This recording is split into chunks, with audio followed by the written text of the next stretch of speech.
sorry about that. There was like an encoder error or something. Oh no! Oh no! My little guy! Hold on. I need to reload my little guy. Yeah, sorry about that. I don't know what happened. It was like OBS suddenly was like having a fit. And it was like an encoder error. That's never happened to me before. And Viatotube is frozen. Let me get it. Hey man, I gotta stop process or something. I want my little guy though.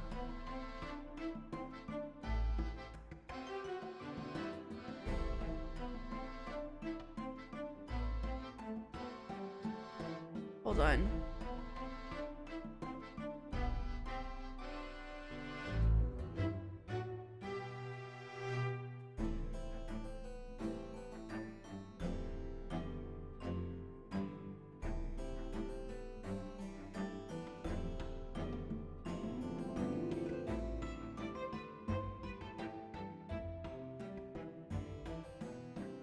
Hold on a second. Maybe I shouldn't have started streaming again so soon, but I didn't want you guys to worry. It was just a little technical hiccup. Task manager, there we go. Oh, where is it? You.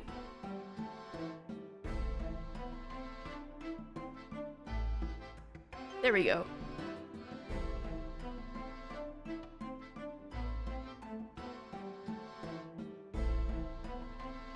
Do not mind the the deer. It will be gone shortly. That's the default one.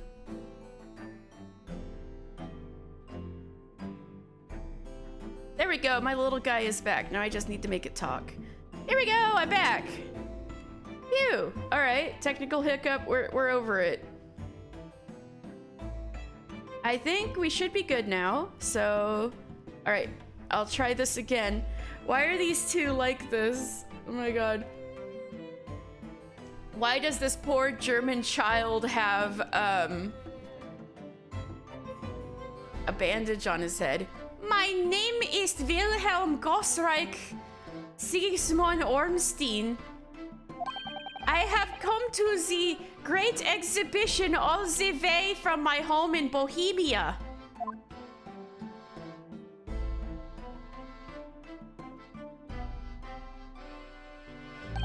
I'm very rich. Inspector Gina Lestrade, Scotland Yard. I'm a great detective. Even Olak Sholmes agrees. I was on security duty at the exhibition. I got up to go in one of them balloons. It was amazing. Gina, again. But she did mention that she'd seen the disaster from up in a balloon, actually, didn't she? And she clearly loved every minute of it. There were 3 balloons flying near the public experimentation stage when the incident occurred. 2 of these witnesses were in one such balloon at the time and saw events unfold from the skies above. You make it sound like they were in the clouds. It was only in... Oh wait, this guy's Italian, right? You make it sound like they were in the clouds. It was only an altitude of circa 60 feet, very low. Well, you can't see nothing if you fly too high, can ya? 60 feet, about 18 meters then. He's like, oh god. Imperial. Thank you for your introductions. Now you will give your formal testimony for the court. Kindly describe exactly what you witnessed, especially those of you who had a vantage point above the stage.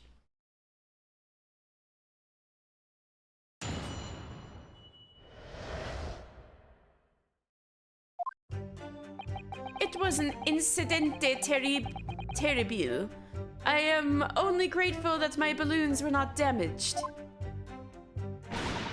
There was this huge bang from the stage, and then the next second, another bang in the sky beside us.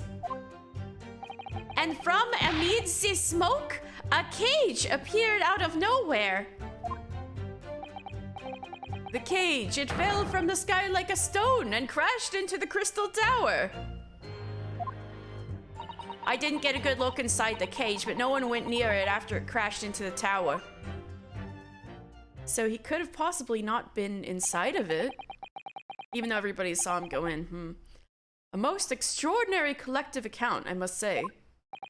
Could I just clarify something? There's a detail in the witness's testimony that I've not heard any mention of until now. Specifically, that there were 2 explosions. More precisely, 2 explosions in 2 separate places, yes. Well, that's kind of new, isn't it? When the demonstration began, the balloon carrying the 2 witnesses was around here. There were other balloons in the air nearby at the time, carrying other passengers as well, to be clear.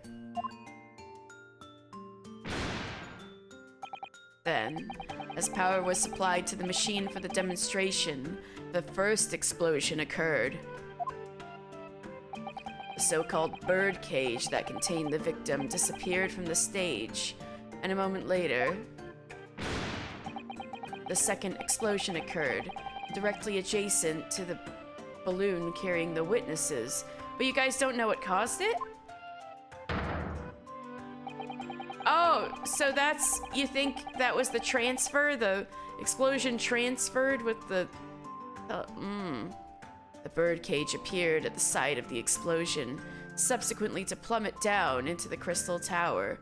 This is exceedingly odd, but it's also possible that he was thrown from the balloon. But Gina would have seen it. Where are we going with this?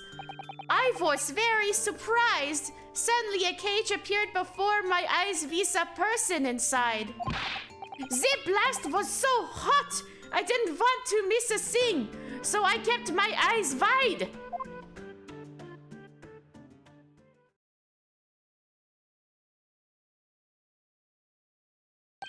I still have lots of money. Precisely, who is this curious infant? I'm told he is a young noble of Bohemian royalty. Apparently, he disguised himself in order to steal unnoticed into the great exhibition. Yeah, I am here in London on a sightseeing trip with my elementary school. I love this kid. We will have the benefit of a child's point of view in the testimony. Do we really need that? Oh, he took the mask off. When I remove my mask, this is what I look like. Oh yes, I see a delightful face, I'm sure. Yeah, everybody says so. Great disguise, then. The point is, the testimony of these witnesses further substantiates the facts for the court.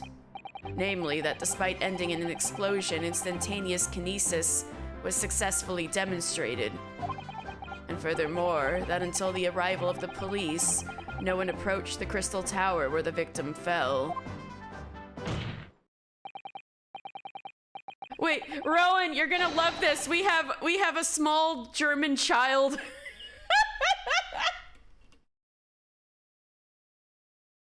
I hope you had a good work holiday party, though. Now you get to see a small German child get cross-examined. Therefore, only the accused, who was with Mr. Asman. No, little German boy, don't go into the weed cave. Yippee! Oh, this, what was the meme? This weed is blinking or something like that. I just think of the one where like he gets a Coca-Cola and the little German boy goes, yippee! It's Coca-Cola! Oh my god, this cave is full of blunt smoking. That's right. That's right. This is exactly what this kid is.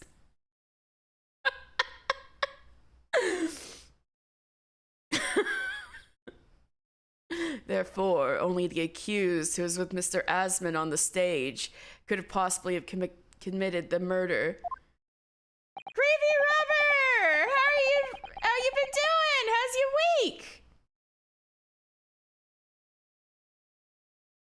Yes, thank you, counsel. The prosecution's views on the matter are quite clear.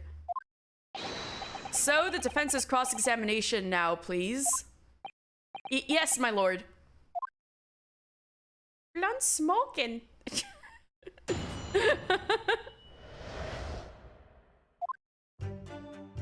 It was an incidente terribile. I am only grateful that my balloons are not damaged. Oh, I'm glad today's pretty chill. Oh. Yeah, I kind of had a tough week last week too. Man, I was tired for days. I'm only really feeling a lot better today, but there's so much hilarity and juicy drama in this case. I can just feel it. So I've been looking forward to coming back streaming again.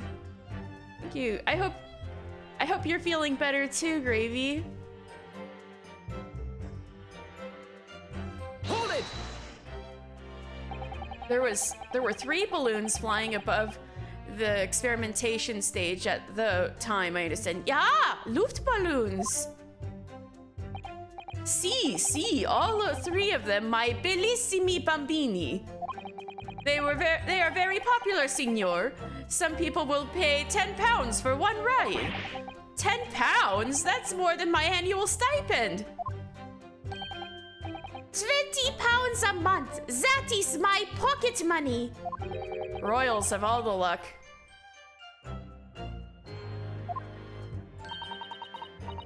I got up there for free, I did. Played the old I work for Her Majesty's police card, you know? I'm hanging in there. 3rd day in a row. Zoc was supposed to go on a date. Ah! Man. No, yeah. I know what you guys mean. I remember playing the waiting game with my mom's scans a lot. Sorry you're going through that. I hope they can put your mind at ease soon.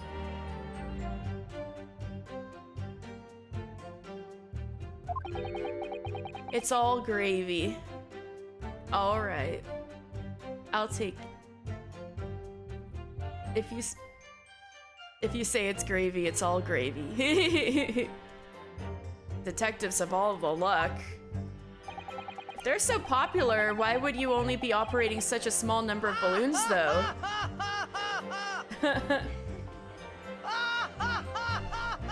But Tish. Because if I have too many in the skies, they could crash into each other. The operators for the balloons were decided by lots, with each operator manning a particular area. See! And the zone above the public experimentation stage is the most profitable. The other impresarios, they hate me! Maybe you were meant to be killed instead of this guy somehow. Thank you, witness. I think the court has a clear picture of the arrangements for balloon rides at the exhibition. Aww. Wait, did you not hear the ha ha ha?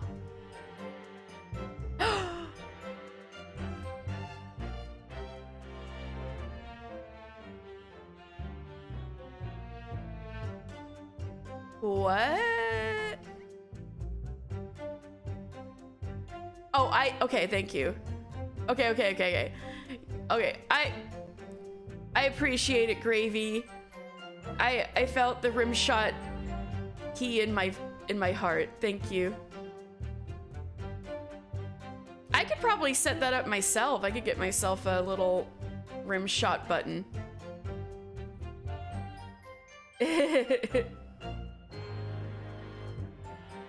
In my soul.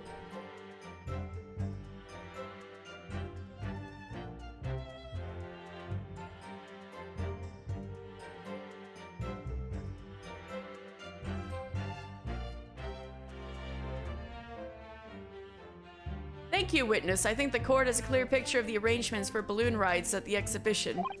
Perhaps we could hear more about what you actually witnessed of the incident? Right, I can fill you in there, my lord. There's this huge bang from the stage, and then the next second, another bang in the sky beside us. Hold it! Gina, yes. So you actually saw the accident happen from up in the air. Yup. Isn't it amazing what a detective gets to do, eh? I'm telling you, Odo, being a lawyer is a mug game. You should join the force and we can go flying together. You know me so well. Yes, well, anyway, could you tell us exactly what you saw, do you think? Everything! We saw everything because we were up above it all. That dodgy cove climbing into that cage and that dodgy professor pulling all them levers. And that's when it happened. That's when there was that massive bang and the cage disappeared, just like that. You are describing the moment the subject's body was decomposed by the electricity, I believe. I didn't know what to make of it. But then there was another bang right in my ear. I looked around and there was a huge, great fireball right next to us in the sky. That's Peter. And there was nothing there before. Yes, small German child, what's up? Excuse me. Master Gotts. He's like, oh god, what do I call him? He has like 5 names. Does your memory of the day differ? Master Gotts. My teacher at elementary school said that when you meet someone for the first time, you should always use their full name. You have 5 names. Yes, what was it again? Wilhelm Gostreich Sigismund Ormstein.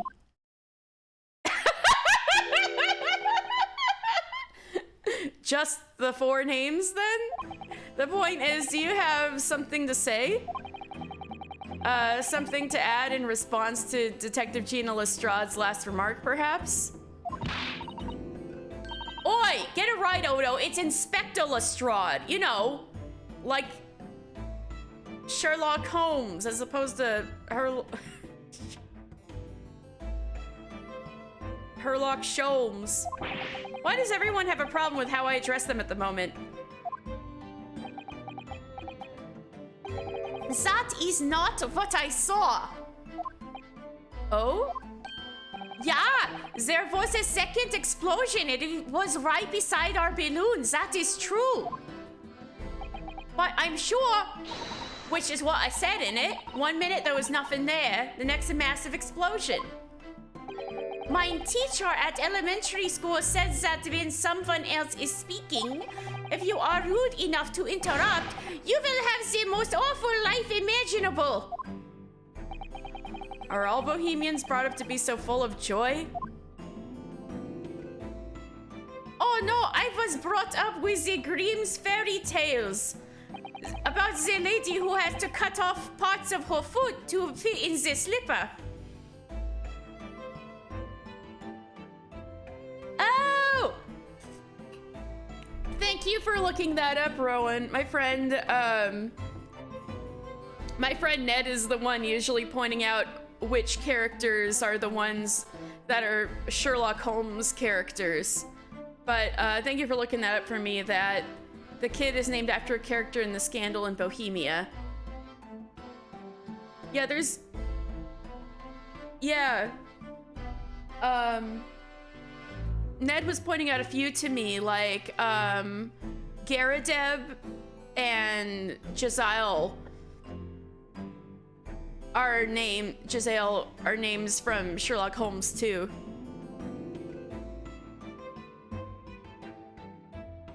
Oh?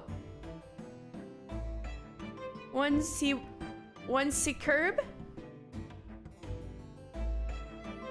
Hello? What got blocked?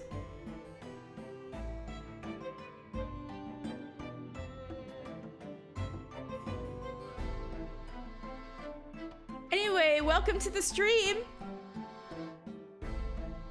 All right. The king who had an affair with Adler. Oh, just a joke following the use of a full name. Oh, of course, of course. Hi. All right. Let me get the ball rolling again. Just before the second explosion happened next to our balloon, I clearly witnessed a green balloon flying in the sky. A green balloon? Eh, you what? I never saw nothing like that.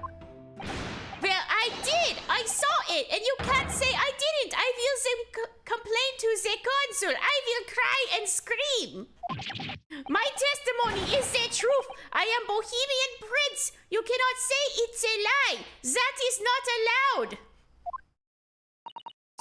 Playing the bleeding royalty card, are ya? Typical. Says the orphan who likes to remind people she works for Her Majesty's police. Oh. In that case, young man, I must ask you to amend your formal testimony. In the interest of cordial national relations between Great Britain and Bohemia. It was not the sky that exploded. It was a green balloon that was next to ours at the time. Hold it! A green balloon, you say? Are you sure about that? Of course I am sure. I am a proud Bohemian prince. All these questions are making me boring. I think you mean bored. Ah! English is very annoying. The language of my countrymen is far superior. Ragazzo, it is very wrong to lie. Lie? Flying balloons never explode for the same reason the planets never explode. It is logical. Please tell me that doesn't mean logical. If you insult me, you insult all of Bohemia. Madai? I will have the army come and shoot all of your stupid balloons out of the sky! All of them!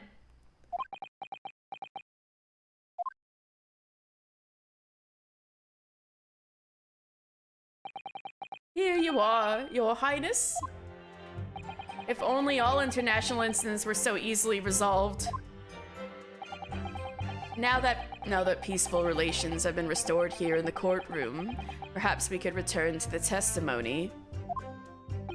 Did you also see the moment that the cage materialized, Mr. Lune? It's gotta be Lune, not Loon, right? No, I did not see the esplosione myself, however. The cage, it fell from the sky like a stone and it crashed into the crystal tower. Hold it! But, like a stone, but wasn't it at like a curve? Did you see that actually happen? No, in reality I did not. I saw it after it hit the tower. There was a grande confusione around the stage. I ran to see what had happened. I was terrorized by the idea that one of my balloons had crashed. I suppose they are his livelihood.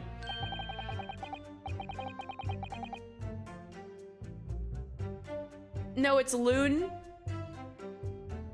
It's Loon like balloon. Oh, that makes sense.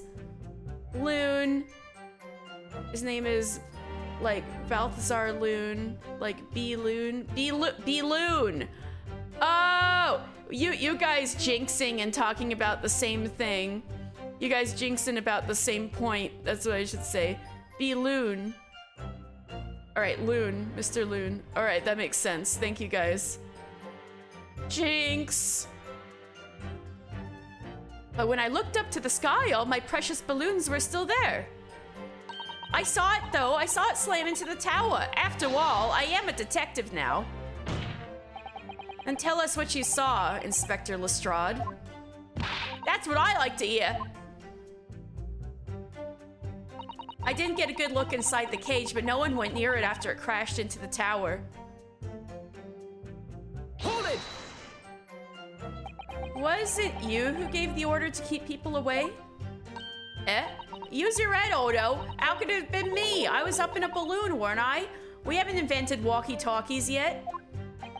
Right. So, cause I weren't available, it was the boss who had to leg it over there.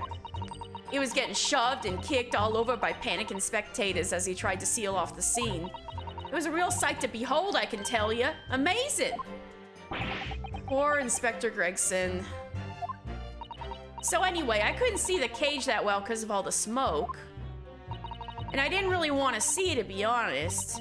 I was scared at me wits. Keep it together, Inspector. The prosecution really is asserting that the demonstration was genuine. But what if it was actually some kind of switch-around trick instead? That would mean that the victim was never actually on the stage in the first place. Yeah, if it was a magic trick, right? But people saw him go into the cage on the stage. The two explosions would have thrown everyone watching into a panic for sure. I think I need to find out more about what exactly people saw at the time. All right, let me check over the evidence. Maybe he had a twin? Oh. The twin is dead? Dubious Man and Dubious Man 2. Or I mean, wait, that wasn't his name. Whatever.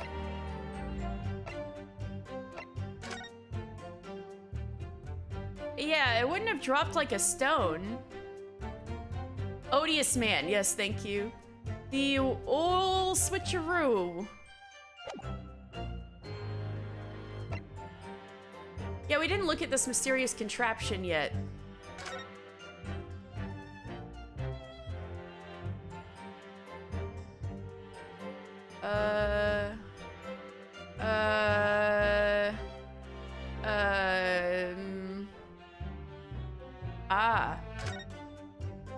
So like a crossbow? Ah, there's some sort of lever here. It is a crossbow. What the? What is this? Too fast, too odious. Far too dubious. It looks like a cross between a bow and a gun. I think it's probably used for the same thing too. Do you not know what a crossbow is? Renosuke?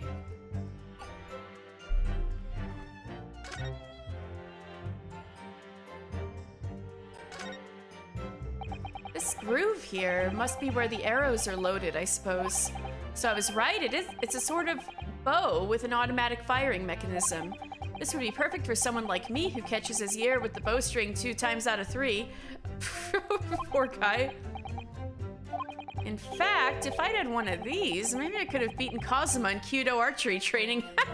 Oh.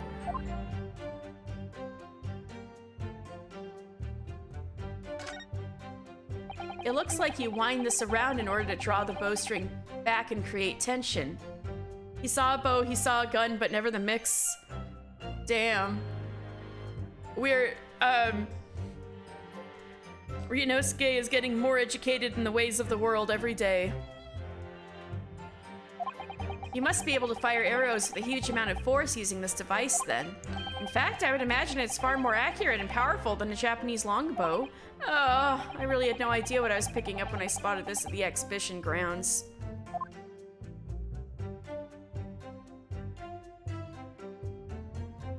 He's learning exactly what a crossbow is just by,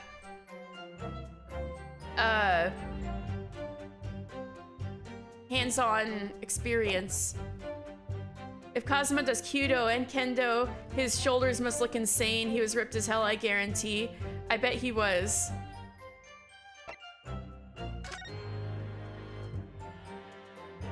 This must be part of the green balloon. Didn't I say it was like rubber-backed canvas? And I was like, that sounds like something a hot air balloon would be made out of. Ripped and also ripped. Oh. It looks like layers of thick canvas with a thick rubber lining of sorts. I've never seen anything like it before. But applying Mr. Sholmes' methods, might deduce it was part of a raincoat or by someone who really, really didn't want to get wet. And the charring must have occurred when the person was struck by lightning. Dude, that actually does sound like one of his deductions because it's wrong. Or maybe not. Alright, I think I can use this.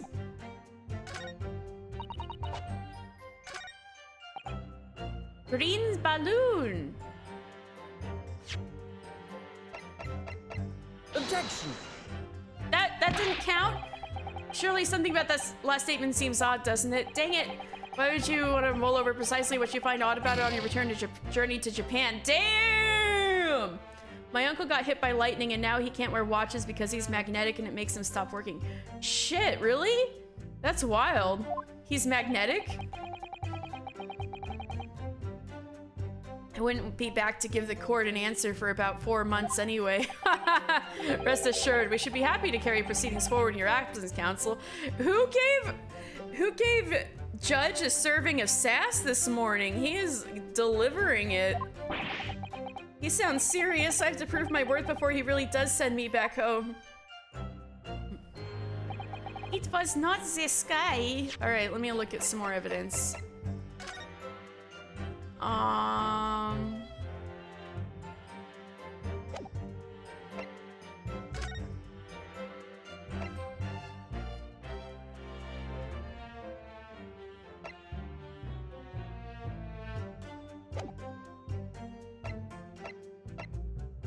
I mean, I could have sworn, right? He said he fell like a rock. I thought that was weird, considering the trajectory. Objection! That wasn't it either, damn it.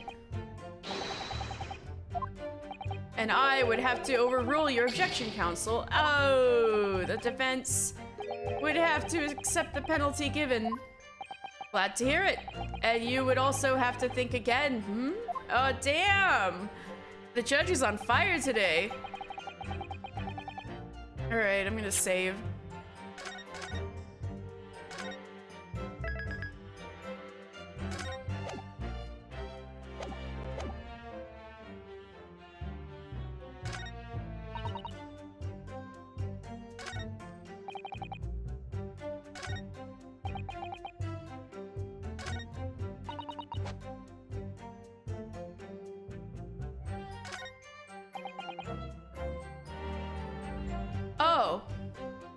Oh, maybe this'll work? Objection! Yeah!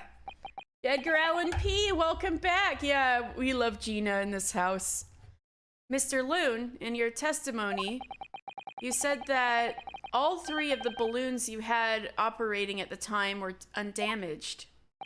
See, that is correct. If they had been caught in the explosiones, it would have been terribile.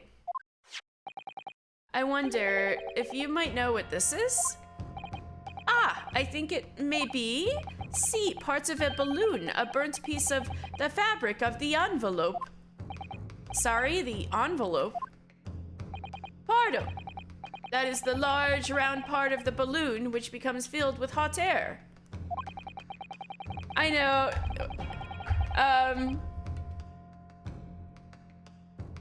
Yes, Rowan, meet Edgar Allan P. A new follower. Your sister is a genius.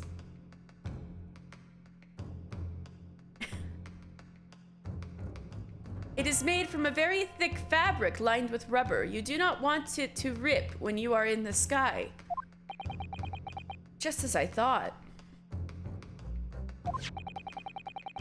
This piece of cloth was found near the experimentation stage. In other words, as Master Gotts testified, a green balloon did indeed explode that day. Eh? If all the balloons in the sky above the experimentation stage belong to you, Mr. Loon, then your statement that they were all undamaged clearly contradicts the evidence. No! If a balloon exploded that day, why didn't the man say so? Maybe everyone on board was killed. Oh no, having spent 10 whole pounds of the experience, how awful. Seems to me like those things crash 50% of the time anyway. Objection! The instantaneous kinesis did occur, but after the explosion on the stage, the point of the materialization shifted to a location occupied by a balloon. Causing the balloon to explode? Yes, eminently plausible. An unfortunate traffic accident, as it were. But it changes nothing about the pertinent facts. Well, wouldn't there have been more than one dead person, huh, Van Zeeks?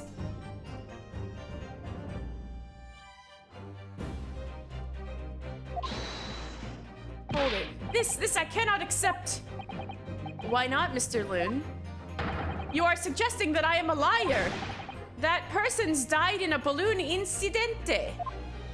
There's no need to get fired up, Mr. Loon. The victim was the sole fatality that day. That's right, and I prove it. Balthazar Loon is not a liar. There was no such balloon in the sky. It is non possibile. You're saying it's impossible? Why? This court has more important matters to discuss than the number of balloons that were operating that day. Aye! Objection. But we can't ignore the fact that nobody appears to have known anything about this other balloon until now. My lord, the defense calls for further testimony from Mr. Loon. I concur. There is clearly more to this truth here than meets the eye. It's imperative that we clear up the issue of this phantom balloon, I feel. Witness, you will give supplementary testimony about the balloons you were operating at the exhibition. Ah! Grazie, my lord.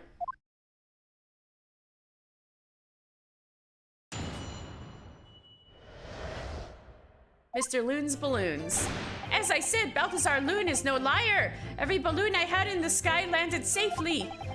All three of my balloons were carrying passengers. If they fell to the ground in an esplosione, what a catastrophe. But you can't get away from the fact that a burnt up bit of cloth was found at the scene, can ya? The coppers at the yard reckoned it was probably some debris thrown from the explosion on the stage.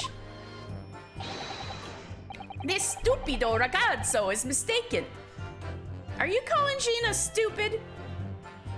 My balloons have the red and blue zigzag stripes anyway. All of them do? Oh, that's distinctive. So your assertion is that the balloon this child saw was not the one belonging to you? Si, exactamente. Even if he saw a balloon in the first place. I do not like the sound of it. It is very bad for business. I have a good mind to sue the land of Bohemia. If you attack us, we will fight back, and it will be war, all-out war.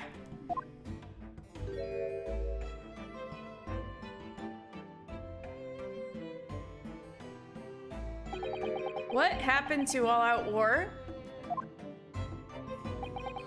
Mr. Loon certainly doesn't appear to be lying. That doesn't change the fact that the testimony and the evidence are contradictory here. If the defense is unable to find fault with the witness's statements, the court must consider them the truth.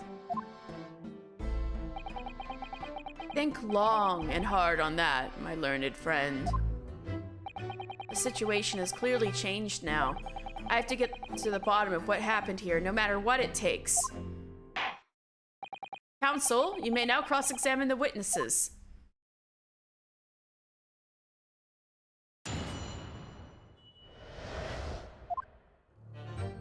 As I said, Balthazar Loon is no liar.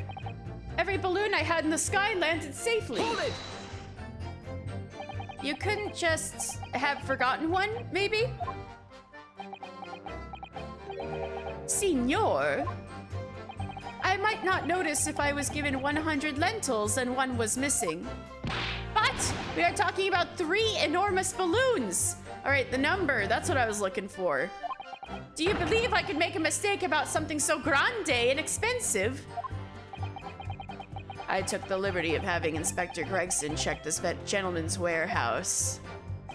I have the report here. It clearly says a total of 3 balloons. It would appear no mistake has been made then. Surely Miss Lestrade could have been sent for such a menial task. What, me?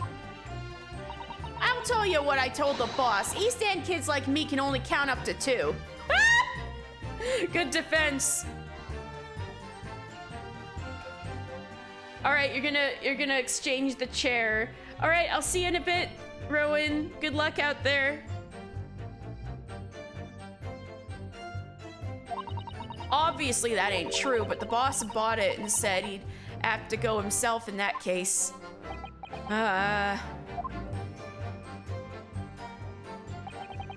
All 3 of my balloons were carrying passengers. If they fell to the ground, an esplosione would have catastrophe.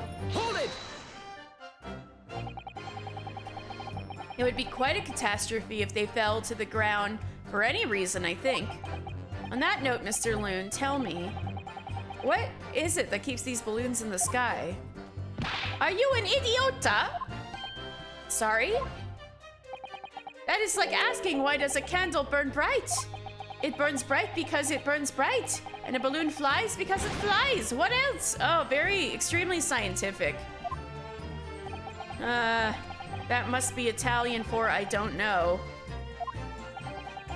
There are 2 types of flying balloons, hot air balloons and gas balloons. Hot air balloons work on the principle of hot air being less dense than cold air, whereas gas balloons derive their lift from using a gas that is lighter than air. See, and my balloons are filled with the magic gas, I believe, so that they could explode. Hydrogen. Lighter than air, but highly explosive. Exactly. Good lord. I do not permit smoking of the cigarettes in any of my balloons. The magic gas does not like fire. Even a small spark of static electricity could cause the entire balloon to explode. What is the matter with you, signor? All that comes out of your mouth is esplosione, esplosione. I tell you, my balloons are perfectly safe. They have to be, or I cannot eat. None of my balloons exploded that day. I am completely sure. But if you still say that is what happened, you must show me the proof. All right, so Mr. Loon had 3 balloons in the air that day. If none of them were damaged, then what was the one that exploded? Yeah, exactly. Well, you can't get away from the fact that a burnt up bit of cloth was found at the scene, can you? Hold it! I was surprised to find the piece of fabric still at the scene, actually. Didn't you search out the area surrounding the stage for clues? Nah, I'm not into picking stuff up off the ground, me. Always works out way better. Dive into people's pockets instead. So much for the new career path. Mind you, the boss was on his hands and knees, picking up all kinds of rubbish from the floor. Thing is, though, the cage went crashing into the Crystal Tower, didn't it? So that's where most of the investigating was going on. Even so, I would have thought someone from Scotland Yard would have gathered it up as evidence. Core, listen to you. You stumble across a bit of balloon and suddenly you're the best investigator in the world. Pardon? Well, you ain't got a badge, have ya? Like this one. I could arrest you with this if I wanted to. I wouldn't put it past her. Come to think of it, there was talk of some scorching on the ground at a meeting we had about the investigation. The coppers at the yard reckon it was probably some debris thrown from the explosion on the stage. Hold it! There was considerable damage to the stage and the surrounding area, wasn't there? Yeah, some of the coves what were watching the experiment were caught in the blast and injured. Good job, the old contraption didn't keel over, eh? I hadn't even considered that. It seems there was great panic after the incident occurred. Nevertheless, the police shouldn't have missed a torn piece of the envelope from a balloon. Inspector Gregson can expect repercussions. Oh no, he's gonna be living off instant noodles. Like me swiping all his fish and chips, eh?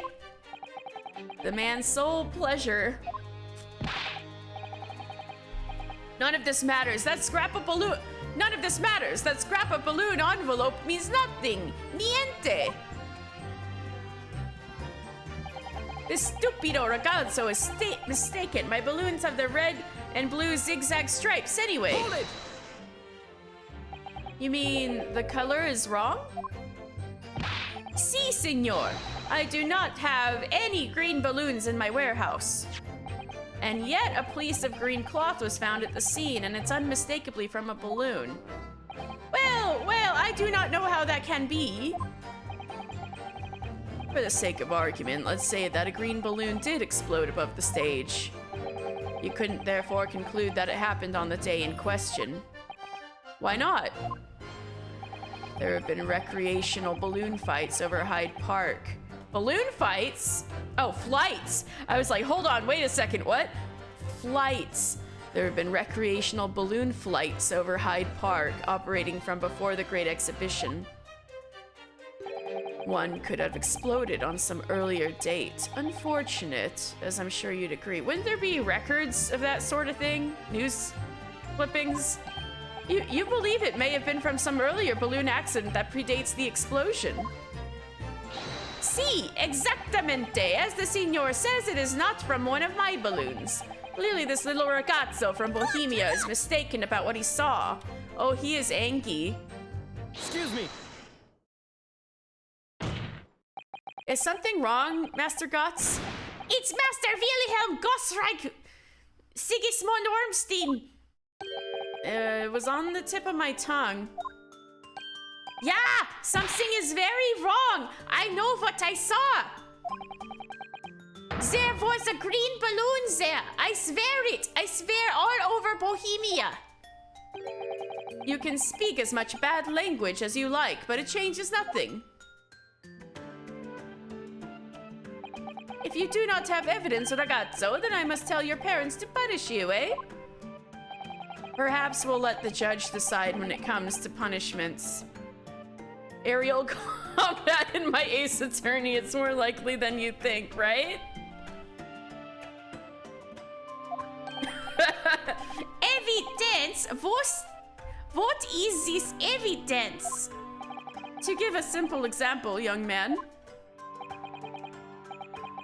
A photograph, for instance. Some tangible proof of what you claim. Well, why didn't you say so sooner? I have the photograph here. Good gracious. What? Actually, this helps. I wanted something like this. I had not been up in a balloon for a little while, so I was very excited. I took lots and lots of photographs of the Crystal Tower, of the Bohemian exhibit, of the streets of London, of the hot eel cellar, the balloon. And the instantaneous kinesis experiment? Did you take a picture of that? Yeah! Good picture! Really? You did take one. But all I wanted was a ride in a balloon. I was not interested in boring experiments. Never mind that. Can you show us that photograph? Of course! And then you will see. You will see that I am not lying. That I really did see a green balloon. But it's black and white.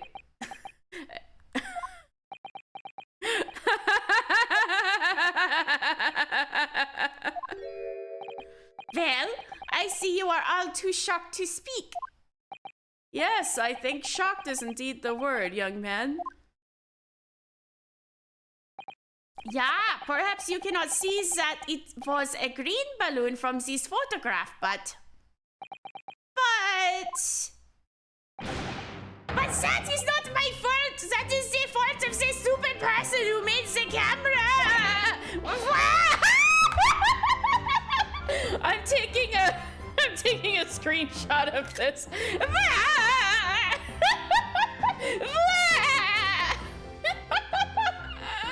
It's the most hilarious Ace Attorney line I've ever seen in my life. I wonder how many balloons will be on the ceiling, but at the end of the trial, I know the poor bastard who has to wait for those to come down. That is one very bohemian sounding cry.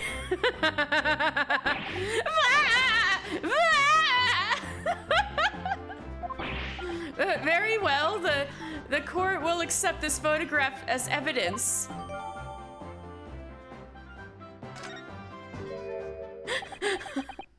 It's not my fault. It's the fault of the person who made the camera. Well, never mind. I'm sure you have plenty of wonderful sepia memories to take home with you. In any case, when exactly did you take that photograph? Well, it was on the day of the big explosion. You don't say. When I pressed the shutter release, there was this very loud bang, and a hot wind rushed over my face. That means this photograph was taken a split second before the explosion occurred. Well, if you ask me, this black and white photograph changes nothing. I could not give the flying fig. Lovely language you've picked up. Flying fig? Oh, we're getting spicy. As I thought, Mr. Loon's testimony just doesn't quite add up. The young bohemian boy claims to have seen another fourth balloon, but Mr. Loon vehemently denies the possibility. And it's hard to imagine the man in charge could be mistaken about the number that were in the air. Still, this inconsistency must tell us something, I'm sure.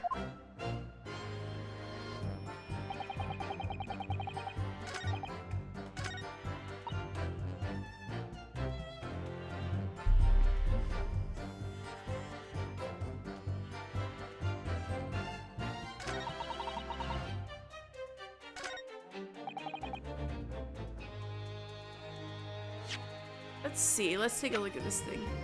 But the thing is, you can't see the top half of the balloon, or else we could have said like, yo,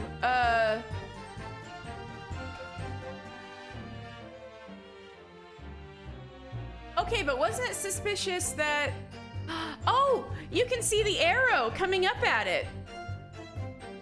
The balloon exploded because someone shot the crossbow arrow at it. But also, there's nobody riding it. Isn't that suspicious?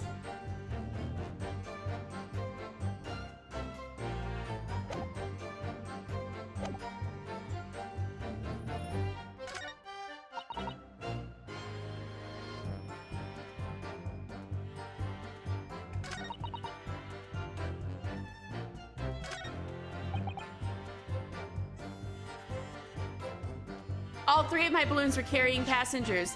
This one was not carrying passengers. Objection! Contradiction! Unfortunately, the photograph Mr. Gotts took can't tell us the color of the balloon, but it can tell us something else, something crucially important. What? It shows that the pictured balloon wasn't carrying any passengers.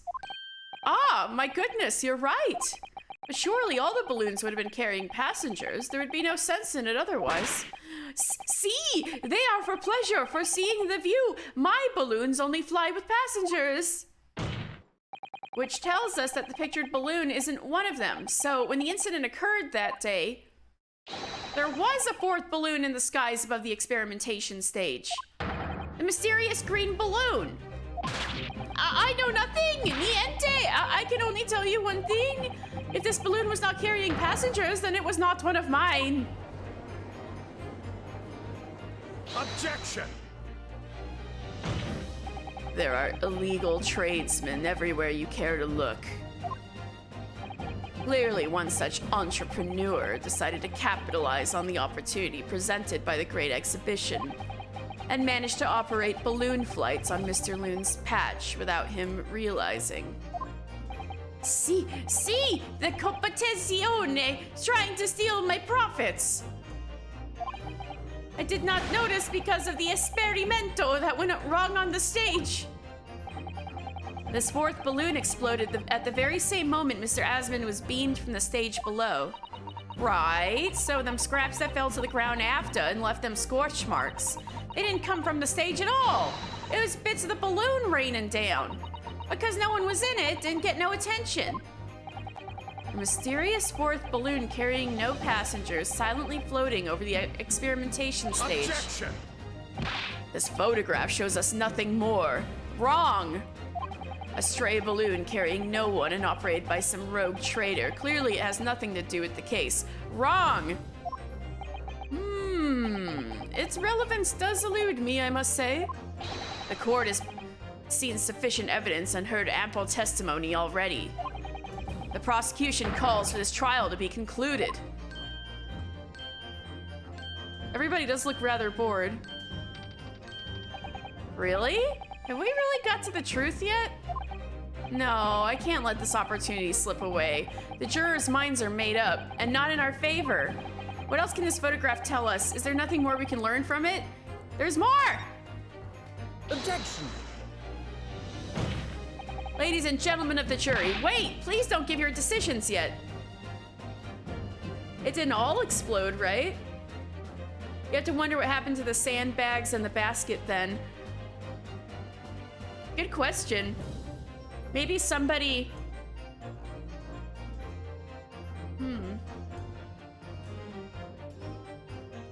Maybe workers at the exhibition cleaned it up, but like didn't think too hard about it because there wasn't anybody, because the person who died was the person in the Crystal Tower. Nobody died from a balloon, and just nobody, I don't know. Maybe the criminal had a cleanup operation too and forgot this little scrap. I guess we'll see. If the explosion was big enough, I guess the material could have burned. The sand itself might have just ended up sprinkled, right?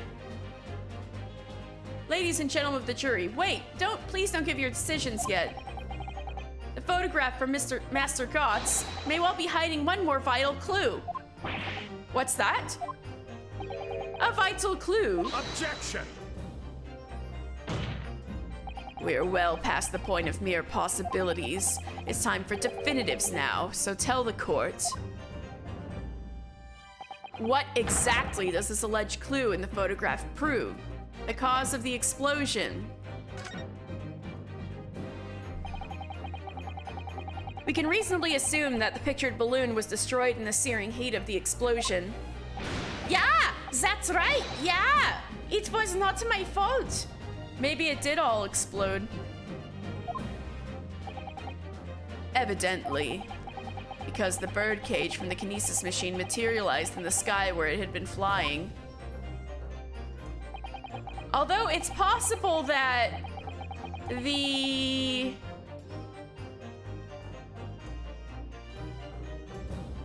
body could have been at the bottom of the basket, and then it was flung.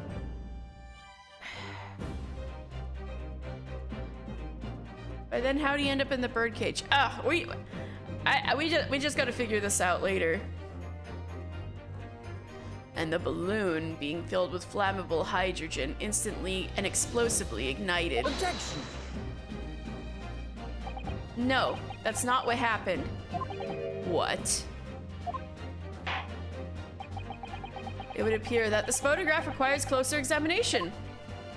Counsel for the defense, you will highlight the location of this alleged clue in the photograph for the court. Of course, my lord. If you look closely, it's plain enough to see. And what's shown is linked to another piece of evidence we have. Yes.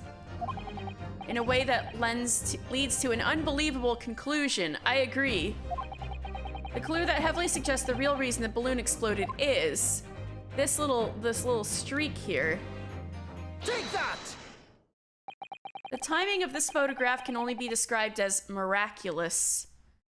Good job, little boy! If you look, you'll notice there's a bright white line that appears to point directly at the balloon. Most likely a ray of light caught incidentally on the film. I'm afraid I can see nothing of the sort. If you look with a magnifying glass, my lord, it becomes clear what the nature of this bright line really is. Goodness, what is that? Undeniably some flash of light, yes. Oh golly, do you think it might be lightning? But it couldn't have been a finer day. I believe we may be looking at fire. A bolt of fire headed straight for the balloon like an arrow. They lit the crossbow arrow on fire like this is freaking Lord of the Rings. Indeed, even to my aging eyes, it would appear to be a flame of some sort. My word, are you suggesting this flame struck the hydrogen gas that filled the balloon? Objection! That's absurd. The balloon would have been 60 feet above the ground at the time. No flame could possibly have reached such a height. Objection! Actually, it's my opinion that a particular piece of evidence found at the scene reveals how that is exactly what did happen. What evidence? If such evidence exists, Counsel, then for goodness sake, present it, man. What evidence explains this mysterious streak of flame that appears to be headed directly for the balloon? That would be the crossbow. Take that! This was found hidden at the foot of a small ornamental tree near the scene. Good lord, is that a crossbow? An arrow dipped in oil and set alight could have been shot from this weapon, sending a flaming arrow straight into the hydrogen-filled balloon. Are you suggesting that crossbow was used to deliberately... Blimey, you're right! That streak of light in the photo looks just like an arrow, doesn't it? Then, as the esplosione of the balloon, it was... very likely the result of a flaming arrow from this crossbow igniting the hydrogen gas inside it. No! That's the first time he had like an Edgeworth reaction like that. Order, order! Counsel, this is an extraordinary supposition. If the aim was to cause the balloon to explode, the shooter could have used a gun, of course. However, there's an obvious reason that would have been out of the question. The noise of the discharge, of course. That's right. By using a crossbow, the projectile could be fired at the balloon silently. Well, yeah, if someone had shot a gun off at the exhibition grounds, it would have caused a real panic. But with the big esplosione, there was a very big panic anyway, no? I don't like this. I should be pleased to have found a plausible new explanation for all this, but something feels wrong. Objection! Do you understand the implications of what you're saying, my Nipponese friend? If a flaming arrow did indeed hit the balloon, then obviously it would have exploded. And if the birdcage appeared from the cloud of smoke that ensued... Well, wait a minute, what are you really saying here? I don't get it. Was the birdcage beamed up into the sky after all, or what? My goodness me! Ah, now I understand. That's what that sinking feeling is about. I think there's a good chance that the birdcage was actually concealed inside the balloon all along. What? Did I just hear that correctly, Counsel? There's no going back now. The horse is bolted. Let's assume, as I said, that the birdcage was hidden inside the green balloon from the start. On stage, when the experiment was started, the birdcage and the instantaneous kinesis machine disappeared in a cloud of smoke. At that moment, the flaming arrow was fired from the ground, causing the green balloon to explode and drawing the attention of the spectators to the sky above their heads. From amid the smoke, the hidden birdcage then appeared to fall down and crash into the crystal tower. I think you'll all agree it's entirely plausible that what I've just described is the real truth behind the miraculous experiment carried out that day. That doesn't explain how he was put in the cage and then disappeared. Good grief! Objection! This is ludicrous. What you've described is no science experiment. It's child's play. A contemptible display of stage magic. Both Mr. Sholmes and Iris said that the experiment was a scientific impossibility, in which case this is the only way to explain what happened that day. And in any case, the victim's body was found inside the birdcage in the crystal tower. If the instantaneous kinesis didn't take place, how do you explain that?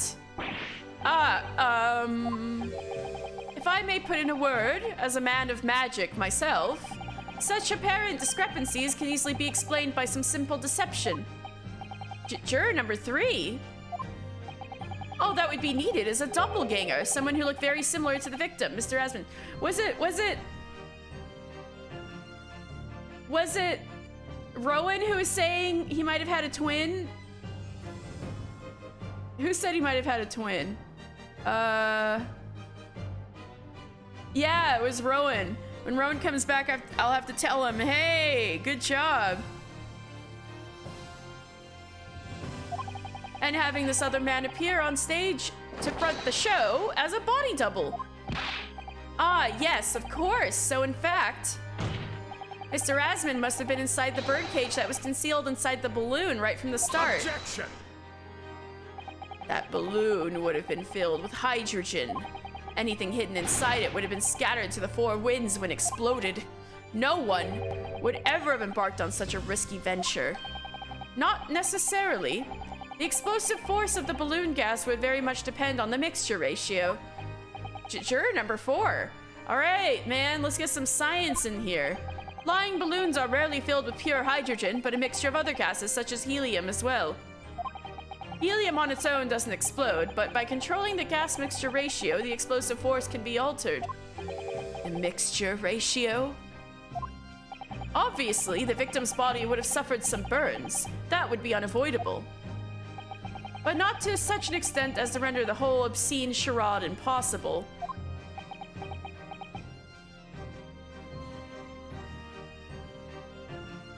Oh, one of your favorite characters might show up or they already have? Oh. But we did already see the masked apprentice, if that's the guy you're thinking of. I'm trying to think of... There was also the Madame Tussauds, Miss Tuspells people. All right, we'll not say. Okay.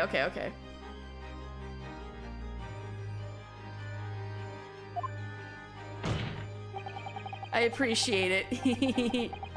So everything that happened can be explained logically and scientifically. The explosion that engulfed the stage at the start of the experiment was no accident. It was all part of an elaborate deception to make it appear that instantaneous kinesis had occurred. Well, goodness me.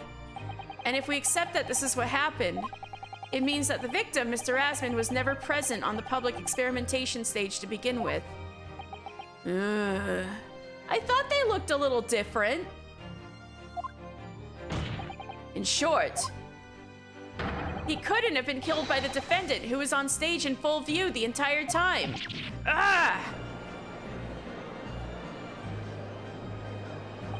This will be very hard for the prosecution to counter. Lord Van Zieks can't credibly maintain that Professor Harebrain is a suspect now. Hold it. It's Harebrain, isn't it? I knew it. He's gonna totally fuck himself over again. Mr. Naruhodo, I appreciate your efforts. Thank you. Professor? But you can stop now. Just keep your mouth shut, please. Sorry? What's all this about, Mr. Harebrain?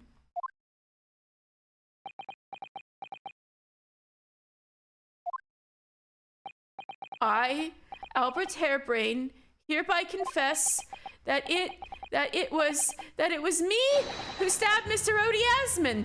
What the fuck, bro? Why? Is it really to preserve your machines? Yes, it was me with my faithful friend and partner, Andrew the Screwdriver. What? What are you doing? Order, order, order! Defendant, explain this sudden confession. Professor Harebrain, what are you talking about? It's what I've said all along. I must protect my hypothesis and my precious machine. You stand there and claim it was all a trick, all an elaborate prank, but where's your proof? No, you'd have to examine the machine if you wanted to prove it, then it would all be over. What people would do for love. Science. I know. I feel so bad for him. My beautiful hypothesis would be laid bare. I mean, the indignity of it. It's clear that you drew the plans for the experiment, but you didn't actually build it.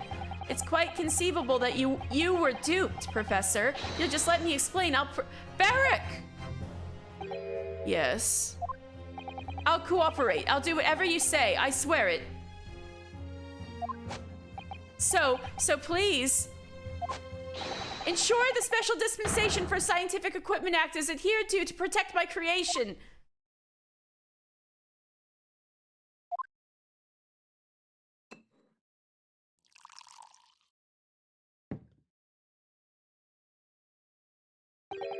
Pray forgive the discourtesy of filling my hallowed chalice at this critical juncture.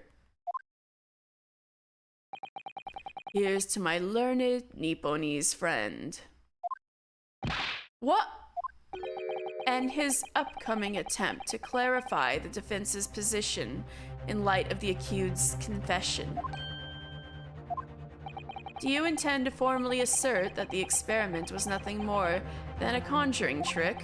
Because the moment you do, the Special Dispensation for Scientific Equipment Act that protects the professor's invention will cease to apply. The prosecution will then demand a rigorous examination of the machinery involved in order to establish the truth. However, you acknowledge that the machine is genuine and instrumental in the victim's murder.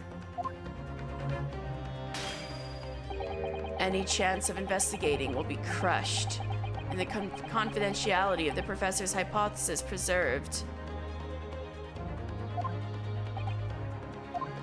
This is like an impossible decision again, just like the last frickin' game. Well, counsel, what's the defense's official position on this matter?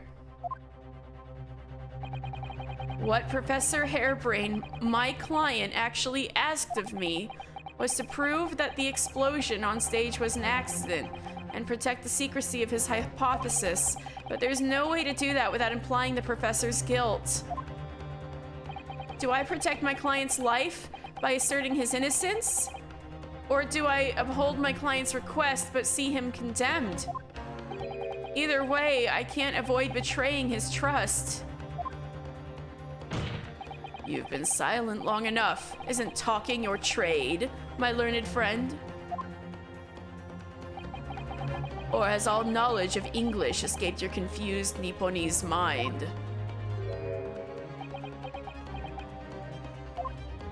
Mr. Naruhodo! There's no escape here. I have to make a choice. But it's an impossible one. I have to give up on something, but what? The defense asserts that the defendant's instantaneous continuous machine was in fact fucking hell. God damn it. Well, I know he's gonna be mad at me. But on the other hand,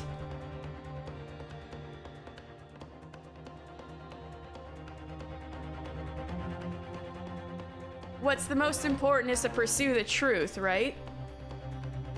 Yeah, exactly. It's a theory. You can make another one. Please don't throw away your life. I know, right? It's like, believe in your client. They were saying do that. But also, I need to pursue the truth. And I think it's kind of my... I mean, lawyers tell their clients to shut the fuck up all the time for implicating themselves, right? I mean, maybe not Ace Attorney lawyers, but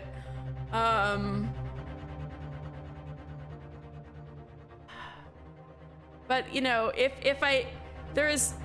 I said during the McGilded case that there's like two cardinal principles of Ace Attorney. One is to pursue the truth, and the other one is to believe in your client. And I ended up asserting that McGilded was innocent because the most important thing was to believe in my client, even if that turned out to be, even if it turned out he actually did do it. but maybe I have to do the opposite now. Like, I need to believe in my client, but the other important tenet is to pursue the truth, so I'm gonna say it's a conjuring trick. I'm sorry. He's probably gonna fire Ryunosuke. God damn it.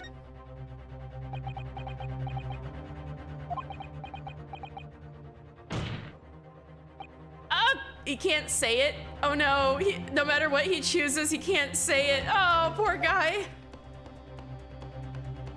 No, I can't say it. My client places faith in me. I can't just let him down.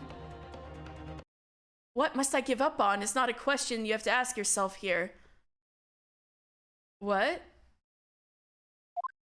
It's what can I protect?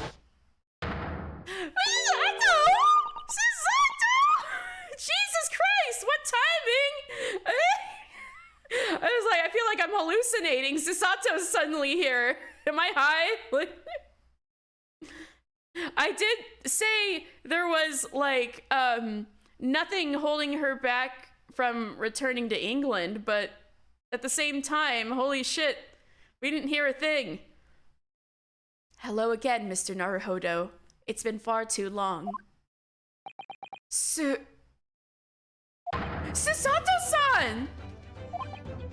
But what are you? Hiya! Ah! My first Susato takedown in 6 months! I can just imagine somebody is looking over at the defense and just sees like Ryunosuke's little feet up in the air. Susato takedown, how I missed you. There will be time to talk later, Mr. Naruhodo. For now, we must concentrate on the task at hand. Which is working out not what I have to give up on, but what I can protect. Professor Hairbrain. Oh, I guess he got back to his feet. Yes? Yesterday you told me that science is the pursuit of truth. Well, my job is to pursue the truth too. That's what I was saying. Exactly what I was saying. Yes, of course. And personally, I believe that you didn't stab Mr. Asman. I think you've come to realize something yourself too, haven't you? That your experiment and the machine you built with the victim are questionable. The truth behind that is what we must both pursue now. Ah! There it goes. So, you finally opened your eyes. What?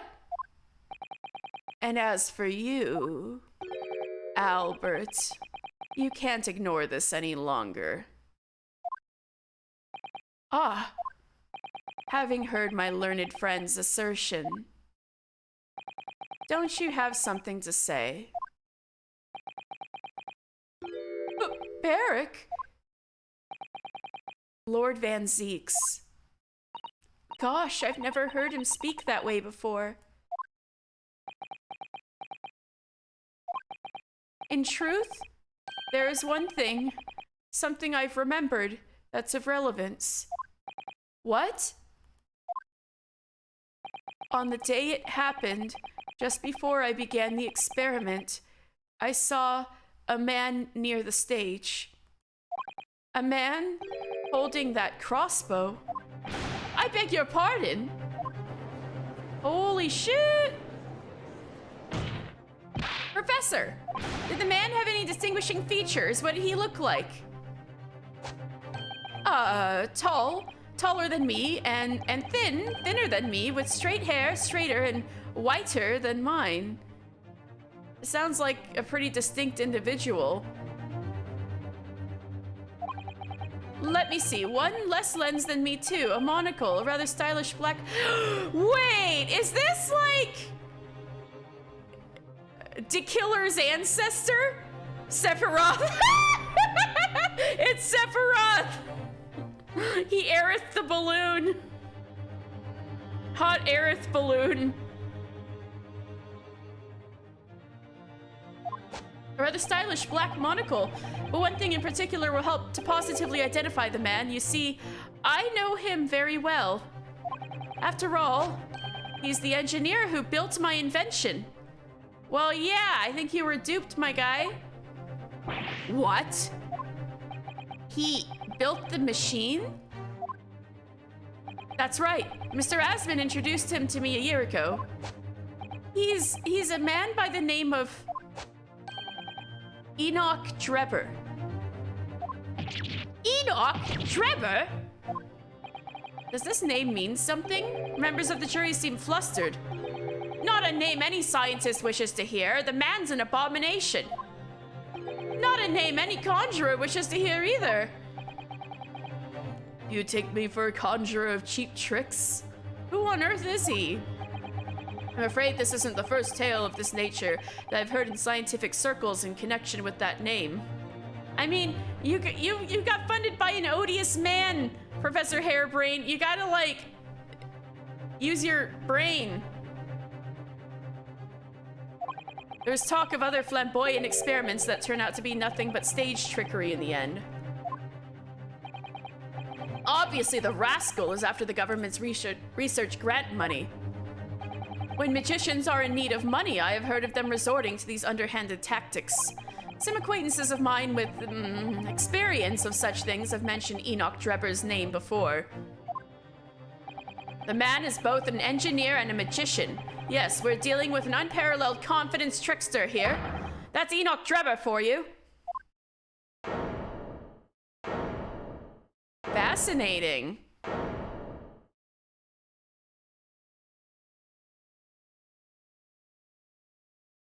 I think we need to call this man to the stand. So it's true then. My invention, my great machine, was just a grand delusion? Considering what we've just heard about Mr. Drebber's character, I'm sorry to say that it sounds increasingly likely. Even though no one else believed it, I wanted to. I'm sorry, dude. I wanted to believe that machine would function exactly as my hypothesis predicted. Which is why you were so opposed to it being investigated, I presume. I knew that if the machine was examined in detail, its construction would give away my hypothesis.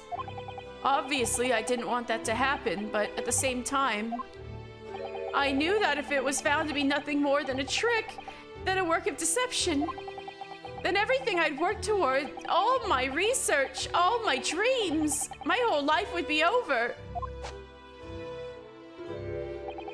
I was terrified at the prospect. So you really had no idea then, did you? About the true nature of the machine that was built, and the true nature of Mr. Drebber. I never questioned anything. I didn't want to question it.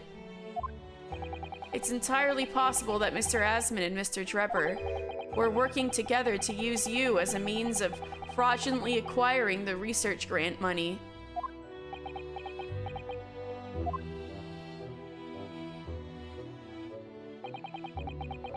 When I announced my invention to the crowds that day, it was the finest moment of my career. I pulled all the levers and turned all the dials in exactly the way Mr. Drebber had described. But it's your experiment. I feel like you would know how to pull it. You wouldn't need someone else to tell you, right? And when the smoke suddenly started billowing out, I panicked. I didn't know what was happening.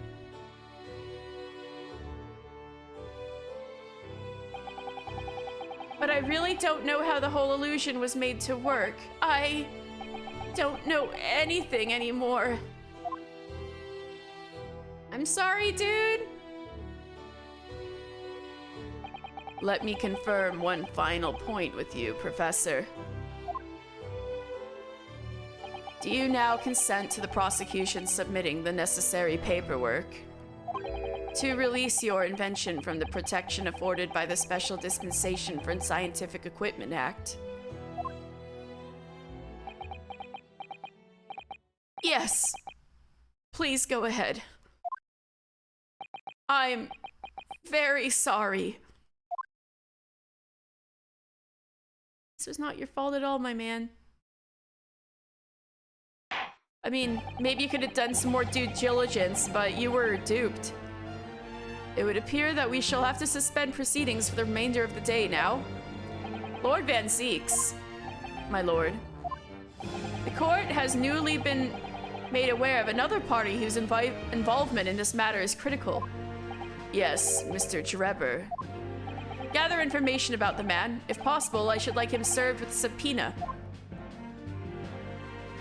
With pleasure, my lord. Now, counsel for the defense. Yes, my lord. When we reconvene, I shall be looking for one thing and one thing alone from you. Evidence that the defendant is innocent of the crime for which he presently stands accused. I understand. Good. In that case, this court is adjourned until tomorrow morning. Well, damn. That was wild.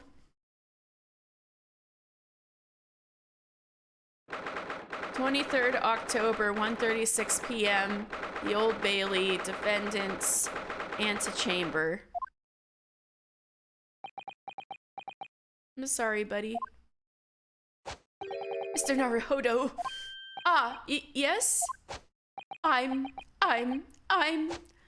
so sorry! I was wrong. You were right. I tricked you. You trusted me. I dragged you into my mess. Oh, how did it ever come to this? I'm so sorry. Did you really have no idea, Professor? About what Mr. Drebber was really up to, I mean? About what he was really constructing? Naturally. That machine was the embodiment of my hypothesis, of all my hopes and dreams. I had complete faith in it. All right, in that case, I won't say any more. Now, sadly, the murder accusation against you still stands. So we must do as much investigation as we can before the trial resumes tomorrow.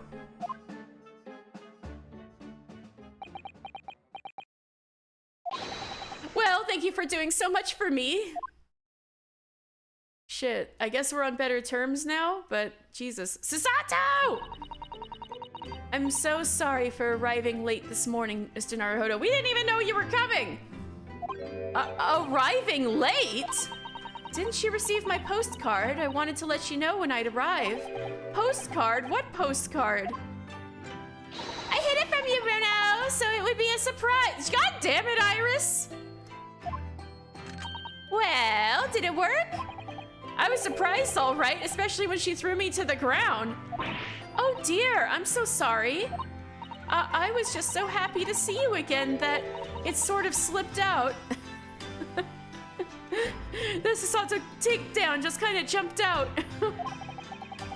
Maybe we could stick to more traditional displays of emotion in the future. Susie's train was late to London Victoria this morning, you see. But we made the coachman really whip up the horses hard so she wouldn't miss the whole trial. I was watching from the gallery for a while, but in the end, I'm afraid I couldn't contain myself. Well, I'm glad you didn't. Oh! Having you at my side in court gives me the strength I need to win. Oh!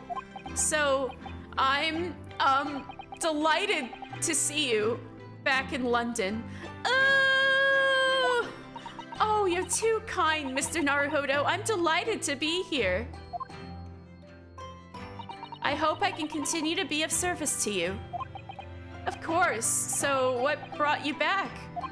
Did Professor Mikotoba not protest? Let's save all that conversation for when we're back at home, shall we? Let's go home, Susato. You know I've made one of my most special blends ever for this special occasion. Oh, Iris, how wonderful. I can't wait.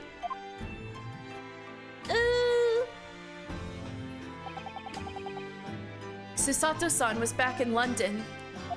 It's hard to describe how happy that made me feel at the time, but despite my elation, our tale was about to take yet another extraordinary turn. Oh God, what now?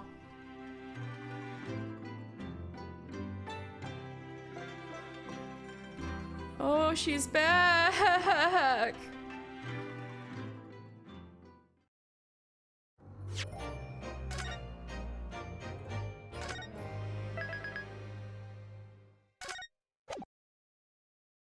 He's back.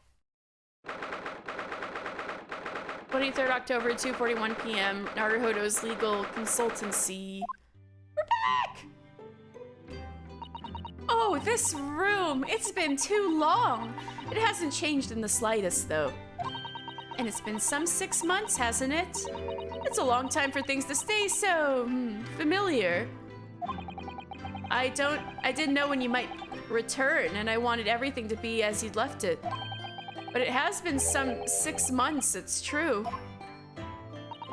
So is your father all right, Susie? What happened? My father? Yes, Professor Mikotoba. I mean, it was half a year ago, but that's why you went back to Japan. Because the telegram you received saying he'd fallen ill with a very high fever for some unknown reason. That's right. So I was surprised to learn you'd be coming back so soon. Surprised but happy. I think I wrote about it in my letter to you, that it was all a trick. My father is in fine health, and I'm obviously very relieved about that. Well, we're all delighted to have you back. It was quite by accident that I've been able to return to Europe, actually. It's because of a very grand conference called the International Forensic Science Symposium. Oh, really? The International Forensic... That's the same symposium Lord Strongheart mentioned. Anyway, I've arrived safe and sound, and all that matters is I'm here now. After all, I haven't yet fulfilled my promise to you, Iris. Oh! About the Hound of the Baskervilles. You must tell us everything that happened while you were back in Japan. Yes, of course, I shall. And there's one other thing. Something you wrote in your letter that particularly grabbed my attention. About, you know who. About Kazuma. I know. I'll tell you all that I can. Ah! Susato! When I first arrived back in Japan, I really thought I'd never be allowed to return to Britain. But curiously, after that awful trial at the Supreme Court, Father's mood changed entirely. Really? The awful trial? Oh yes, for the murder of Giselle Brett. Ooh, you dressed as a man then, didn't you, Susie? Oh, well, yes. Since women are forbidden in the courtroom, I had no choice. Wow, amazing! I wish I'd seen it. Don't you, Runo? Yes, I suppose so. I want to play being a lawyer now. I could wear a false mustache, maybe. I don't think any mustache could hide the fact that you're just 10 years old, Iris. There's something else I've been wanting to ask you, Miss Sato. It's about the real reason why Professor Mikotoba summoned you back to Japan. You said in your letter it was something to do with that convict's loot we found in Mr. Natsume's lodgings. That's right. The very large dog collar that we found with the bee emblem on it. It seems Mr. Natsume included a drawing of the collar in the report he submitted about his time in Britain. I understand that when Father saw the report, he turned as white as a sheet. Why would that be, then? Father came to Britain himself, of course, to study. It was some time ago now, but he stayed for 6 years. I can only imagine that something must have happened during that time. So he was involved in this Hounds of the Baskerville case when he was in Britain? Wow.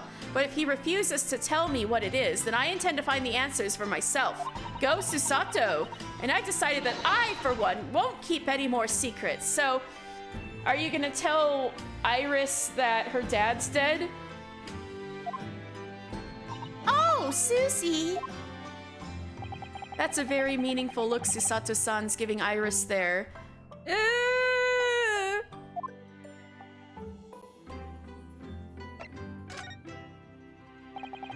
Lord Strongheart mentioned something about that symposium, too.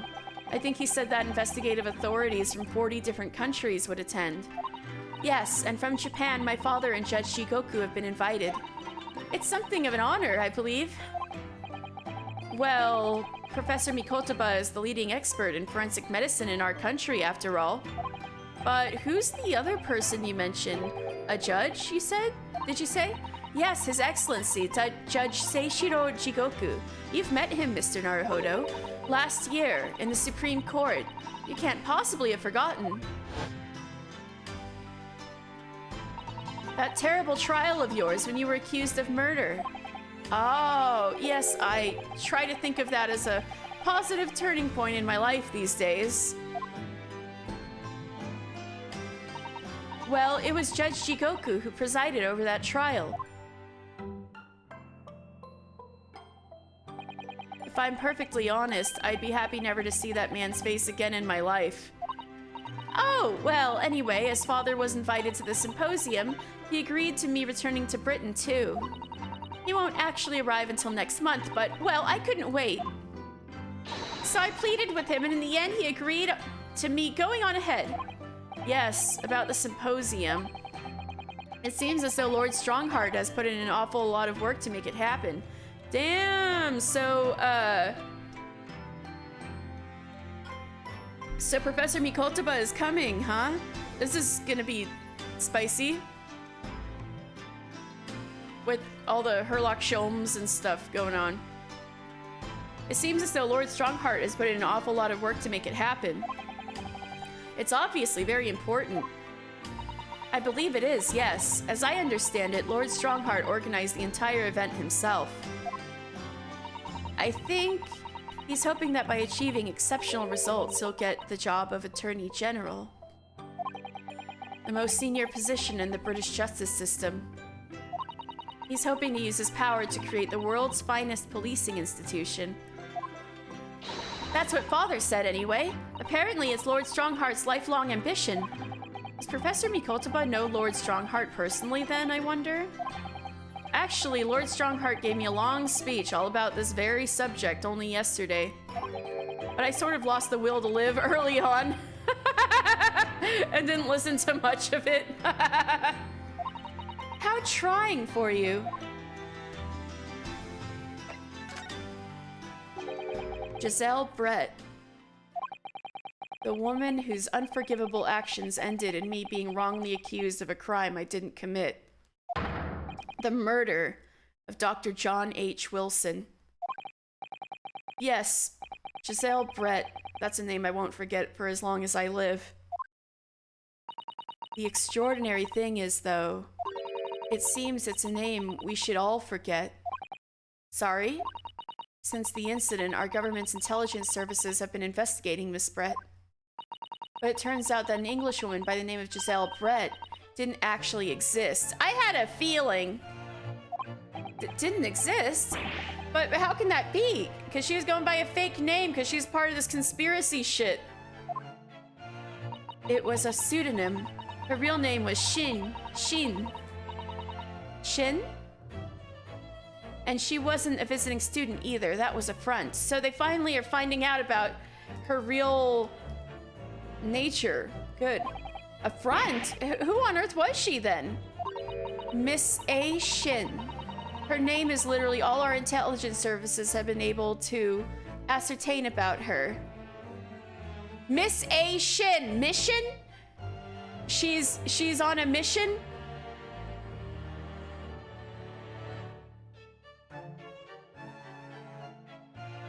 Oh my god.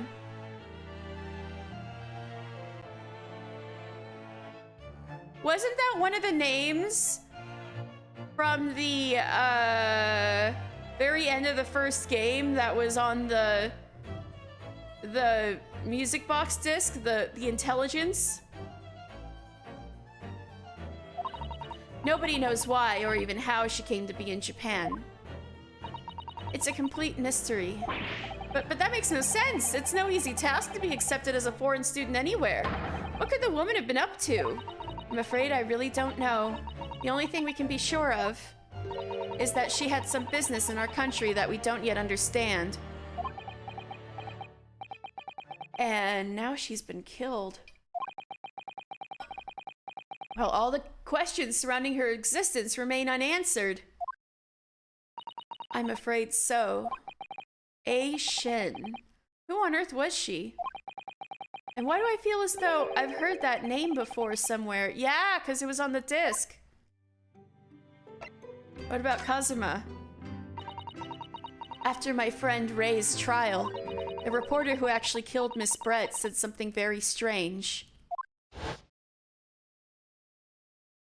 I know the truth. I know you had a hand in what went on. In that visiting student's fate. Nobody here in Japan knows anything about it. They don't know that the guy never made it to England, that he died on that steamship, and that he'll never... Obviously, I couldn't ask him to elaborate at the time. But later, I visited the man in his prison cell and asked him what he was going to say about Kazuma-sama. Good for you, Susato! Following up. Let's go, girl! And what did you learn? After he died on the voyage to Great Britain, his body should have been unladen at the port of Hong Kong and passed into the care of the consulate staff there. Should have been? Well, it turns out that his body never arrived. It just disappeared. What? Kazuma's body vanished? Our government tried to cover the fact up, it seems. They erected a grave on the cliffs by our hometown. Except, Kazuma-sama isn't there. Did Professor Mikotoba know about this? Yes, it would seem that he did. What the fuck, Professor? We have a chair! All right! All right, Rowan, how's the chair? You caught us at a very critical moment. Oh my goodness gracious. But he didn't tell me. They're still investigating what happened to Kazuma-sama's body as we speak. I just don't believe it. And what is this acute feeling of apprehension I have all of a sudden? Susato is back! Yes, she is! Oh my god, so what happened was, Iris got the postcard Susato sent warning of her coming, of her, coming back to, Britain, but she hid it so that, Ryunosuke could be surprised, and so literally Susato, the first time he saw Susato, she showed up for a critical juncture when he was like given an impossible decision to make. So she was one of those like coming in at the last minute helping you people. Yeah, a little schemer. So she had, so Iris had Susato have a Mia moment. And now we have a possible culprit who we're gonna go see tomorrow in court, who who engineered the machine itself, but he's also a magician, so he may have just rigged the whole thing to do a magic trick. So we're gonna see what's going on with him. And he was working with Odious Man, so maybe he killed Odious Man. Oh, Rowan, I have to show you.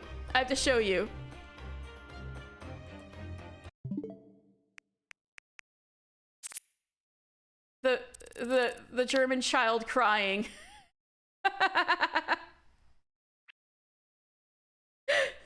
Look at this.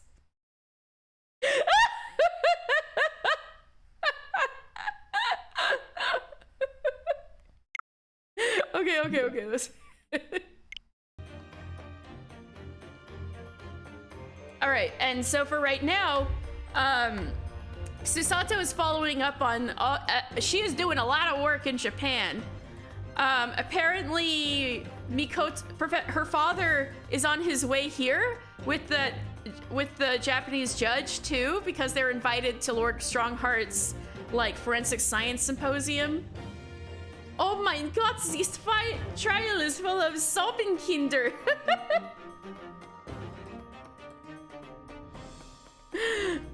And apparently Kazuma's body should have been dropped off at Hong Kong, but the body disappeared, and apparently Professor Mikotoba knew about this and never told anybody. Things are getting all sorts of fucked up. Oh, also, Giselle Brett, that wasn't her real name. And she wasn't a student either, so obviously she's some kind of spy. So we're finally unraveling some of the like grand conspiracy happening in the background. And apparently, oh, Psycherb, thank you so much for following. I know so many things happened while you were building the chair for real. Okay, I need to, since you asked for hydrate, I just finished my water, so I'll go refill it.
Okay, I'm back.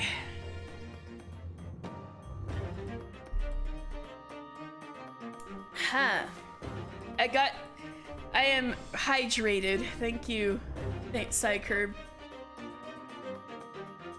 What is this feeling of apprehension I have all of a sudden? Good, I'm glad it turned out nice. The Kazuma mystery. Thinking back now, some of the things that happened on the SS Burya were definitely strange. I mean, after he died, we never saw his body again, did we? Oh, that's so sad.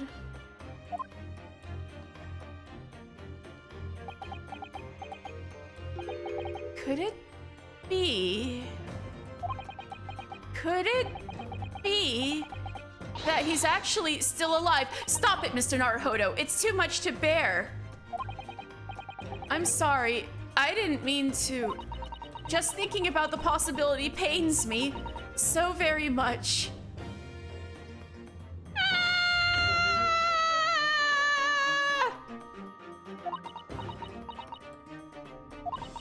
Cast your mind back for a moment, Mr. Naruhodo. Yeah, he broke his fucking neck. When Kazuma-sama was discovered, Mr. Sholmes was there, wasn't he? And he definitely examined the body. I remember it clearly. You're right. So if Kazuma hadn't actually been dead at all, it would mean that Mr. Sholmes had lied to us. What the fuck are you doing, Herlock? But there's no reason why he would possibly have done such a thing. I suppose that's true, yes. The fuck is that man up to? The idea that he might still be alive somewhere. It wants to fill me with hope, but I can't let it, because if it turned out not to be true, then I'd be back at the bottom of that awful pit of despair again. I'm terrified of what that might do to me. Oh, Miss Susato.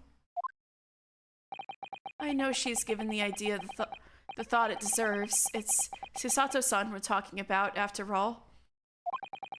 So I probably shouldn't push it now.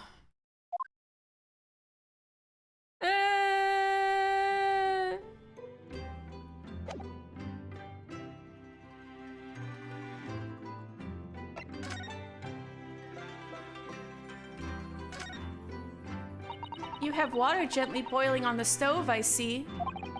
It feels wrong somehow if I can't hear the water bubbling away. And we have plenty of logs. It's not like we have to worry about paying for gas. It's important to open the window for fresh air when the fire's burning, though.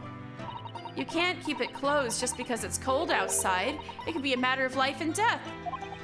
Avoiding the freezing winter air is a matter of life and death, too, if you ask me. Oh well, perhaps a nice cup of tea will warm you up later. Oh, I'm so looking forward to making you some tea again, Mr. Naruhodo. Which you'd think I wouldn't like, given that I'm not keen on bitter flavors, but it is Susato-san's tea.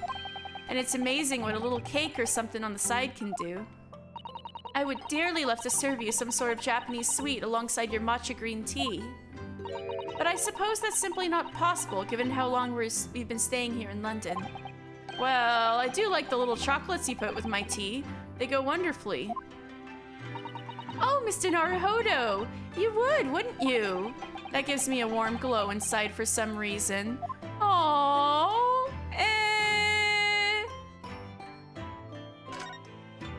You see, I've been keeping my desk beautifully covered in papers as always. You really must tidy it all up, Mr. Naruhodo. No more excuses. But Mrs. Sato, the way I see it, all those papers building up on my desk like this are a reminder of my wonderfully diverse daily life. I like to leave them as they are, so I'll never forget how lucky I am to have such varied experiences. Aww. In that case, you should definitely have a thorough tidy. Then you'll be able to see your papers building up all over again and feel that joy renewed. Still can't beat her in an argument, even though I'm the lawyer here.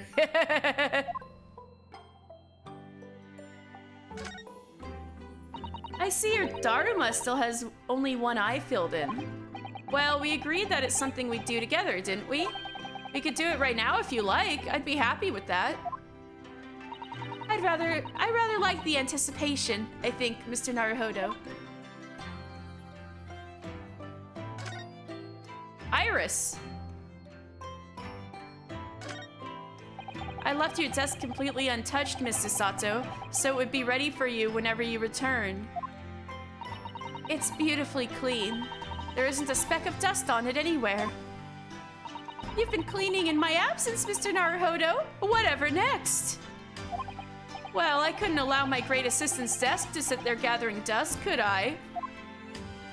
It really is exactly as it was when I left. I'm so touched. But sadly, your desk is also exactly as it was too. Well, that's how it should be after all. Oh dear, I'd forgotten how that clean-cut smile can be so disarming. Aww. So he's got a nice smile. It must be about a year ago now. I wrote a really long story based on some of my father's old notes. It's about one of Hurley's greatest exploits. I called it The Hound of the Baskervilles. Right. She was gonna promise how she knew about that. But then Mr. Sholmes forbade you from publishing it and put the manuscript somewhere nobody could get their hands on it. So nobody knows anything about it apart from Hurley and I. But for some reason, you knew the title of it, didn't you, Susie? Oh, it sounds so exciting. The Hound of the Baskervilles. I should love to read it. We're finally at long last gonna find out how she knew about it. And you wouldn't tell me. How you'd come to know it? Yes, but I made you a promise that I would explain one day, didn't I? I think it's time. Finally! Oh! I'm only sorry I've had to keep it from you for so long, Iris. Ah! Here we go! It's happening, guys! It's happening! It was completely by accident that I came to know the title of your manuscript, Iris. It was a short while before we left Japan.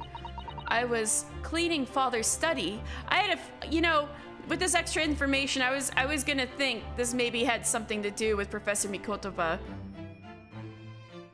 I was cleaning Father's study and I saw something on his writing desk. What is this madness? A large box of papers. There was a label affixed to the box that was written in English. It read, "The Hound of the Baskervilles." What? My Baskerville story? Of course, I had no idea what it was at the time. But Father came in and... Susato, what are you doing? Oh, Father. Did you look at those papers? No, I simply read the label, that's all. Well, put it out of your mind. Sorry? Forget that you ever saw it, and certainly don't tell anybody else about this. Do you understand? Why is everybody being so secretive about this? But what was Iris's manuscript doing in Japan? I have no idea. But when I heard Iris mention the word Baskerville that day, the title just slipped out. I would never have guessed that it was an unpublished account of one of Mr. Sholmes's exploits.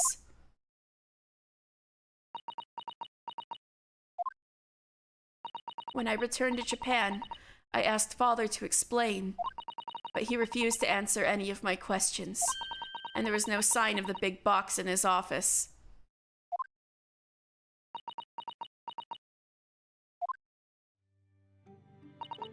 That's really all I know about it.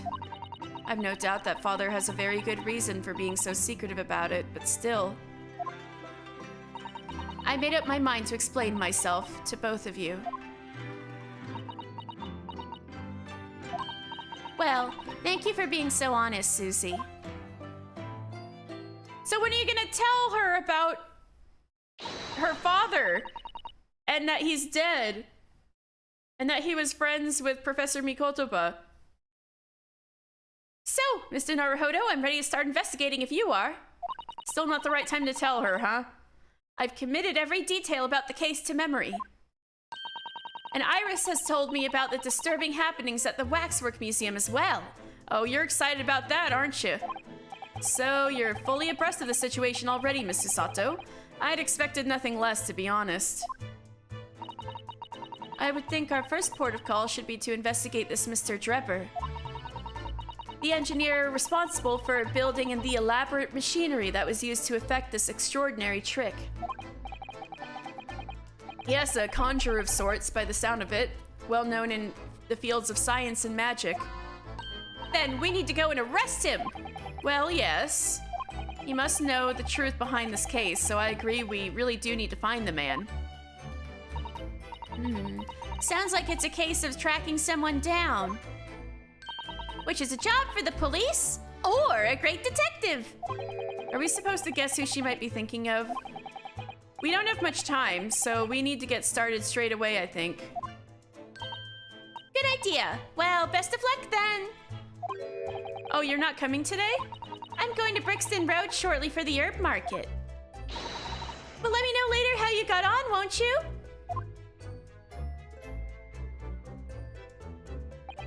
That was a little abrupt. The pull of the herb market must be strong.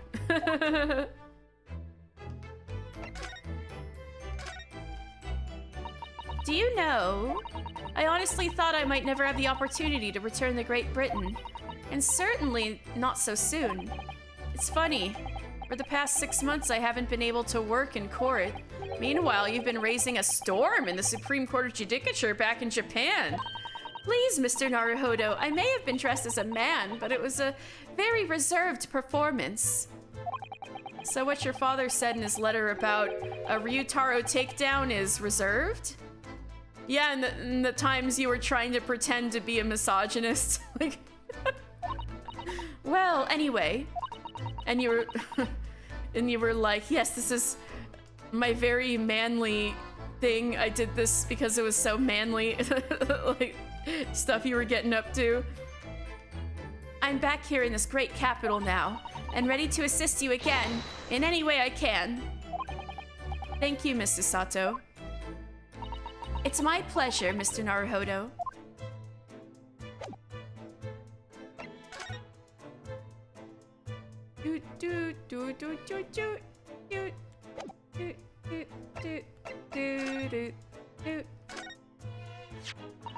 You're still taking good care of that armband, I see. I'm so pleased. Well, yes, it feels like I wouldn't be me without it now, to be honest. Oh dear, there seems to be a thread coming loose just there, look. I'd be only too happy to mend it for you, Mr. Naruhodo. Oh, thank you. I must have scraped it against something again. I'm always doing that. Then take better care of it, please. It was all going so well until I ruined it.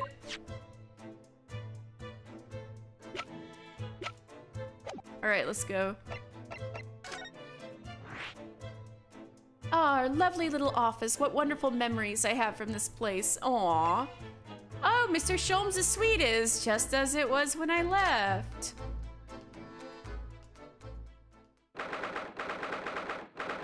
October, Sholmes' suite. Is he out? Yep, he's out.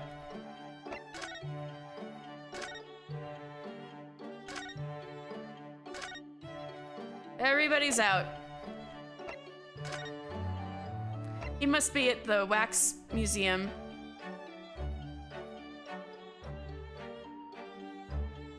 Do you know, I don't believe we visited this place for some time. I can't go to the prosecutor's office, damn it. I don't believe we have any business that would require a visit here just at the moment. Let's go here. Holy shit! Bro! 23rd October, a local prison, cell 11. You look insane. What's he doing? He's... oh my! The whole wall of the cell is covered in mathematical equations! And he's still writing more now. Is there a single number? I guess there's some. Professor, sorry to interrupt. Oh, Mr. Naruhodo. And who is this young lady? My name is Susato Mikotoba. I'm Mr. Naruhodo's judicial assistant. It's a pleasure to meet you, Professor. Oh, if only I'd met a refined young woman like you sooner. None of this would have happened. No, that's not logical. That makes no sense at all. Oh dear, I'm sorry if my presence here upsets you. I owe you an apology too, Professor. I didn't manage to deliver what I promised you I would in this court this morning. Oh no. The whole thing, the whole miserable affair, it all happened because I've been such a complete and utter clot. Well, Professor Hairbrain, what have you been working on in your cell? Oh, you mean that? Oh dear, how embarrassing. I was suddenly struck by an idea, you see, and I simply had to write it down. The wall was all I had to hand. Oh, is it some new hypothesis? Something to surpass super high voltage instantaneous kinesis, maybe? No, actually, this is my autobiography. What? Your autobiography? Oh, I was diddled and fiddled by Albert Hairbrain. The name of the new fan fiction starring you. I found I can represent my odd fortunes with only odd numbers and an ambitious set of simultaneous equations. I do only see a 1 there so far. I guess that's an odd number. Really? I'm going to have to pay back all the loans I took for the kinesis machine, you see? This is going to be a new serial publication for next month. Part 1, an odd birth, an odd upbringing. You can't beat the man's optimism, that's for sure. So that's part of why he was like, my life is over. I thought he was getting funded by Osmond, though. I thought that was like the whole point. I see. Well, for now, would you mind if we talked a little more about the case? Oh, yes, yes, of course. I've been working through the numbers. I was diddled! I was fiddled! By the pair of them! Oh. Go on. No, I'm just kidding. By Asmund! And that aloof engineer, Drebber. The fanfiction is writing itself. Him and Barrick on the first page of AO3. There are fanfiction of those two. I've seen it. I didn't read it because I don't want to be spoiled, but we're not going to have to sit through an explanation of all these equations, are we? Do they know the connotation that word has in the US? I'm pretty sure this was like written by Americans, so maybe. Even though they're trying to be extremely British, I'm pretty sure a bunch of the original English localization team for Ace Attorney is a part of this. Janet Sue was in the credits, so I'm like, somebody knows.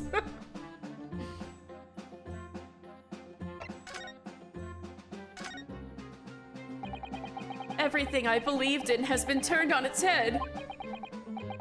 My research, Mr. Asmund, the kinesis machine, my hypothesis even. I'm sorry it's come to this. There really was no other way. No, it's not your fault. I wanted to protect my work, but in the end, there was nothing worth protecting. It was never my intention to deceive anyone. I didn't want to trick the public. No, of course you didn't. But in court this morning, I realized something. Oh? If you've done something wrong without knowing it, you've still done something wrong. Logically, it makes no difference if you were aware of it or not. Ignorance is a poor excuse. The blame still lies with me. Oh, Professor. He believed in me this morning, you know. Barrick did. He believed in my hypothesis. Well, I think that was just a necessary factor in the prosecution establishing its case.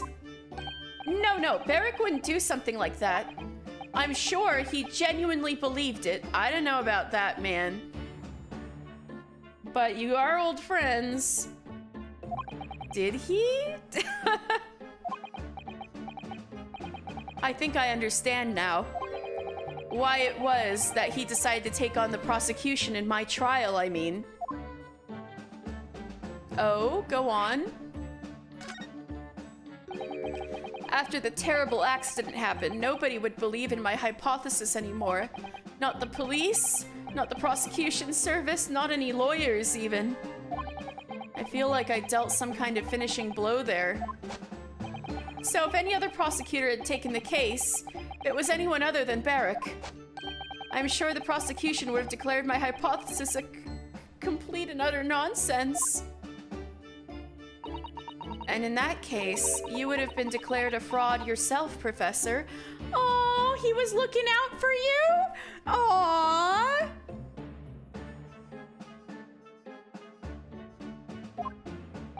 Exactly, which would have been a fate worse than death for me. But Barrick insisted that I was a proper man of science from start to finish. You think that's why he... I know him very well indeed. Barrick and Albert sitting in a tree.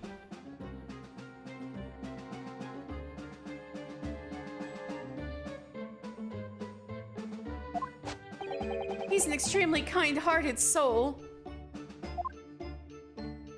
But that extremely kind-hearted soul spent all morning trying to paint you as a murderer, didn't he? Well, admittedly, that part of the analysis appears to have some flaws in it. And what about the whole Reaper side of things? How does that fit in with the kind-hearted soul idea?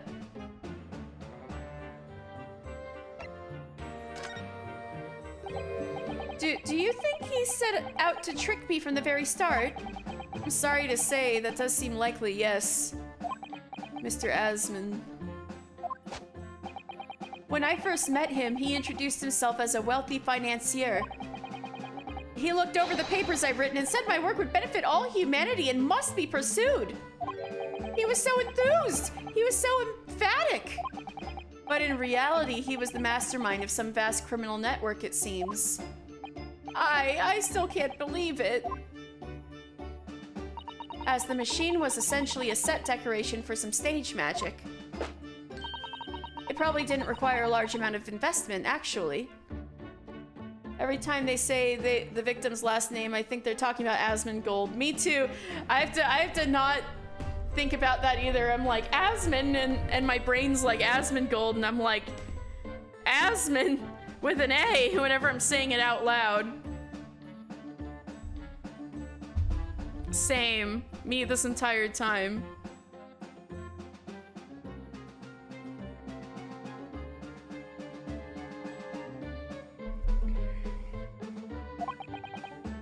But the scale of it, it wasn't just some small trick. It was a very elaborate feat of deception. All young scientists are full of hope about their burgeoning ideas, full of zeal. But none of us have any money! We want to do research, but we can't afford it. Many of us take on barely legal part-time work to try to earn just a few measly pennies to carry on. To go through all of that, only to be taken for a complete fool, it's too rotten to believe. It is. I agree. And that's why we have to find those responsible and bring them to justice. Mr. Asmon is no more, of course, which leaves only the engineer. Mr. Enoch Drebber.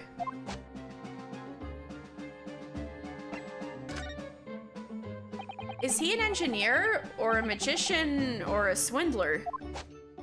It was about a year ago when Mr. Asmon first brought Drebber to meet me at my laboratory. Since then, I've met him many times to discuss details about the kinesis machine.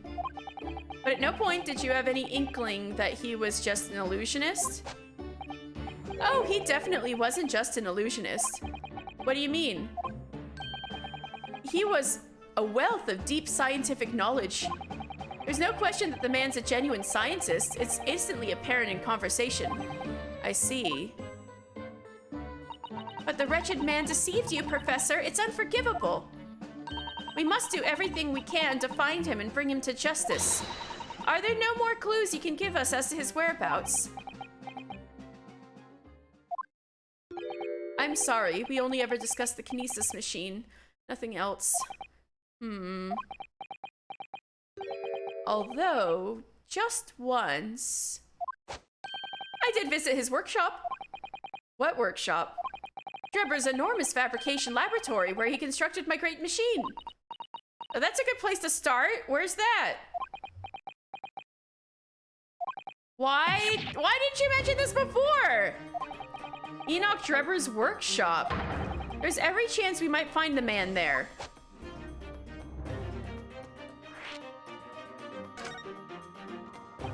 So you've been to Drebber's place of work then? Yes, just once, you understand. It was an enormous place, plenty of room to construct the kinesis machine, you see. Where can we find it? We have to go there at once. There's a good chance that we'll find Drebber there. Well, yes, definitely, I'm sure. As in, I'm sure you're not going to want to hear this. But I have absolutely no idea where the workshop is at all. I'm so sorry! I was more than half expecting that. You see, I was blindfolded in the carriage the entire way there. Shit. And never once did this, strike you as suspicious? Damn, so he was diddled, fiddled, and blindfolded. He blindfolded you? He wasn't taking any chances then. The place was incredible. The pinnacle of modern engineering. Even the oil he used was the very best. A special French machine oil that's impossible to obtain in Britain. Ah, the indescribable scent of that imported oil. Perfumers across the world should forget their secret formulae and use that instead. What do you think, Mrs. Sato? Eau de machine for your next birthday? I've never used any kind of perfume, Mr. Naruhodo, and I'm not sure I'd like to start with that. I don't suppose you know even part of the workshop's address, Professor. You don't have a business card for Mr. Drebber, for example? The man was clearly very cautious, Mrs. Sato. I'm sure he would have. Aha! Yes, I do! He gave me his business card once. It's right here, look! Holy shit. Maybe he's not as careful as we thought. What? Let me see that! Throw etiquette to the wind, why don't you? Susato's like, give me that! Enoch Drebber, engineer.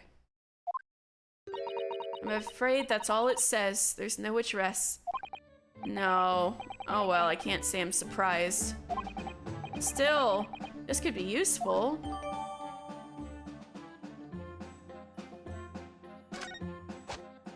Has a signature on it. Maybe his signature will be somewhere. Well, shit.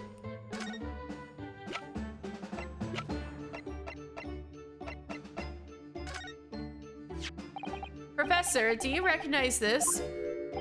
Oh, it's Andrew, my faithful friend. How have you been? Are you all right? Nobody's mistreated you, have they? Don't worry, he's being very well looked after. I always rub him with machine oil until he's gleaming. Right. And then when I come to tighten a screw with him, he slips in my hand and I can't do it. Ha! It's that age-old problem faced by driver files the world over, isn't it? I really wouldn't know, I'm afraid. Driver files.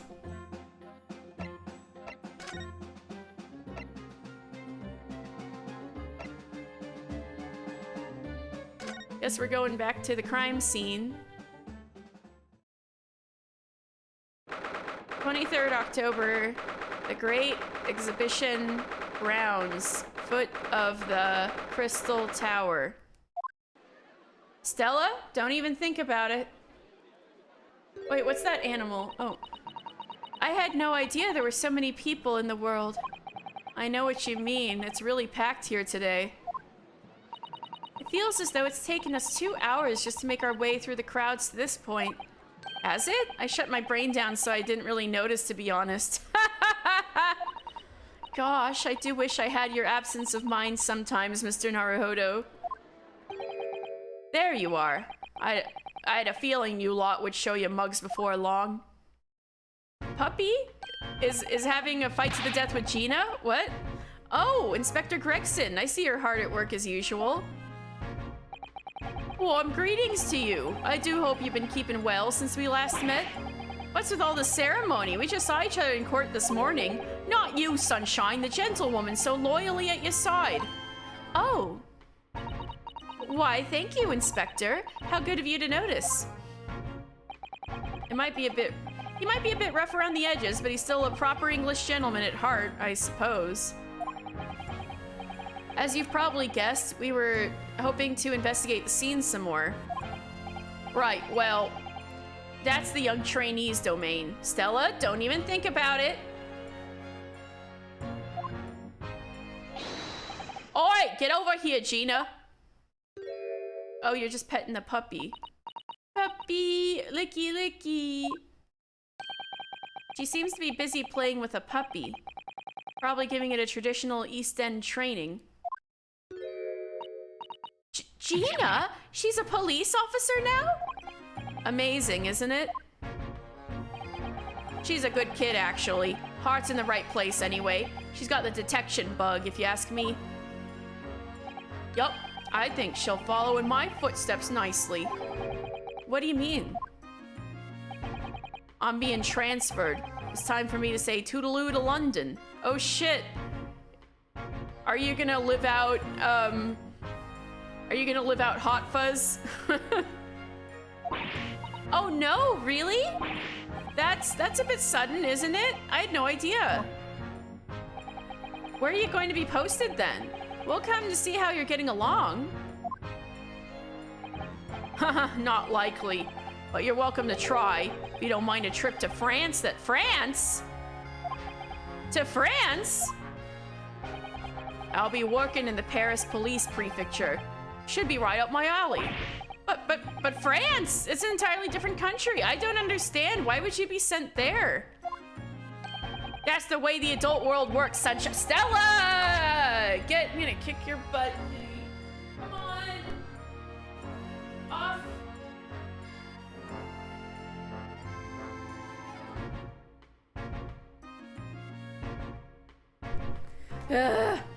Okay. Sorry about that. My cat is being naughty. Now, don't go poking your nose where it's not wanted.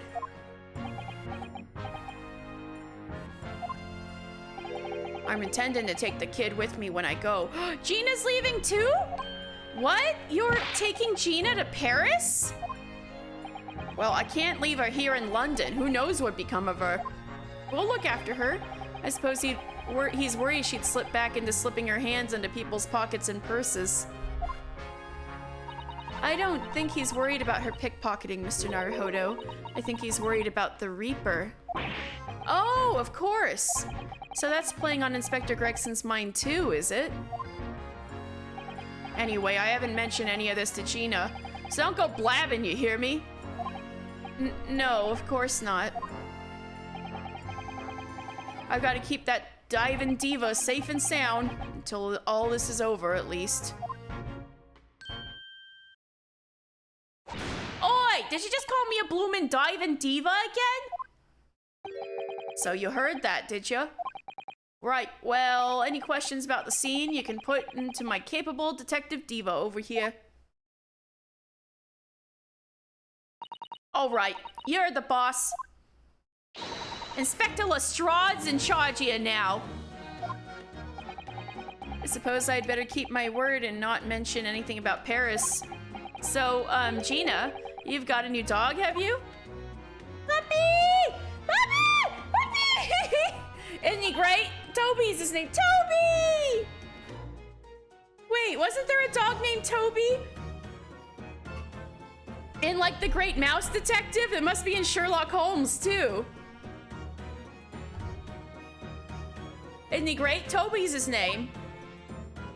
Oh, how delightful. He's absolutely adorable. Yes, the dog does seem lovely, but it's the not-so-lovely Inspector Gregson that's playing on my mind, to be honest.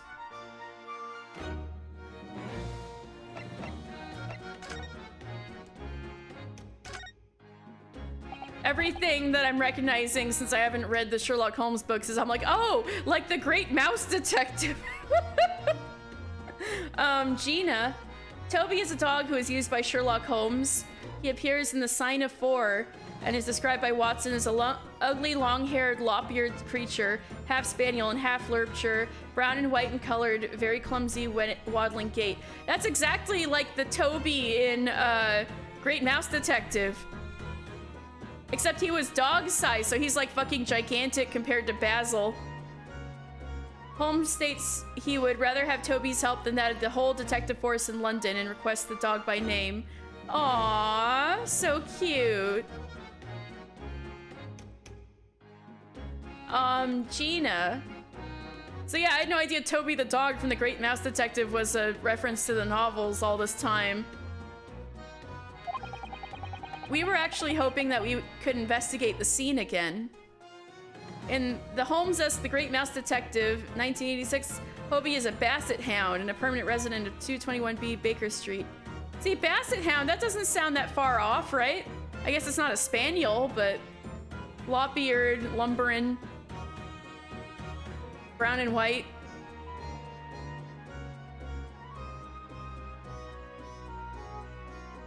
We were actually hoping that we could investigate the scene again. Yeah, all right. If it's around here, you can do what you like. Oh, that's all right, is it? I'm gonna be playing with me new friend here. Ah, yes, Toby, so cute. Oh, baby. The machine that exploded must be at the top of those stairs, I presume, and now we're allowed to investigate it. I think spaniels and lurchers are both pretty long-legged dogs, but honestly, basset hounds are cuter. They're really unintelligent, though. But they're so cute. I heard they fart, or like... My mom said she used to have a roommate with a basset hound that would fart all the time. The machine that exploded must be at the top of those stairs, I presume? I haven't actually seen it yet, so if you don't mind... Sorry, you can't go up there, Suze. Suze. Oh! It's like I told Otto yesterday. Even I ain't allowed near that wreck. What's it called again? The reason we ain't supposed to touch it. The special... That's been revoked. We're good. The Special Dispensation for Scientific Equipment Act. Is that what you were thinking of? That's the one. That's why only them lot are allowed to investigate it. What are they called again? The forensic something? The forensic investigation team? Is that what you're thinking of? That's the one, yeah!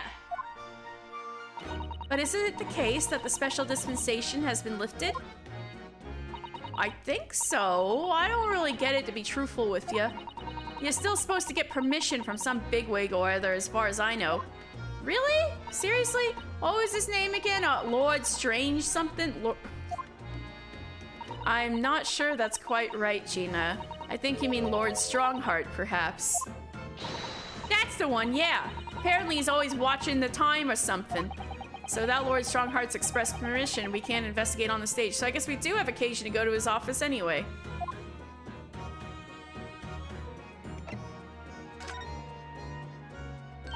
It was great, wasn't it? I had a right laugh. If it was a new one on me, that.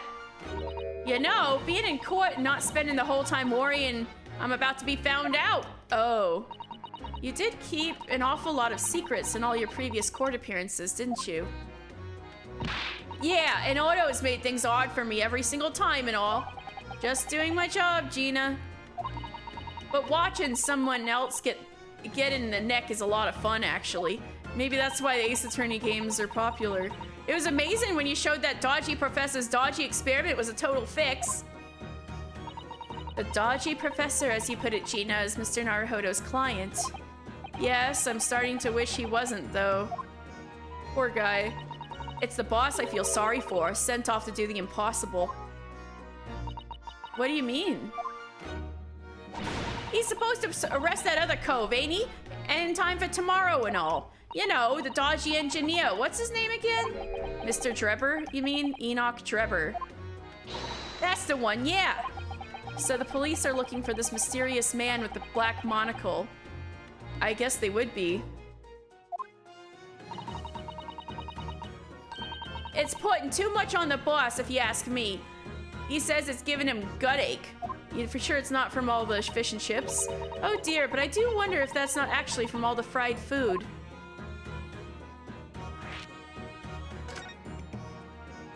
So Scotland Yard are trying to track down Mr. Enoch Drebber. I wonder if they've had any luck. He's really funny looking, got two eyes what don't match. He's got heterochromia? Is that why he's got a monocle? Stole a glimpse of a picture of him earlier. I mean, I didn't actually pinch it enough in. The old devil's got it. Sorry, who? You know, that scowling Reaper what's always glugging down glasses of that blood-red plonk. Ah, Lord Van Zeeks. He's always at it in for me, that cove. I don't know what he's always scowling about, mine. Probably would have been a pretty good boss as it goes. She'd rather be the Reaper's apprentice than a detective's trainee. The way I see it, if the choice is between a chip-guzzling detective and a chalice-glugging demigod, you're equally badly off with both. I suppose you're right. I hadn't thought of it like that. Glad we put that one to bed. Anyway, the point is, everyone at the yard's dead set on finding the fishy engineer. But there don't seem to be no clues to go on, so they're stuck. There's nothing that can lead us to Drebber at all? Toby the dog! Where did you find that little mutt then, Gina? Oi! Don't be so flamin' rude, Odo! Slight overreaction, don't you think? He ain't no mutt, alright. Toby's... how'd they put it? Oh yeah! A Bonafide detective. Aww. Sorry? I've given him proper title and everything. It's Chief Inspector Toby to you. More senior than Inspector Gregson, is he? Aww, baby. Ooh, so he's a police dog, is he? The police recruit dogs now? I heard that they're already being used officially in Germany as part of their city policing. They're used for chasing criminals and such like. They have a wonderful sense of smell, after all. I have a fairly good sense of smell myself, as it happens. I can tell undergarments that have been freshly laundered from other undergarments that haven't. Are you speaking from personal experience? That was also too much information. That's nothing compared to this little fella, Odo. Oh, really? According to what the boss said, once Toby here's got a good whiff of your drawers. Oh my god, they're using the animation for the gun, but now it's the dog. That's so funny. For the smoke grenade cannon. He could chase that scent to the other side of the world. What? To the other side of the world? You mean he can swim? Mr. Naruhodo, I think you may have missed the point by a rather wide margin. I just can't believe this little dog has such an incredible skill. I'm telling you, Odo, there's gonna be more and more dogs doing their bit for the police in the future. True. Yes, I agree. Right. One of these days, they'll be barking orders at us lot, not the other way around. Oh dear, sorry Gina, I don't think I agree with your vision quite that much. Well anyway, whatever you think about that, Toby is Britain's first police dog. First ever police dog, yay! I found him down in the East End the other day. Someone just chucked him out on the street. Such an adorable dog, no! There you go, I knew she'd lifted him from somewhere. Oh, Gino, you're such a kind-hearted soul, aren't you? To children and to animals. Okay, time to go pay Strongheart a visit. Mr. Dollar Store Gant.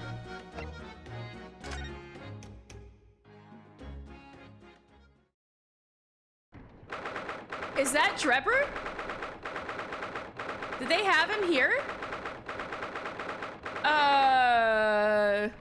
23rd October, British Supreme Court, Lord Chief Justice's office. Oh, who's that standing beside Lord Strongheart? I think that might be the guy we're looking for. I wonder, I've never seen her before. Or maybe not?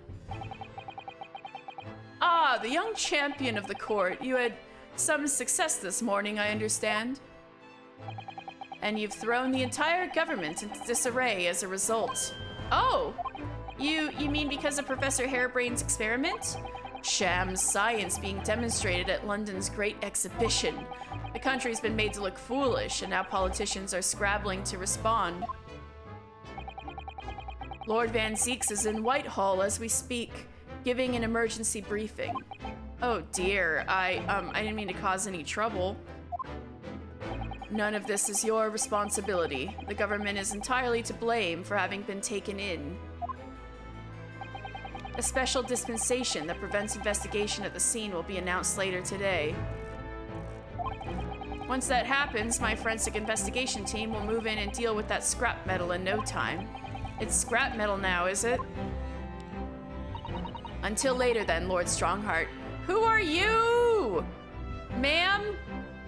Goodness, she's so cool looking though. Yes, thank you.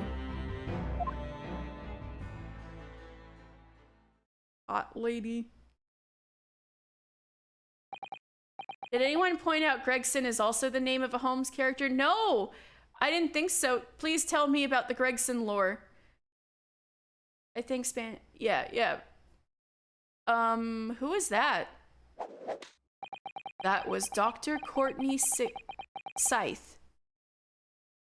Scotland Yard's esteemed chief coroner. Oh! I was wondering if she would come up. Look. Coroner, Courtney Scythe. Inspector Tobias Gregson, a Scotland Yard investigator, was first introduced in A Study in Scarlet. Oh! See, the only, like, Holmes cop I knew about was Lestrade, and they gave that to Gina.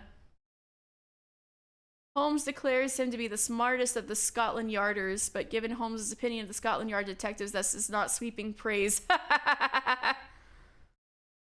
Maybe that's why, maybe that's why Gregson in this game is so, self-conscious about, how he's described in the books. Lestrade and Gregson are such visual opposites. It indicates the barrier Doyle drew between them to emphasize their professional animosity. I had no idea. What's the difference between them? She's leading the forensic investigation team's handling of this case. Stella? If you do that one more time, I'm kicking you out. Kitty. She was just delivering her report about the victim, in fact. Oh my god, I need to drink some water. Apparently, Gregson is closest to Helms and intellect out of the Scotland Yarders, and he and Lestrade hate each other, so there was probably fanfic of them. That sounds... Well, I guess we gotta go on AO3 later and do a search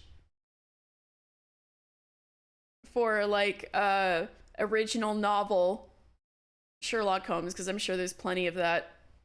Gregson is tall, tow-headed, fair-haired, in contrast to shorter Lestrade's dark ferret-like features and fat square hands. Well, Gregson is taller than Lestrade in this game, but now Gregson is like Lestrade's teacher. She was just delivering her report about the victim, in fact. Oh, I see, about Mr. Asman. Following the outcome of the trial earlier, I asked the coroner's office to reevaluate its findings. I don't have time to tell you what she concluded. If you want to know, you'll have to ask her directly. You can find her in the forensics laboratory. Ah, right. Now, what were you here to see me about? I can give you 7 minutes and 39 seconds of my time. So he's not running quite so spectacularly late anymore.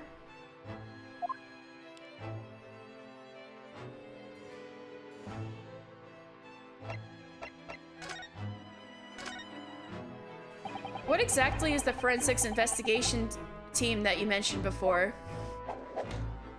The British Empire's police force must become the most exemplary in the world.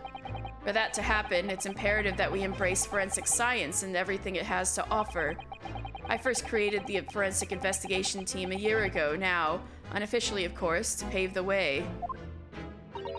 Goodness, a year ago? At next month's symposium, I intend to present the results of their work to the world. Once I do that, the House of Lords will be powerless to oppose the creation of a full-scale forensics division. And once that happens, the position of Attorney General will be mine, and criminals will suffer dearly. What do you mean? For too long, those scoundrels have made a mockery of our legal system with false evidence and bribes. But London's scum is about to be rounded up and burnt in the fires of hell. I intend to see to it personally. By creating the finest police force the world has ever known to protect our honor and our future. Look at those eyes. He means every word. Dr. Scythe is an extremely reliable coroner. When I officially establish the forensics division at Scotland Yard, she will run it as my right-hand woman. Now then, speaking of the symposium, Miss Mikotoba. Oh, yes, my lord? Your father should be on the high seas as we speak, making his way here to represent the Empire of Japan. Yes, that's right. I understand he will arrive at the beginning of next month. Are you acquainted, Lord Strongheart? With Professor Mikotoba, I mean. It was many years ago now, but yes, I remember Dr. Mikotoba very well. I knew it! I knew it! If my memory serves, it was some 15 years ago now that your father came to Britain as a visiting student. It was the year I was born. So, yes, 16 years ago, in fact. Mikotoba was a young practitioner of forensic science, and Shigoku accompanied him as a young, promising judge. So she basically didn't have a dad until she was 6, damn. 17 works in Tobias Gregson Lestrade, amazing.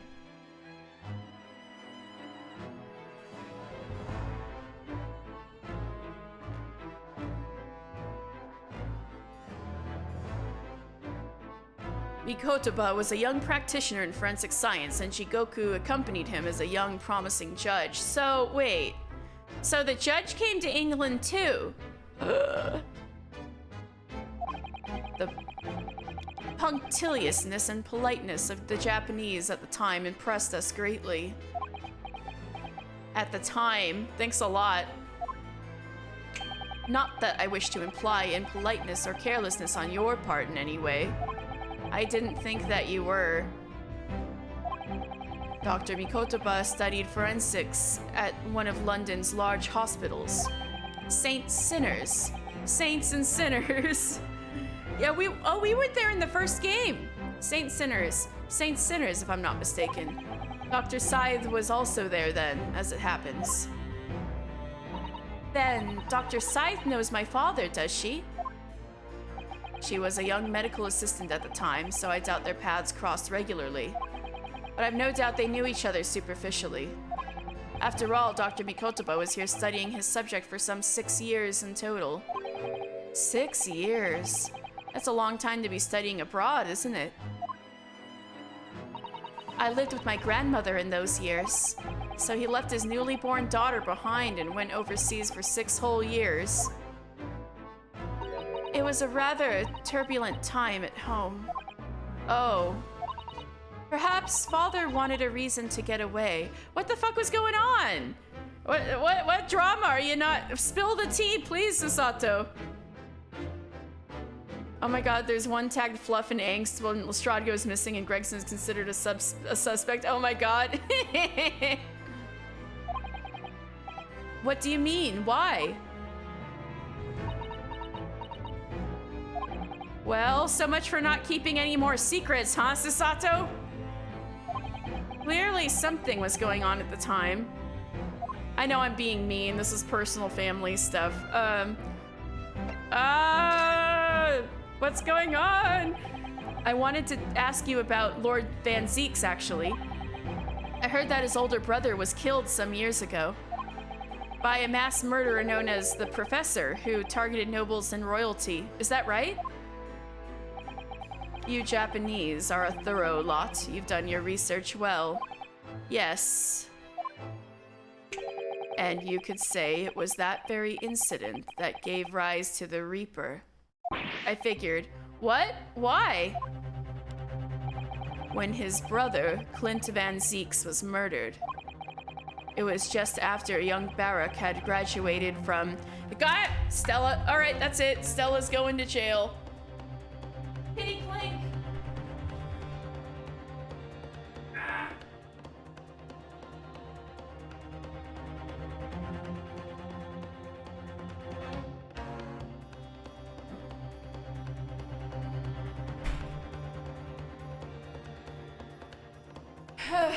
Okay. Sorry for the disruption in tone.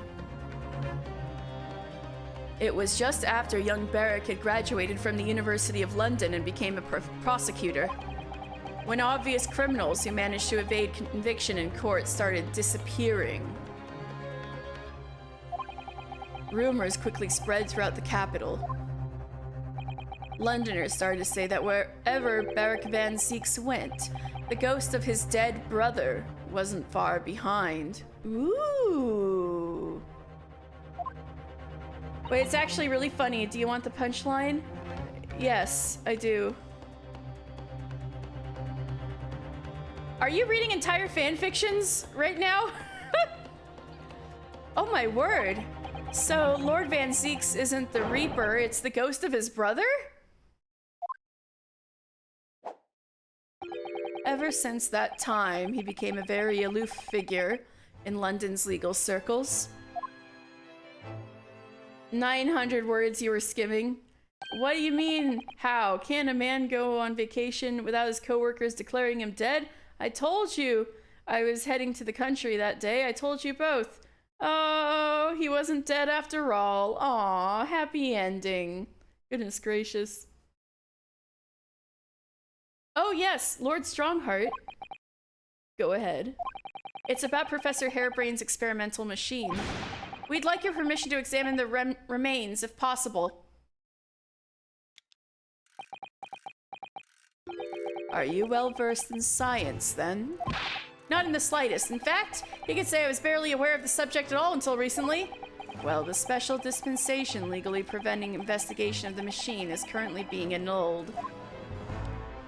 Within a few hours, Dr. Scythe's team of forensic experts will begin their own investigation. But I suppose until then, there's no harm in you looking at the wreckage as long as you touch nothing. Yeah, actually touch nothing this time, Ryunosuke. Thank you.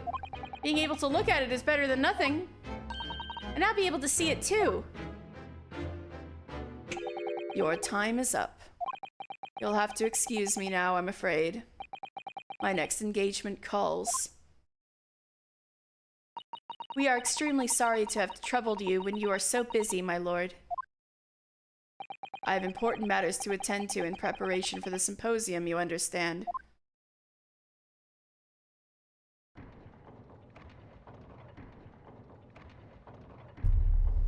Okay. I always feel so nervous here. I should love to ask if I can borrow some books, but I just can't.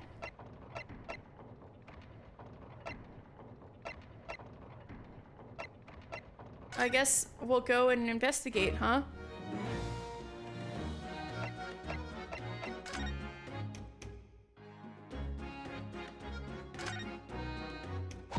Oi, that's off limits up there. Try to sneak past me again, now stuff your gob full of boss's fish and chips.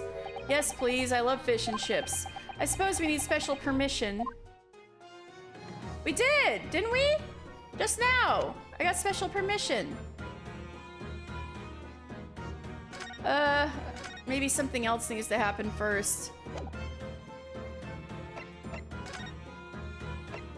Alright, let's go to the forensics laboratory.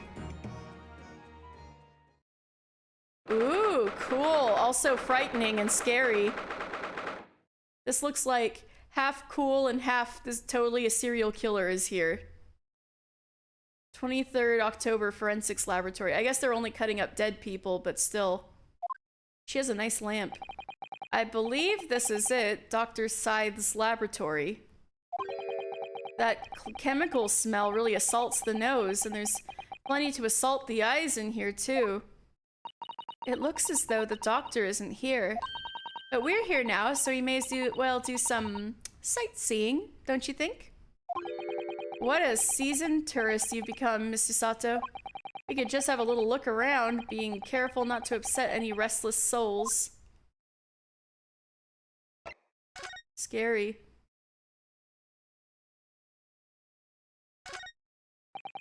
Look at all the bottles on the shelves in these cabinets. What an assortment of chemicals. These ones here are labeled highly toxic. That's worrying, because there are also things that look like salt and pepper shakers in there. Oh yes, and they actually say salt and pepper on them. The doctor probably spends a lot of time in this room, I suppose. Perhaps she has meals here sometimes. Don't do that! Life goes on, even when you're surrounded by death.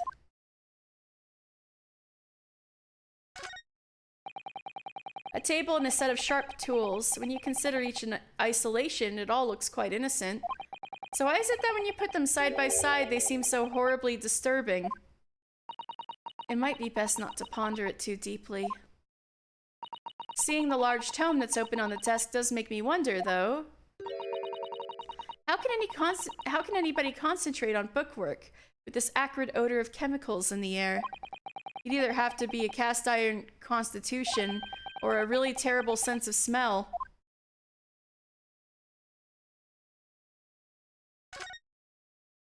I suppose this is Dr. Syde's desk. I would not like to work in a place like this. It's very tidy though, isn't it, Mr. Naruhodo? Imagine how efficiently she must work. The lighting is poor, which is bad for the eyes, and the chemical smell can't be good for you. Not to mention the skeleton watching over you as you work, which is definitely bad for the nerves. Well, yes, those are valid concerns, I suppose. I can just about cope with a one-eyed Daruma doll watching over me, but that's all. Alright, I guess. Oh. There were crows? I mean, there were bats, but there's a crow here. There were bats in Van Zeek's office, I mean. That looks like an owl and a crow up there. I know, and they haven't even twitched since we came in here. Well, no, they wouldn't have. They're taxidermy mounts, Mr. Naruhodo. Oh, this one doesn't move. Oh, I was afraid you were gonna say that. I've been trying very hard to tell myself they're just sleeping with their eyes open. Yes, I think perhaps you were wise to put something like your Daruma doll on display in the office instead. Well, look at this. What a magnificent display case. The cherry wood has been polished to a high sheen, and the intricate carving is a joy to behold. Western cabinet makers really are very skilled, aren't they? Do you have nothing to say about the skeleton inside, Mr. Naruhodo? Miss Susato, can't you tell that I'm trying very hard to avoid talking about the terrifying contents of the case? It's how I cope! Oh my god. I'll be sure to remember that from now on. You're such a wuss, Ryunosuke.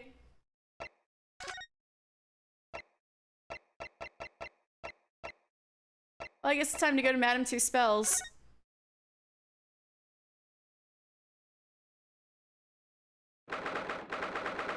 23rd October, Madame Two Spells. Oh my, no wonder it's called the House of Horrors. I'd like to turn on my heels and go straight home via the confectionery. Being scared makes you crave sweets? I can understand that. I was looking forward to a reunion after 6 months away, but there's no sign of Mr. Sholmes anywhere. That's strange. He should be here investigating the abduction of the waxwork. Oh well, I suppose we'll just have to come back again later. Seriously? He's not hiding somewhere, is he? Damn, I guess not. Ah yes, the heavy curtains in the middle of the House of Horrors. Whatever is on the other side of them, you just know it's gonna be terrifying, don't you? The sign says it's the Madame Two Spells special exhibit.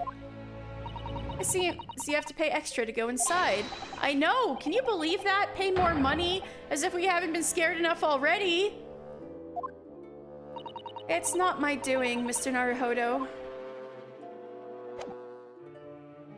Alright, what the heck now?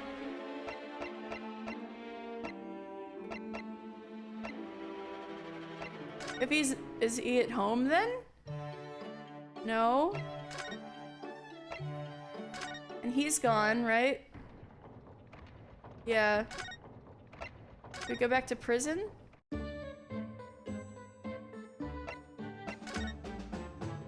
Huh. Maybe I gotta talk to Gina for her to let me upstairs.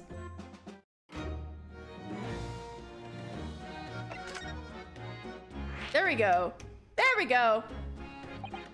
Gina, we were actually hoping that we could investigate the scene again.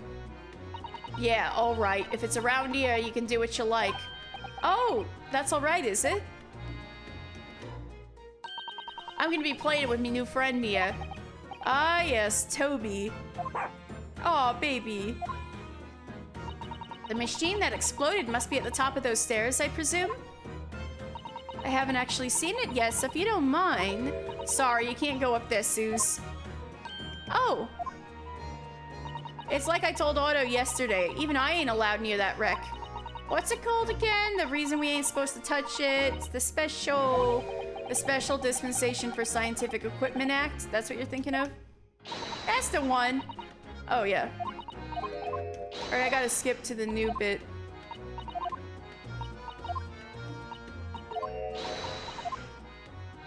Actually, we've just recently been to see Lord Strongheart. Eh? You what? You met him? Last time the boss was called to go and see him, he waited for 3 hours at the cove's— Oh my god! So it was Inspector Gregson that we were keeping waiting all that time. Oh my god, poor guy. And came back sniveling. Tragic. Well, Lord Strongheart has given us permission to examine the scene as long as we touch nothing. Oh yeah? Honestly. Alright then, go ahead. If it turns out you're lying, it'll be the boss who gets it. He'll never eat another chip again in his life. So, you're still saying all this is above board, are you? I'm sure everything will be fine. That really would be tragic. Alright then, them's the stairs. Off you go. Oh, thank you, Gina.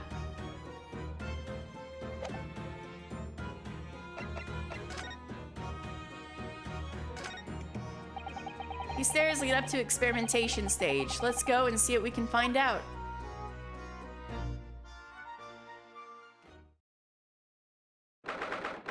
October, the Great Exhibition Grounds Experimentation Stage. Oh my, so this is the machine. Still flying sparks days later? That was used to deceive people into thinking instantaneous kinesis had taken place. Yes, that's right. Or rather, it was the machine. It's a little worse for wear at the moment. What extraordinary lengths Professor Harebrain went to in order to obtain the research grant. No. The professor was tricked as well. He didn't know anything about it. Yes, of course. It is amazing, though, isn't it? The scale of the whole affair is so very British. You're right about that. You never see such grand deception in Japan, that's for sure. Oh, look! Is that... Oh, it's our guy! What's he doing here? Lord Van Zeeks?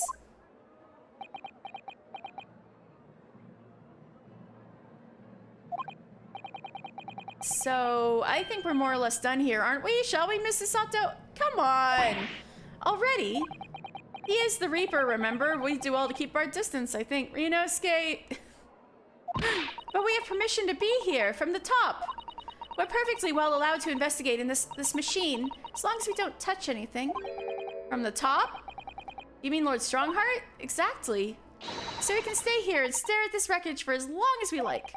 She could have been at the center of the explosion here and it wouldn't have bent her steel will. Her steel will. Well, I'm gonna go up and say hi. I don't know about you, Ryunosuke. Least approachable man in the world winner 10 years in a row. Be strong, Mr. Naruhodo. Your country and your assistant stand firm behind you. Lord Van Zeeks?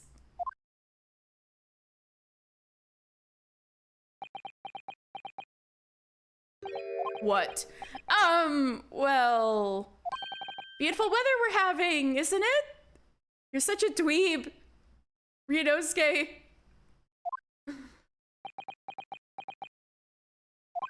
I thought I was making it quite clear that I didn't want to be disturbed. Apparently you Nipponese are unequipped to read the signs. Oh, I read them. So, what are you doing here? Entry to this area is prohibited.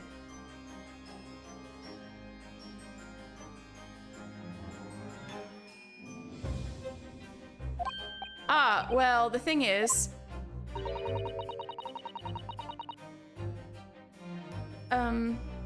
Lord Chief Justice Strongheart granted us permission to investigate, on the condition that we didn't disturb anything.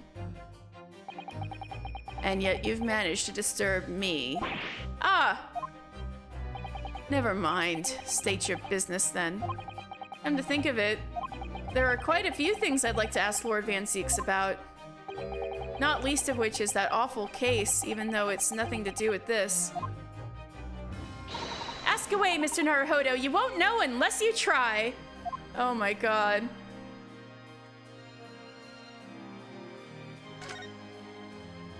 So, Clint was the name of your older brother, I understand, Lord Van Zeeks? You Nipponese. I always have to be on guard whenever you're around. So, you've been investigating me, have you? Oh, no, it's not like that.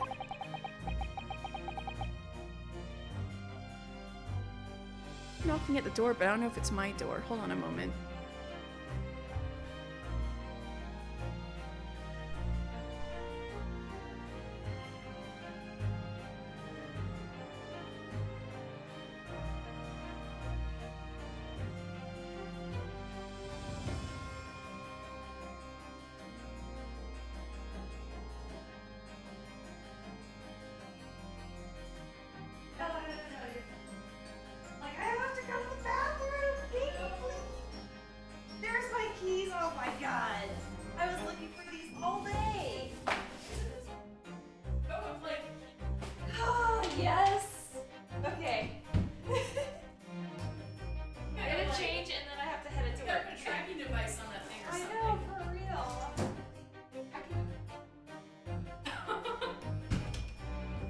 I was my roommate.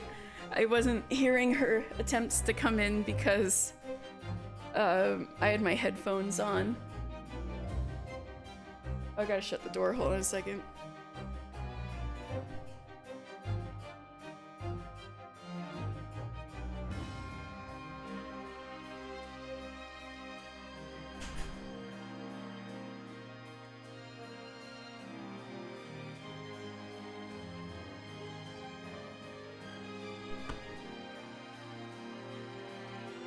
Well, alright, it is a bit like that. My older brother was also a prosecutor. He was the pride of the Van Zeeks family. But tragically, a vicious killer took him from us.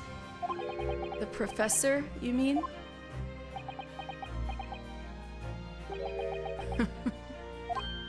Is something funny? That's the extent of what you've discovered, is it? I shouldn't be surprised.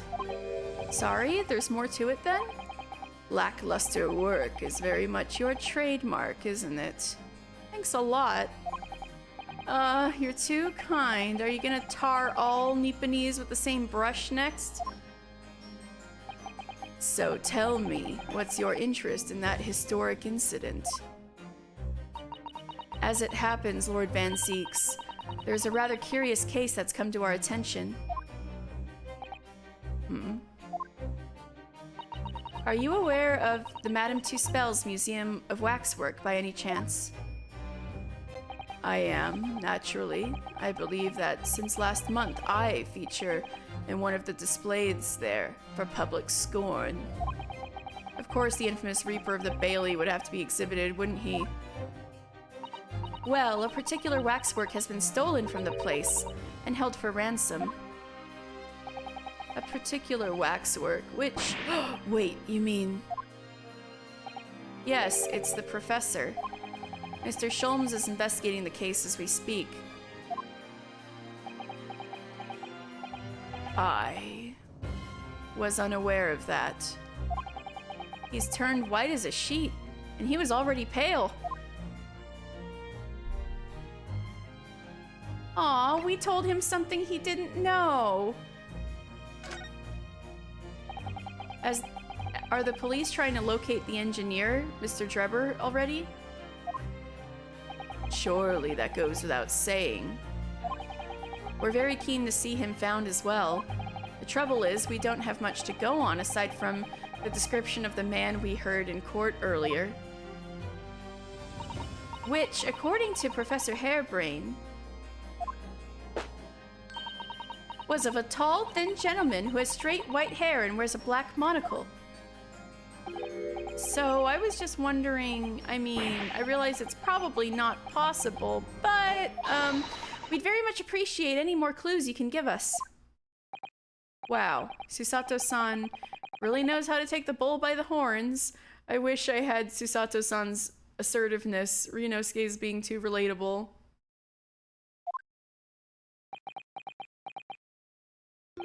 Fine. Why not? I have a photograph of the man from an investigation 10 years ago. Oh, he looks very like people make fan art of him on the internet. He is a very Tumblr sexy man kind of vibe. Though it appears he had already had that black monocle at the time. Estinian? No! He does look like Estinian! Oh no! No! He totally does look like Estinian. Estinian without ears.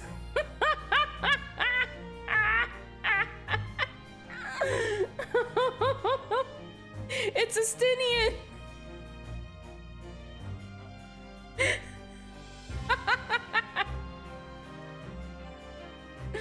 So they weren't kidding about black monocle. It's really like a sunglasses monocle. The Harupo boyfriend author had a phrase where they kept making fan art of him. He's a very sexy man. Of this guy in particular? Oh my god, I must have missed her phase doing that. Oh man, I used to follow Moa, what she was doing a lot. I seem to have missed that though. Hello Ned, how are you? You're just in time for Ace Attorney Estinian.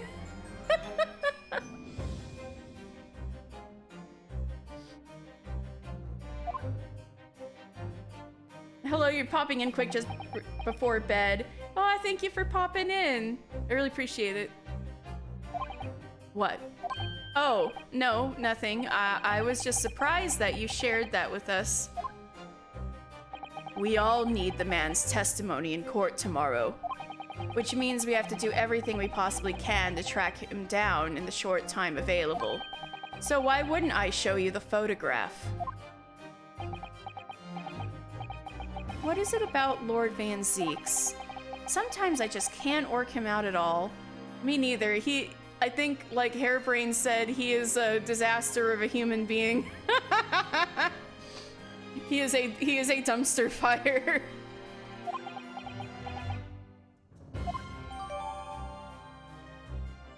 I can't believe Beric Van Zeeks' brother was a worm. It's Nidhogg this entire time, who's been dead.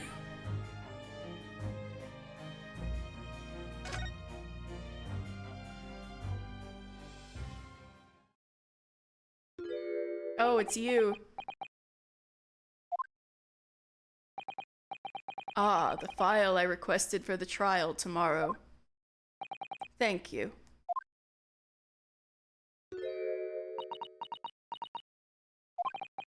Are you alright? Nidhogg Van Zeeks. Who is this man, Mr. Naruhodo? Oh right, she wouldn't know yet. Lord Van Zeeks' apprentice, apparently. So I'm not the only one. Chisato-san can see it too. Lord Van Zeeks, may we speak with your apprentice for a moment? With him? Why?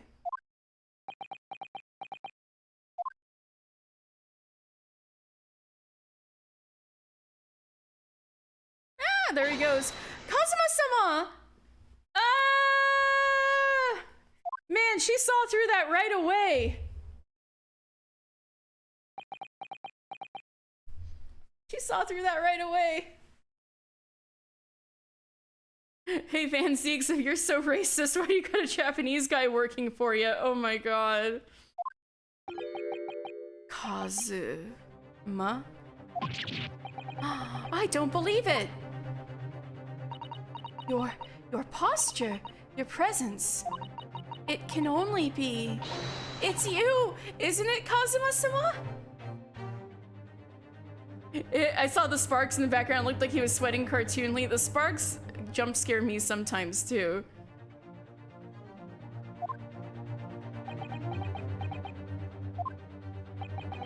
I felt something strange the very first time I encountered this cloaked figure. It's like, these are his two besties. You cannot fool them. As if I knew him somehow. Can it really be you, Kazuma? But you broke your neck. Wait. Too late. What's going on here?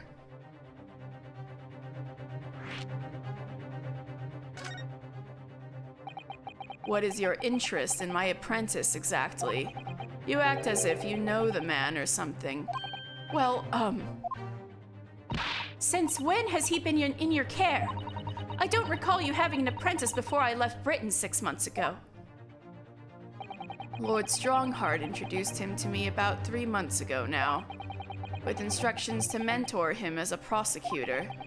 But he didn't tell you why, did he? The man appears to be suffering from amnesia. He's forgotten every last detail about himself. Well, that's convenient, isn't it? Ah! He has amnesia? What is Strongheart doing to him? There's something fucked up going on. Tomorrow, he will appear in court at my side. Oh, you get a little assistant too, like I got Susato and Iris. Oh.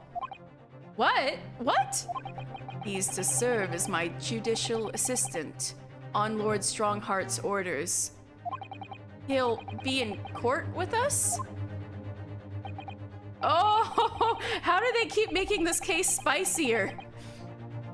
Now then, unless I'm much mistaken, I believe this conversation has run its course. Oh, yes, thank you. I definitely saw a reaction there. When Susato-san called out like that, it really seemed to hit a nerve. When she called out, Kazuma-sama.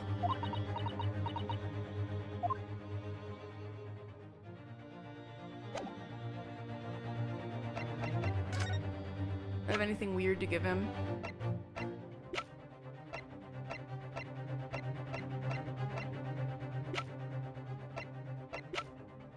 Oh, we're good, we're good. He's cheating on Ryunosuke. Oh no! Oh no.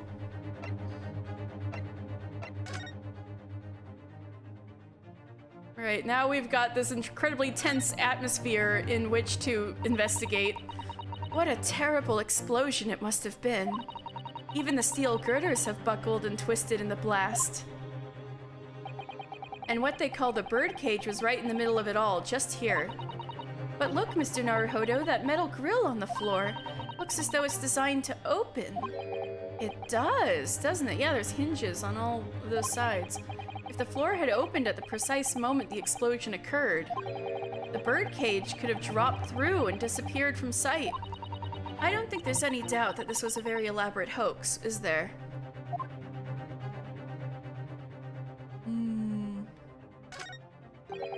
This wasn't here yesterday. Really? But if I'm not mistaken, it's the cage in which the victim was standing before he was apparently beamed through the air. That's right, the bird cage. According to what Professor Hairbrain said in court, it's made of wood. Or more precisely, Japanese cypress, I think. Really? And despite having been in an explosion and then falling from a great height, it's relatively unharmed. What a wonderfully durable construction, wouldn't you say, Mr. Naruhodo? I'd understood that the forensic investigation team had taken it away yesterday to examine it.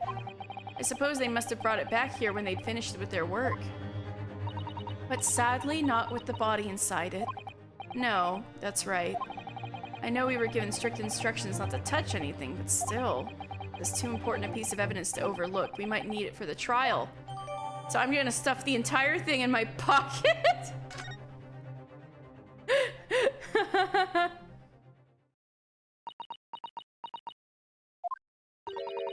You'd already met that masked man, hadn't you, Mr. Naruhodo? Yes, yesterday, in fact, at Lord Van Zeek's office. I see. And if Kazuma-sama really is still alive, it means that Mr. Sholmes lied to us. You picked on that right away, didn't you? I know. We're going to need to speak to him about that. Interesting, he seems to be conspicuously missing today. You're going to have to leave now. The forensic investigation team are due to arrive shortly. If they find you here, it will cause problems. What sort of problems? Foreign affairs problems. Well, we could do without that. All right, we'll be on our way. Let's go, Mr. Sato. Of course.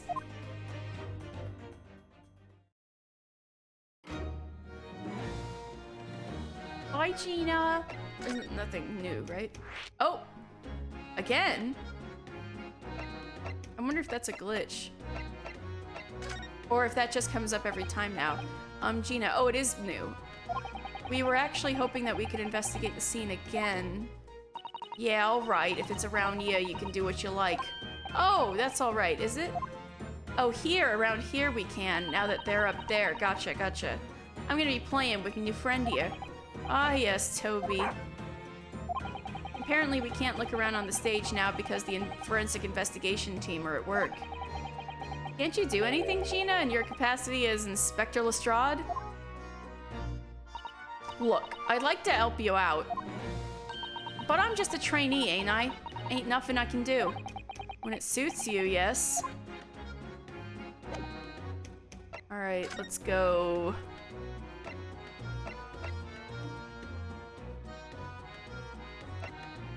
Maybe she's here now.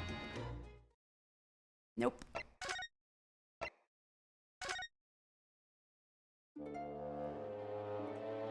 Nope.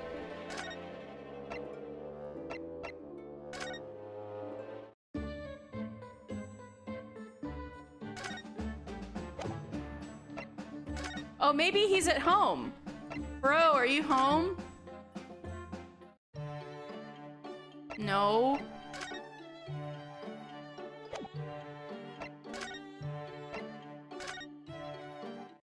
Alright, game plan. No.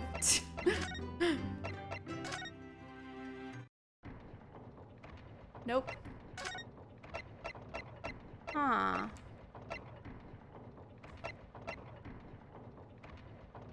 I guess there must be new stuff to investigate.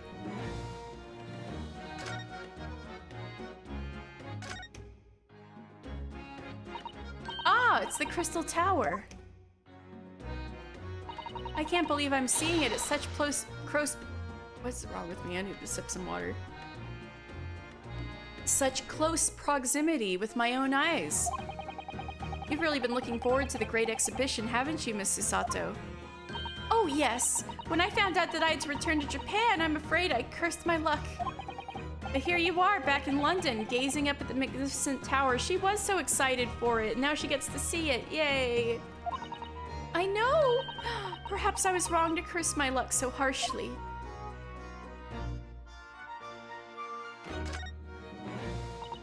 Here's the scorching on the ground that you mentioned. Yes, and there's what's left of the green balloon's envelope. Oh, more hydrate. Thank you, Tess. How you doing, Tess?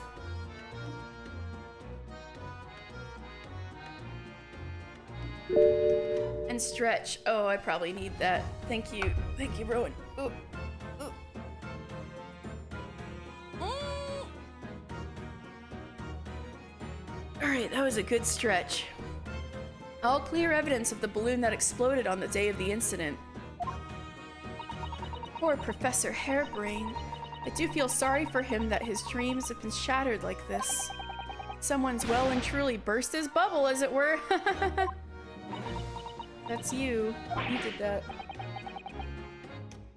Ouch, I'm a bad person. You've been in Halatali 3 days in a row? Oh goodness. Well, at least Halatali's pretty fast.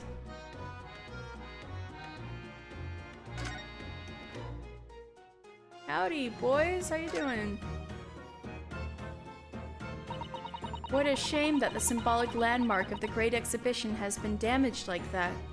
You're so sleepy but decent. Been an odd week so far. How's you in the game? I've been so excited for this game. Yeah, it's been an odd week, hasn't it? But, yeah, there's so much. We're starting to get an inkling about the juicy drama that's been in the background of all the cases so far. We're starting to uncover it a little bit.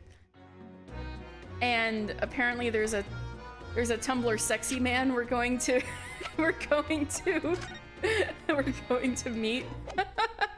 We need to go find him. But yeah, it's like I've been wanting to know the details on everything that's been going on in the background, so I've been excited for this to finally get the drama. But not again? Alright. Okay. Yeah, so I'm excited for it. Alright, see you later. Oh, oops. What a shame that the oh, I did read that out loud. Yes, unfortunately the birdcage crashed in the most prominent position possible. It's the gods giving us a warning, if you ask me. Man must travel under his own steam and not cut corners with instantaneous kinesis. But imagine what might have happened if the birdcage had landed in a slightly different location. The death toll could have been far worse. That's true, it was crowded in here. So I think perhaps it was a blessing in disguise. Well, the gods are benevolent, obviously. I did just say it was a warning. It was just a warning. Man must travel under his own steam, or next time bird cages will rain down on all of you. Your faith is much stronger than I realized. Well, how do you think I passed the entrance exam for UMay University? It wasn't by studying alone. You were praying to pass the test. The balloons, right? Oh look, a flying balloon. I've never seen one in the flesh before. I can't understand how they can fly, and so high up as well. Oh, but to think of the view, Mr. Naruhodo, you must be able to see for miles and miles. I do think of it, and it terrifies me. I mean, it would be certain death if you fell out. I'm sure they're perfectly safe. After all, they've been invented by some of the brightest minds in the world. Let's not forget that we know at least one has exploded. I'm sure there are other ways to fly.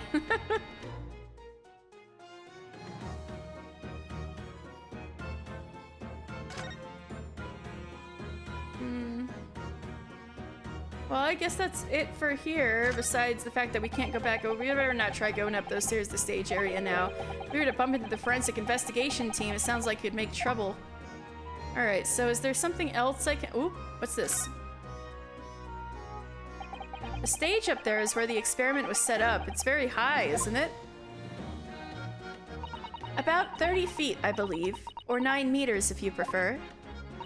Craning your neck to see up to it starts to hurt after a while, doesn't it? Yes, we need to get up there and look around properly. Although if I'm honest, climbing all those stairs makes my chest hurt. Oh dear, I think perhaps you should exercise more, Mr. Naruhodo.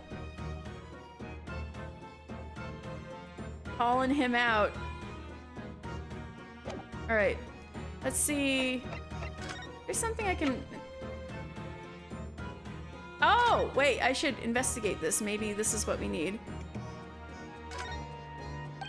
Ah, look here, Mr. Sato. Oh yes, the wood's cracked and broken a little. I suppose because it fell from such a height? Yes, from the height at which the balloon was flying down to the crystal tower below. A fall of about 30 feet, or 9 meters. Leaving a man inside tragically dead.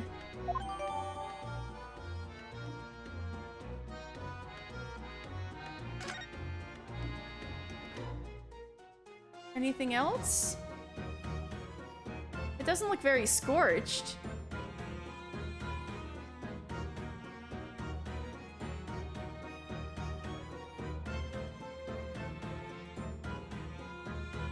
Okay.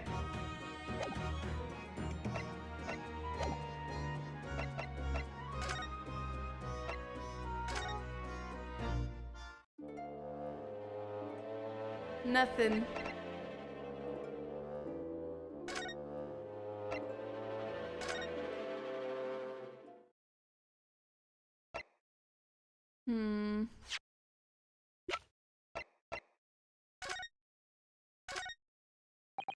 Can't find. Oops. What's this? Oh, whoa, what's this? There's always something on the back of these cards. This dark smudge here. I think perhaps it's machine oil. Ah, yes, possibly. Professor Hairbrain mentioned something about the oil. Oh! We can follow the scent! Oh, with the dog! I need to give this to Gina so the dog can follow his nose. Hairbrain mentioned something about the oil Mr. Drebber uses, didn't he? Holy shit, this is how we find him. He said it was specially imported, very high quality oil that's impossible to obtain in Britain. Yes, that's right. But more importantly, that's more fragrant than the finest perfume. So, excuse me a moment. Oh, it doesn't appear to have any scent at all. Don't worry, I expect that's just because there's such a tiny amount on here. Ah, I need to give this to Gina!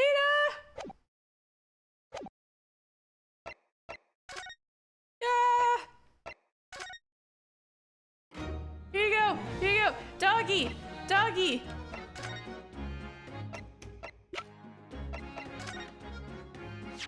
About this, Gina. Yeah, I'm still learning me letters at the moment. I only know A to E. So if it ain't too much bleeding trouble... Ah, actually, Gina, it's the back of the card that's important. How come? There's just a dirty old smudge on the back, that's all. It turns out that this is very high quality French machine oil. It has a very particular scent, apparently. You don't say! Let's have a whiff of then. You sure? I don't smell nothing. No, we didn't mean that you should smell it. Oh, right. You mean Toby? Yeah, exactly. His sense of smell is so good he can track people over oceans, can he? Professor Hairbrain informs us that this oil is unique to Mr. Drebber's workshop. Oh, let's go, Toby! Let's go, Toby! Let's go, good boy! Sniff, sniff, sniff, sniff, sniff, sniff. I think he's picked up a scent.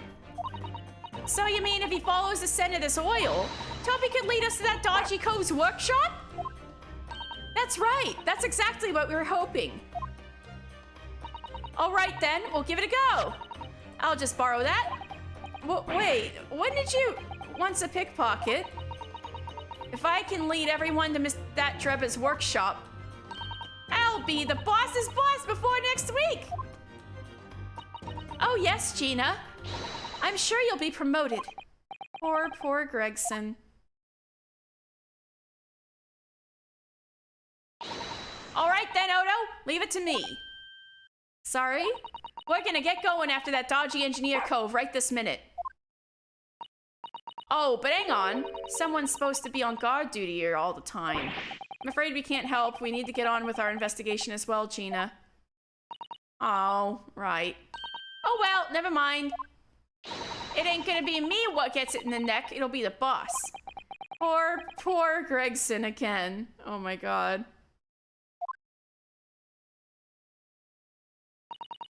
Ready, Toby. Ready, Toby? Got that oil scent, have ya? Come on then, boy. Let's go, Toby. See you later. I want to follow them. I do hope the scent of that oil leads them to that swindler's workshop. Yes, I hope so too. Ideally before the dog swims across the channel to France. All right. Maybe this will trigger things to change in places. Not this place.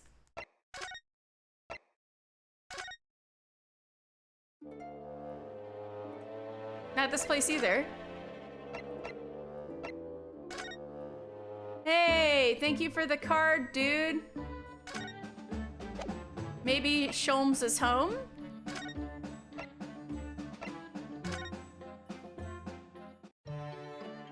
Nope.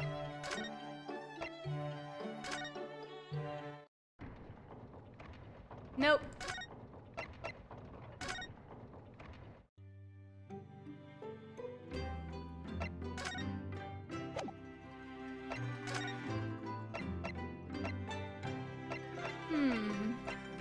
Maybe I'm missing something. Something else here. Maybe there's something I should be showing somebody. What do I got?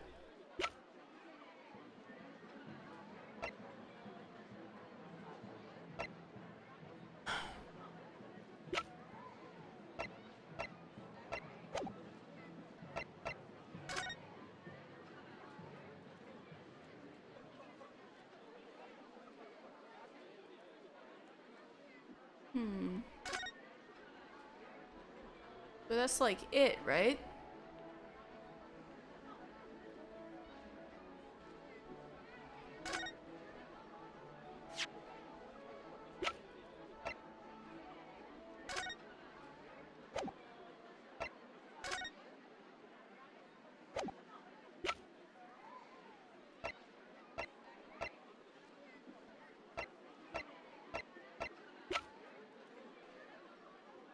And this is done, right?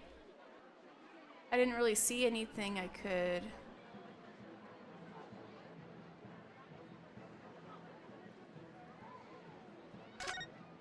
Oops. Okay.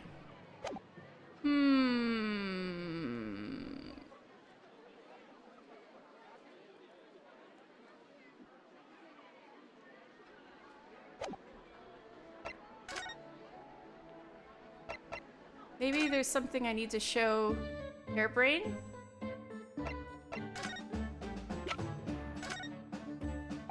Professor Hairbrain, what do you make of this? Oh yes, that's just what we need to prove my hypothesis, isn't it? No, it's nothing to do with your hypothesis, actually. Then take it away! I don't want to be bothered with anything that doesn't assist my science! Alright, keep your abundant hair on.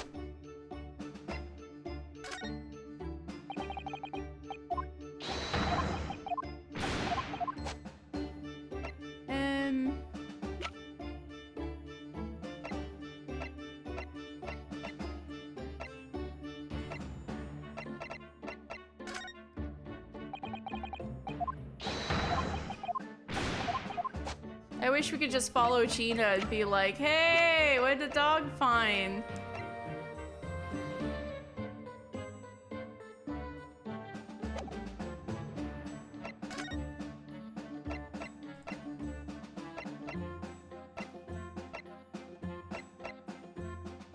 Unless Sholmes is hiding somewhere. I wouldn't put it past him. Not here.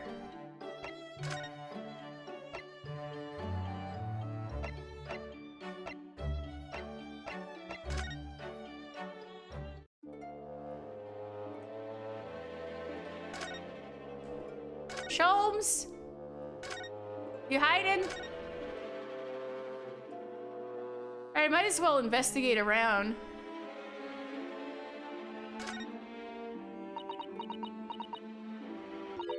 This one's posture reveals his weakness. You're sussing out their weaknesses? Sorry? The killer's stance leaves him wide open to attack. I'm quite sure I could see him off.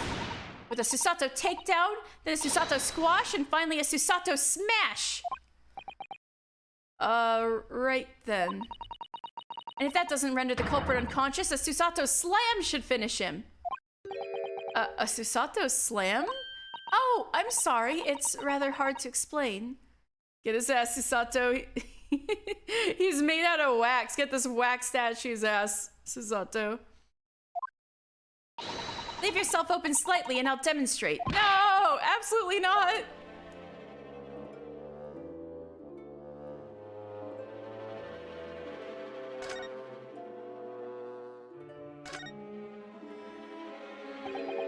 That old policeman isn't here now, obviously. I still can't believe he just happened to be on the jury, though. I understood that London has a population of 6 million people, and yet... You do seem to run into the same people disproportionately often, don't you? I know.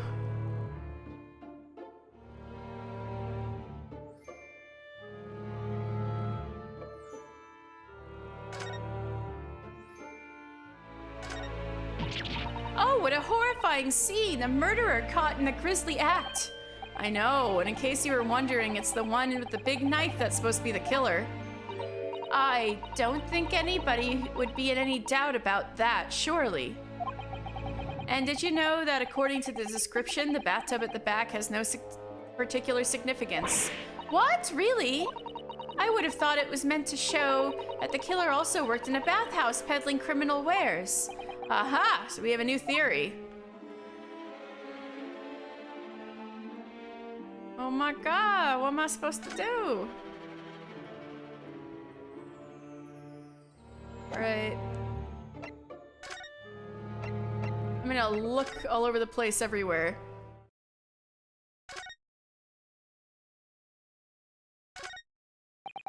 Those large jars seem to have pale things floating around inside them.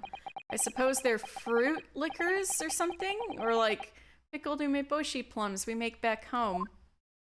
Ah, Father had jars like that in his laboratory as well. I expect they're human organs and a preserving solution, probably as examples of some rare medical condition. Susato, there are some things in the world that it's perfectly fine never to know about, ever. Oh. So as I said, I'm sure they're fruit liquors or umeboshi, aren't they? You're such a wuss, dude. Of course.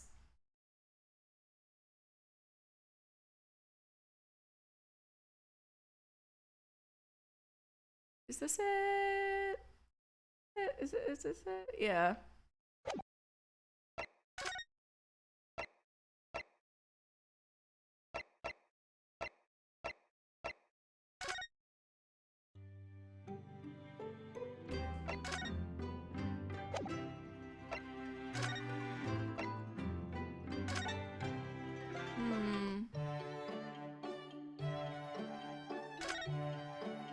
I feel like if there was something we had to examine in here, it would be immediately obvious.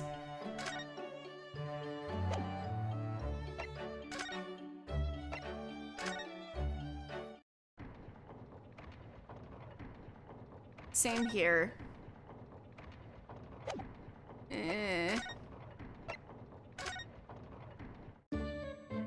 Oh, maybe we're supposed to examine the... Oh, I can't examine them.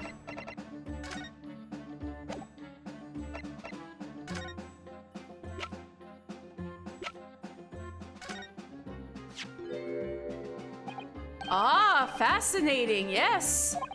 In Japan, where I come from, it's the symbol of a defense lawyer. Wearing it is very bracing, I find. Your words make some sense to me, but they are entirely illogical. What do you mean? Well, for example, I find this white laboratory coat that I wear for my work very bracing too. However, in my case, there is a perfectly logical reason for that feeling. Oh, really? What is it? I purchased the wrong size by mistake. This one is too small for me. The sleeves, especially, are extremely bracing. I can barely move my wrists. That's what you call logical, is it? Of course, it's entirely logical. That's science, Mr. Naruhodo.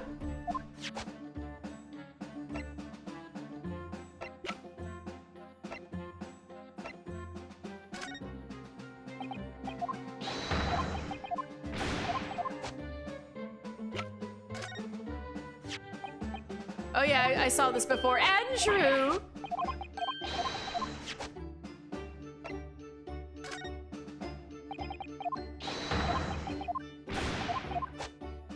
You're the only person I have to talk to!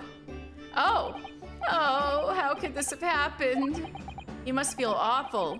As well as a man losing his life, the Crystal Tower was greatly damaged too. I know what happened! It must have been that. That? The day before the demonstration, I had my usual meal of frankfurters at the hotel restaurant. When I paid the bill, they gave me 3 shillings too much in change, but instead of saying anything, I slipped the coins into my pocket. They're still there now. So you scientifically believe in karma? It's divine retribution for my wrongdoing. That's what this is. For a scientist, he has some very illogical anecdotes, long and illogical.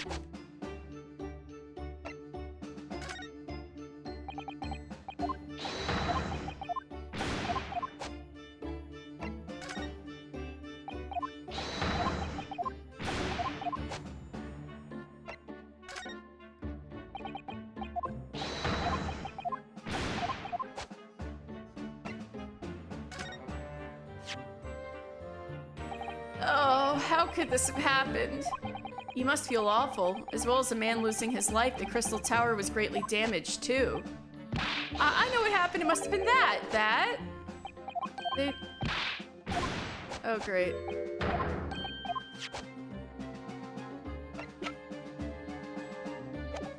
Alright, well, it's not with him. But there's nobody around. Is there something else I missed at the experimentation stage?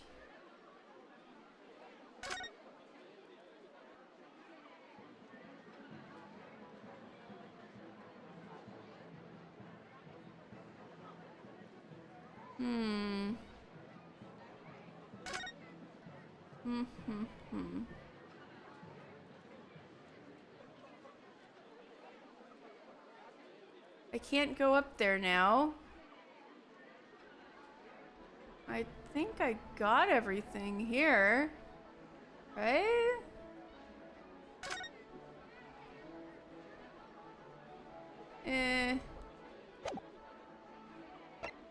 Maybe Susato can tell me what to do.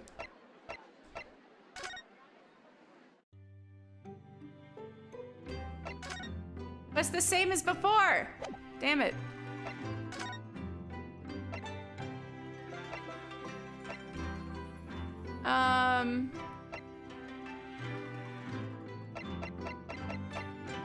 We looked at everything at Madame Tuspel's and Forensic Laboratory. I'm pretty sure I got everything in here.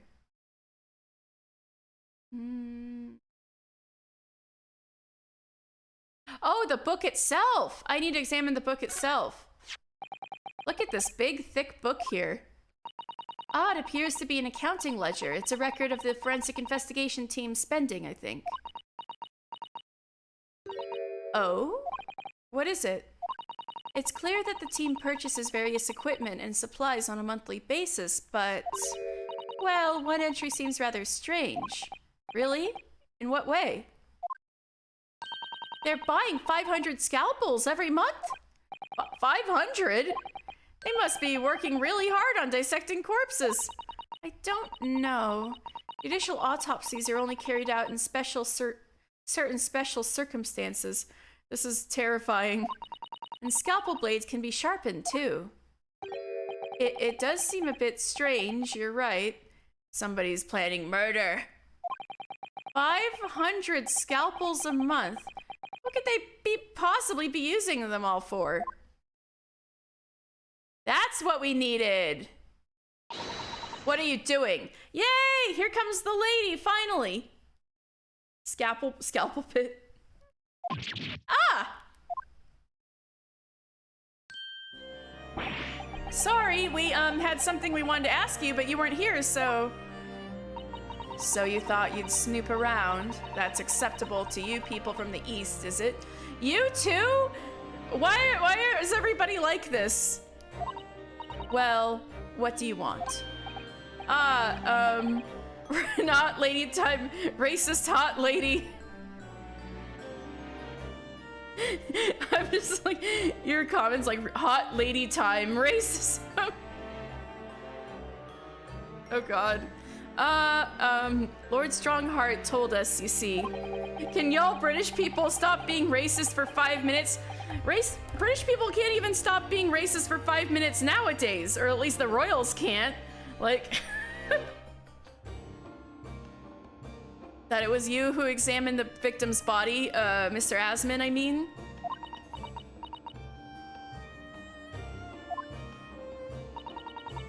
So we came to ask you about your findings on Lord Strongheart's advice. Very well.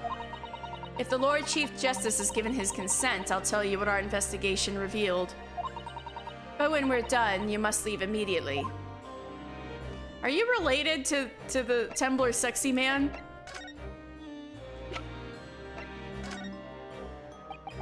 Dr. Scythe, would you be good enough to take a look at this? Oh, you think I'm good enough, do you?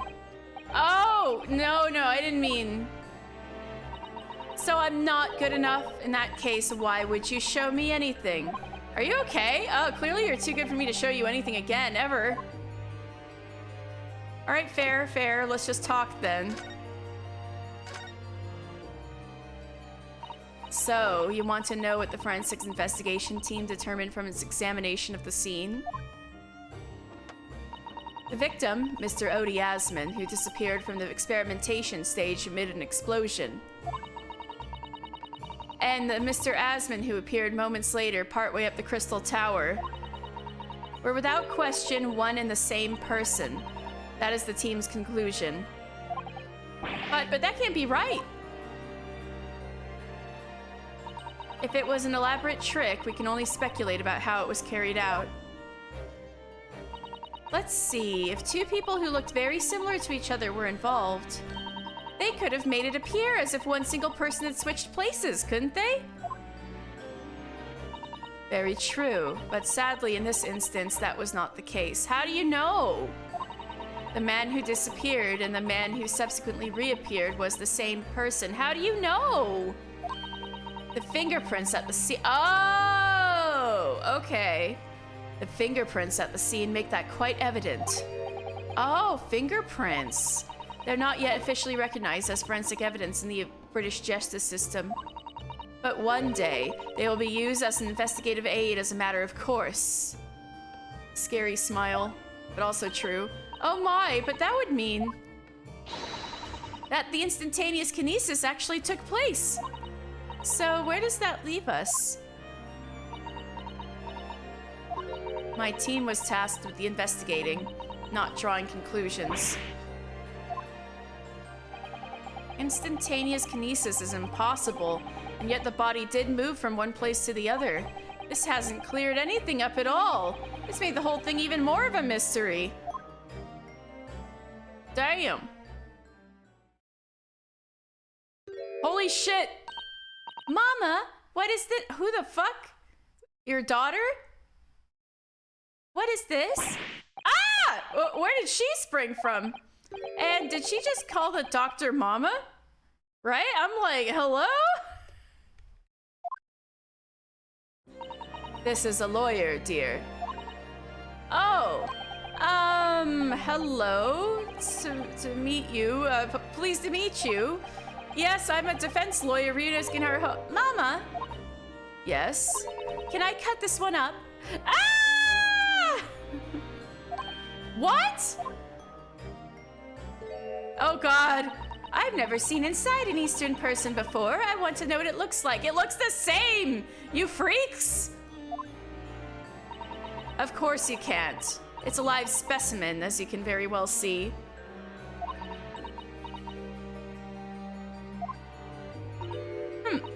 Boring.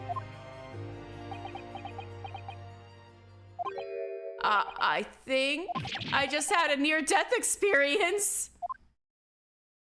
Oh dear! Mr. Naruhodo, you're as pale as a corpse.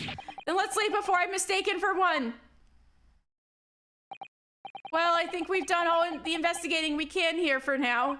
If we could just determine the whereabouts of Mr. Drebber, I'm sure Gina and little Toby won't let us down. Now then, do you think we ought to try to speak with Mr. Sholmes at this point? Where the fuck is he, though? We have things to discuss, and I'm dying to meet him again after all these months. Yes, it's quite possible he might know something useful, you're right. We ought to find him at Madame Two Spells. He's supposed to be working there as a temporary waxwork exhibit. Yes, Iris told me all about his latest unusual venture. Where did she go, the daughter? So, what are you doing at the moment, Doctor? Keeping a close eye on things so no impertinent Easterners think they can look around my office. Why are you even more racist than Van Zeeks? Are there such impertinent Easterners around? How terrible. Yes, you. She doesn't mince her words, Miss Susato. I think perhaps it's time we left.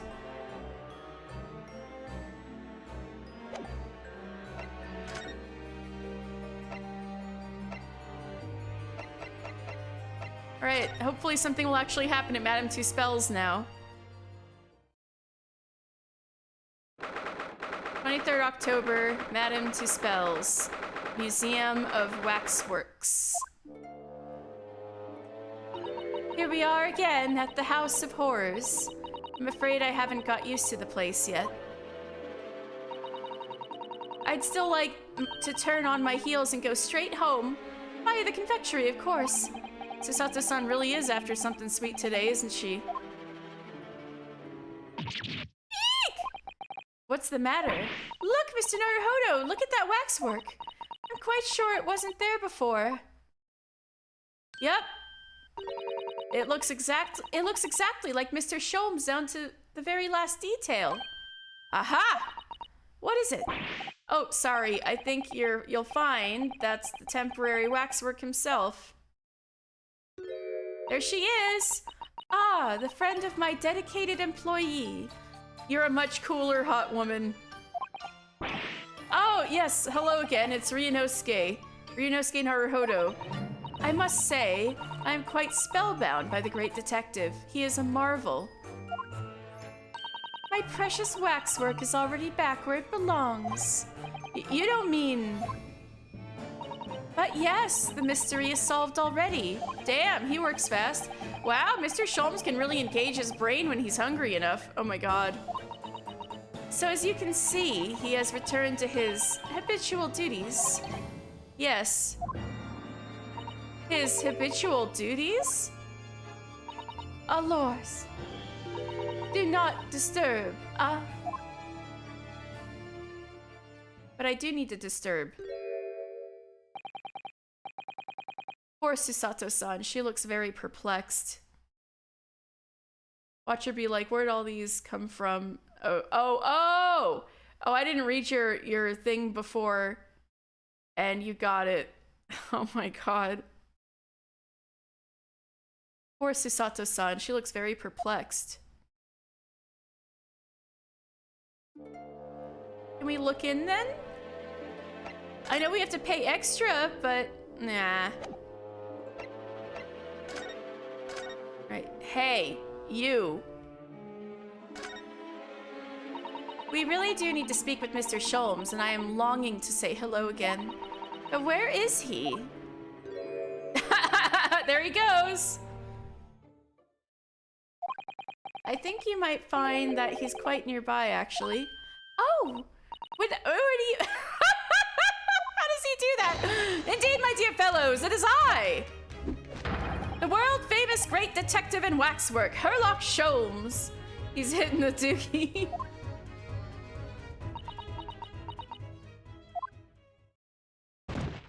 She fainted? Susato-san! Susato-san! Oh no. You could have eased her into that one, Sholmes. My most humble apologies. I thought I'd died and gone to eternal paradise for a moment, via London.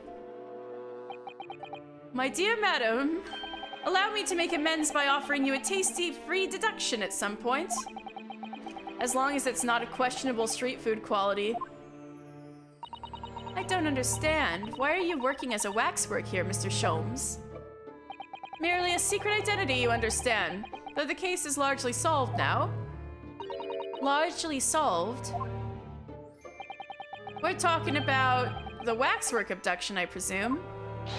Indeed we are, my good fellow. As I predicted, it was as easy as proverbial pie. Though I confess I'm yet to partake of a pie, proverbial or otherwise, or any food so far today for that matter. Oh dear. That stomach rumble echoed around the whole museum. So how did you manage to solve it so quickly? Ah, well, do remember that I said it was largely solved. Anyway, I simply negotiated with the culprit. Are you familiar with the so-called telephone? Oh yes, it's a most modern invention allowing you to hold a conversation with people far away. In Japan, only the imperial capital and a handful of other cities are connected as yet. Denwa. This morning, a telephone call was received here from the perpetrator of the abduction. As such, I was able to negotiate terms, and in the end, the waxwork was returned. That's amazing. Just between you and I, it would appear the culprit had always intended to return the stolen waxwork in any event. Oh, but I thought whoever was responsible had demanded a ransom, no? Yes, I think perhaps the ransom demand was necessary to avoid unwanted suspicion regarding the true motive. But does that not mean your negotiating was entirely unnecessary? Uh-oh. A fact that I must ask you to keep from Madame Two Spells at all costs! A hungry young Iris awaits my return to Baker Street after all. Poor Iris. Now then, do I sense that you have some business with this great waxwork? Yes, I do. I'm meaning to talk to you forever. We're in the process of trying to track somebody down. Oh? Yes, a man by the name of Enoch Drebber. He's the swindler who duped Professor Hairbrain and the engineer who built the kinesis machine. A swindler and an engineer? Quite the modern man. He also seems to be a conjurer of sorts too, with considerable knowledge of stage magic. We really need to locate him before the trial resumes tomorrow morning. But we have so few clues to go on, that's the trouble. Do you have any good ideas? I have no data yet. It is a capital mistake to have good ideas before one has data. If I knew something of the man's appearance, at least I might be in a better position to help. Yes, Drebber's appearance. Fortunately for you, however, presently I've little to occupy myself and little to fill my stomach.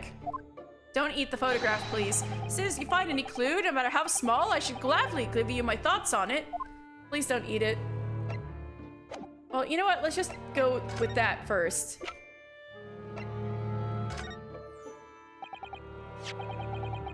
Mr. Sholmes, would you cast your eyes over this photographic print?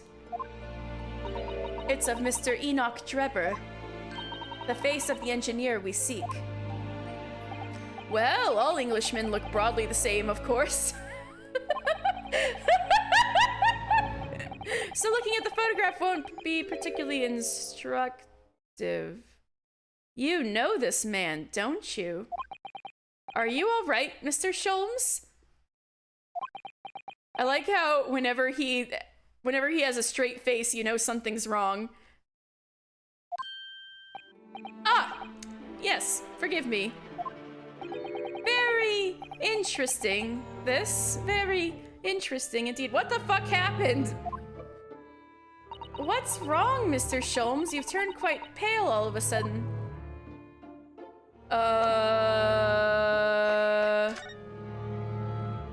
Nothing, huh? Oh, fuck. Whatever. Mr. Sholmes, did you lie to us? My dear Mr. Naruhodo, stay that piercing stare. What is this about? Last winter, when we were first on our way to Britain aboard the steamship, your words were very clear. So then, let us unravel this mystery and discover what events led to this curious murder. You told us that it was murder. And you examined Kazuma-sama's body. Indeed, and wherein lies the problem? We met him earlier today, the victim, Kazuma Sogi. You're quite sure? He was wearing some sort of mask and was apparently suffering from amnesia. But yes, I'm quite sure it was Kazuma-sama.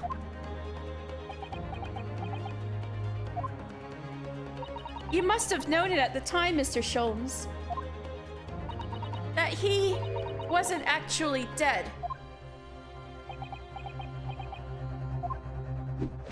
Well, I can only assume I was swept up in the murderous atmosphere at the moment. You can't brush this off. But the fellow wasn't dead at all? Priceless! We're gonna kick your ass, Sholmes. I don't suppose that performance would pass muster, would it, Mr. Naruhodo? No. No, you can't get away with this. I could believe that the crewman present at the time made a mistake. But not you, Mr. Sholmes. You keep so many fucking secrets, you better start opening up and blabbing. Or else I'm gonna steal your hat. I will now tell you something of the first importance, my dear fellow. Great detectives are wont to lie. It will serve you well to remember that. So how are we supposed to trust you? Please, Mr. Sholmes. Tomorrow in court, you will find yourself on the threshold of a very great mystery. For now, I'm afraid that is all I can say. God damn it, Sholmes! Why do you always do this? I have a suggestion, Mr. Naruhodo. Will you indulge me? Oh, well, what is it? As I explained to you when you arrived, the missing waxwork has been returned. And I personally reinstalled it in the exhibit from which it was taken, behind those thick curtains. Oh, yes, the professor exhibit, isn't it? Would you like to see it for a mere 5 shillings? That's a special one-time only price, you understand? What? The opportunity won't come again, I might add. Wouldn't you like to see the fruits of my labor? Oh, well, we do have a rather pressing investigation to carry out. Perhaps we could postpone? The price is a very reasonable 5 shillings. I think you'll find it's well worth it. Are you being quite serious, Mr. Sholmes? Surely you need only look at my expression to ascertain if this is seriousness or silliness. No, actually, we can never tell with you. I can never tell with you. That's the point. Very well, it couldn't hurt. Here's your 5 shillings. Gratefully received. So, the special exhibit waits beyond the curtain. I invite you to peruse it at your leisure. Alright, let's go. Well, the money's been spent, so let's go and see the special exhibit.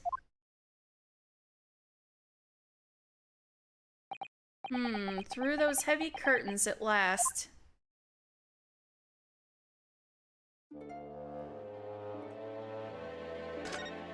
You're really gonna make me examine it?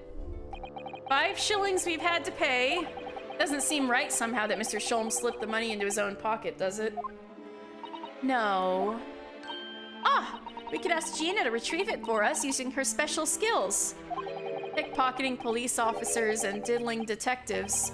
Is this what makes Britain great? Not to mention, demigod prosecutors taking the law into their own hands or chip-loving inspectors.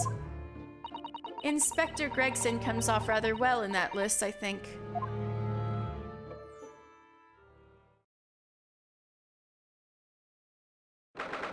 "23rd October, Madame Tuspel's special exhibit."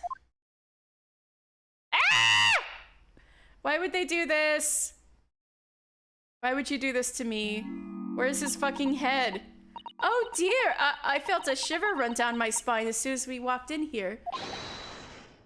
Mr. Sato, I say we turn on our heels and go straight home by a really big confectionery. We certainly can't do that. We paid 5 shillings already. I can't believe this game freaking jump scared me. Like the last several visual novels in a row I've played on this channel have jump scared me somehow. Like, what the heck? True. Actually, now I'm looking a little more closely. We've paid good money to see an exhibit that's clearly incomplete.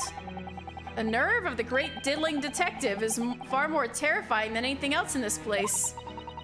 This must be what Mr. Sholmes meant when he said the case was largely solved.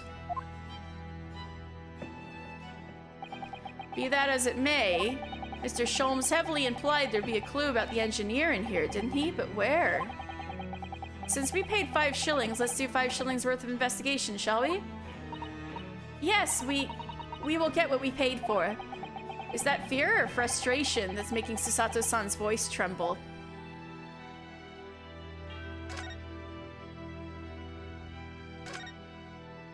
This must be the killer, the fiend known as the Professor.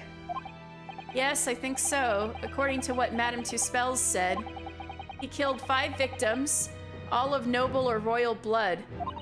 The waxwork is so lifelike, isn't it? Like all the models in this place. I know, it looks like it could start moving at any moment, doesn't it? If only it had a head, that is. Perhaps we should examine it in a little more detail.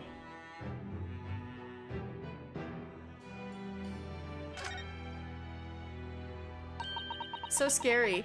So this is the condemned man. Yes, the so-called professor. Then perhaps his head was chopped off by a guillotine. But unable to find peace, he emerged from his grave as a headless ghost. Do we have to entertain such terrifying ideas, Miss Susato? Anyway, I'm sure the model had a head once. There's a metal fitting for it, see? Then perhaps Mr. Sholmes absent-mindedly forgot to reattach it? That's an extremely absent-minded detective you're describing, isn't it? Or perhaps the thief absent-mindedly forgot to include the head when he or she returned it to the museum? And that would be an extremely absent-minded thief. Could there have been some reason why only the head wasn't returned? Well, whatever the reason. It means we don't know what the face of the infamous professor looked like, do we? Oh. There's something hot just inside the convict's jacket here. What? What the hell? From the Crystal Tower? What the fuck? So, wait, so the waxwork theft and the case are connected? The waxwork was used in the crime? What? And quite a big piece too. It's very thick, isn't it? About 5 times thicker than a normal window glazing, I'd say. Where could such a thick piece of glass could come from, I wonder? Maybe the Crystal Tower? I suppose it must have been made thick to increase its strength. But why? Almost like it was part of a large structure. Well, perhaps because the glass had to span a particularly wide area, such as in a big building, for example. Ah, well, we've seen a large glass building recently, haven't we? And some of the glass was broken too. You don't mean... Exactly, the Crystal Tower at the Great Exhibition. But why would glass from the Crystal Tower be lodged inside this waxwork's jacket? It makes you think, doesn't it? Holy F!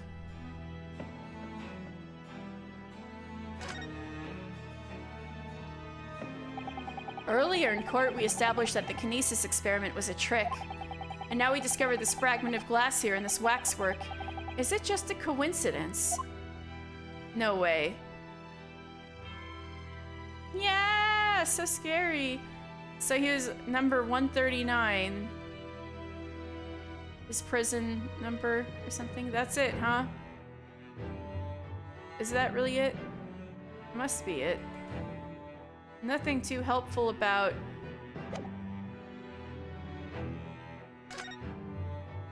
This part of the exhibit is just as disturbing as the rest. It looks so real. There seems to be a young man in a white overcoat. And he has a large shovel in his hand, too. Look. Perhaps we should investigate in a little more detail.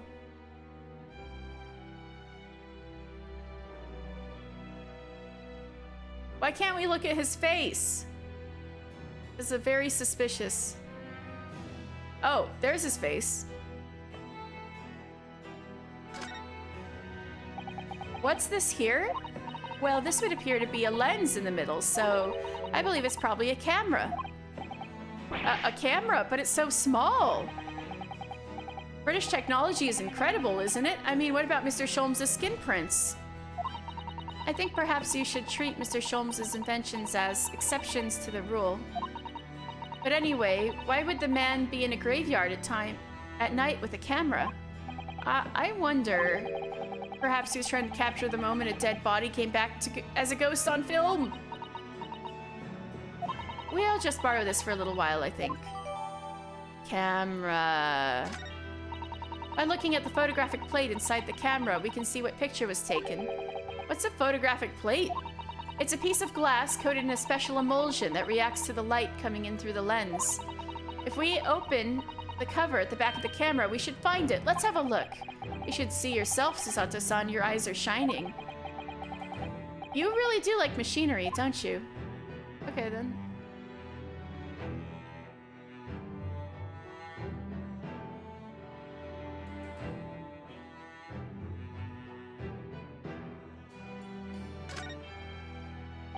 That's quite a large lamp the man's carrying. Or is it a lantern? It's not unlike a Japanese chochin paper lantern, actually, is it? Lamp, lantern, chochin. The point is, it casts very little light. Be walking alone in a graveyard at night with only this. Well, I certainly couldn't do it. I'm not sure I could visit a graveyard at all, even in broad daylight, to be honest. You're such a wuss. And the shovel. What a large shovel. He's holding it rather ominously, isn't he? What on earth was the man doing with a shovel in a graveyard in the middle of the night? Mrs. Sato. Yes? That's a spade. God damn it, not again. That's a spade, isn't it? No, it's a shovel. No, shovels are for digging. That's for scooping up loose material. It's a spade. We've been through this, Mr. Naruhodo. It's a shovel. No. Although, we haven't considered trowels. Oh, God! Another? Trowels. You're bringing trowels into this? We've allowed ourselves to be distracted, I feel. Perhaps we should concentrate on what the man was doing with the implement. So we're going to bury the hatchet? Hey, tish. You're right, though. What was the man doing in the graveyard in the first place? That's the real question. Maybe he was gonna rob a grave. Robbing a grave? I can't see his face really well, can you? Perhaps if I just... Oh! Do you think you should be manhandling the exhibits, Mr. Naruhodo? I'll put it back exactly as it was, don't worry. Are you popping his head off?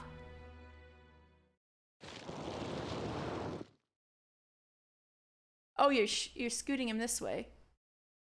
Oh, shit! But his hair color is different. Ah! What on earth? How can... I don't believe it. A black monocle.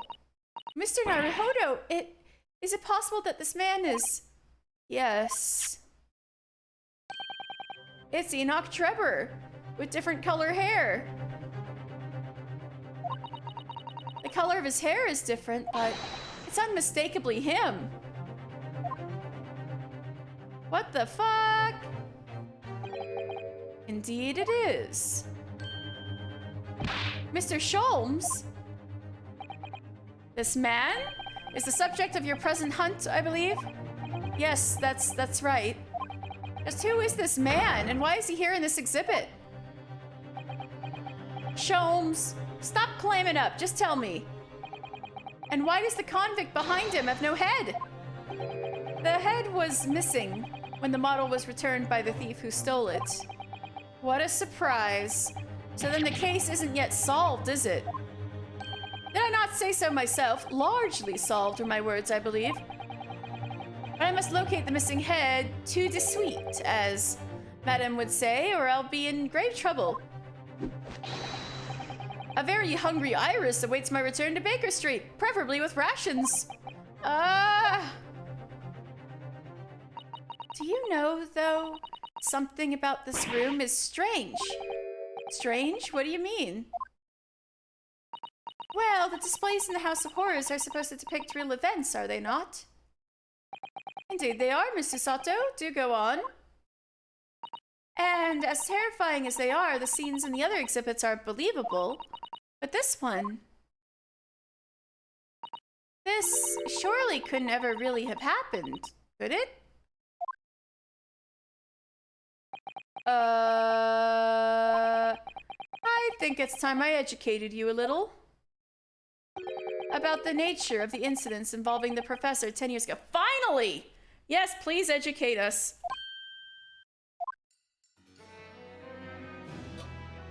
Finally! Yeah, no wonder Van Zeeks was telling us that we did a lackluster job of looking this stuff up. I believe I told you a little about the professor yesterday, did I not? He took the lives of 5 victims, every one being either a member of the aristocracy or royalty. All were attacked by an enormous hunting hound.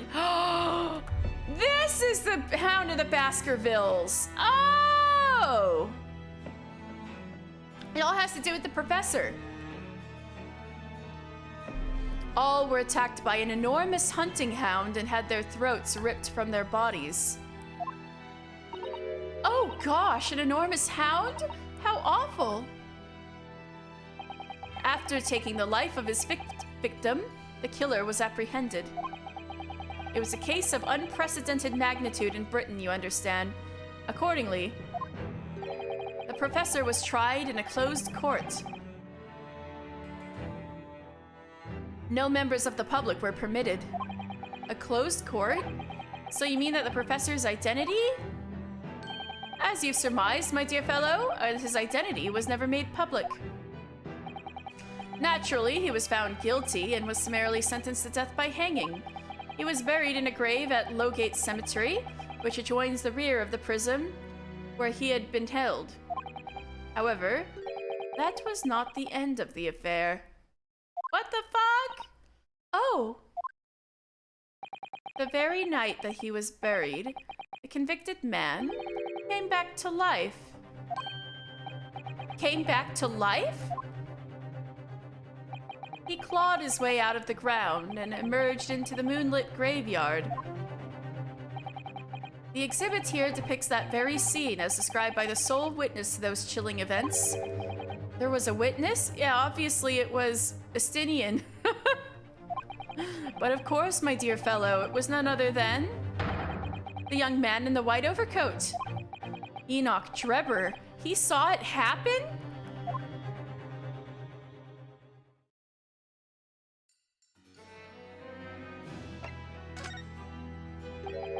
So this is a waxwork model of Enoch Drebber. 10 years ago, the convicted professor, having been gibbeted and buried, emerged from his grave in the dead of night. The sole witness to that unimaginable scene was this young man. From appearances, I would say he was about 20 years old.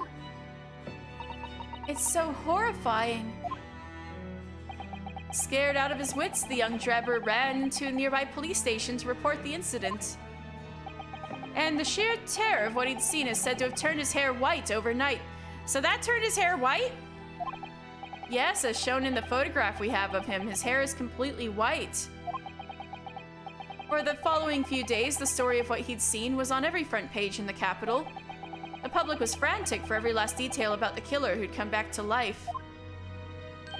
As you've seen, an exhibit was created here at Madame Tuspel's. I can quite understand why the man's hair turned white, certainly. But what I don't understand is what Mr. Drebber was doing in the first place, in a lonely graveyard in the middle of the night. Yes, what was he up to?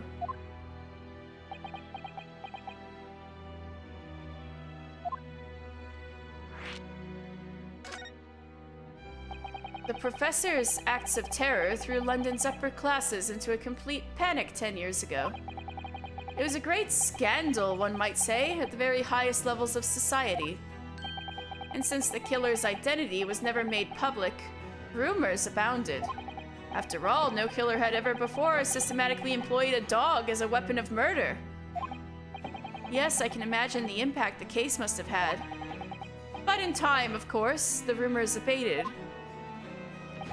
So too did talk of the shocking witness account of the convict who came back to life. It was forgotten, dismissed as a dubious ghost story, as a preposterous parlor tale. But why did people stop believing it? Why? Simply because there was no resurrection to speak of, as was established in fact. What do you mean by no resurrection?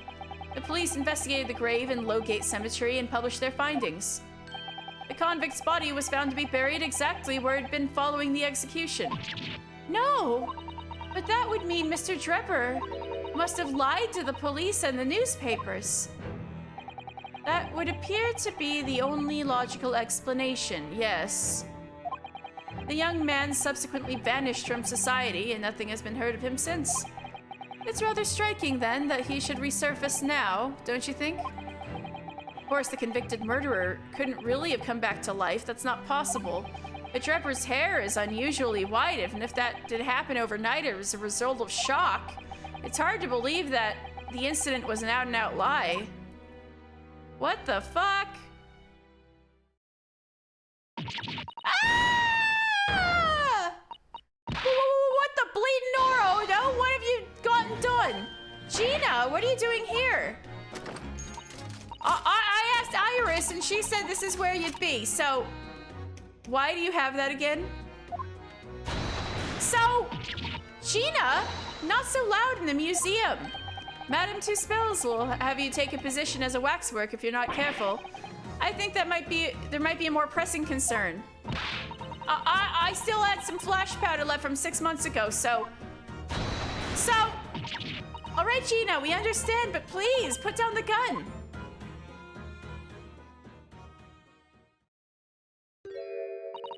Sorry, I got scared. You should try being the one on the other end of the barrel. So, what brings you here, Gina? What brings me here? What do you think? We found it! We found that dodgy cove's workshop. What? You found Drebber's workshop? Yup. Toby's nose took me straight there. Good job, Toby! Chat, tell Toby he's a good boy. The boss and the others are heading over there now in a drag, so come on. Here's the address. I got the boss to write it out. Oh, thank you, Gina. We'll make our way there at once. All right, then. See you there.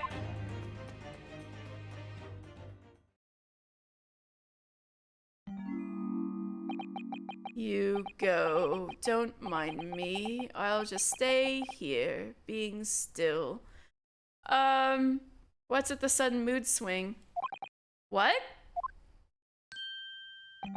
I know my place. In the exhibit over there.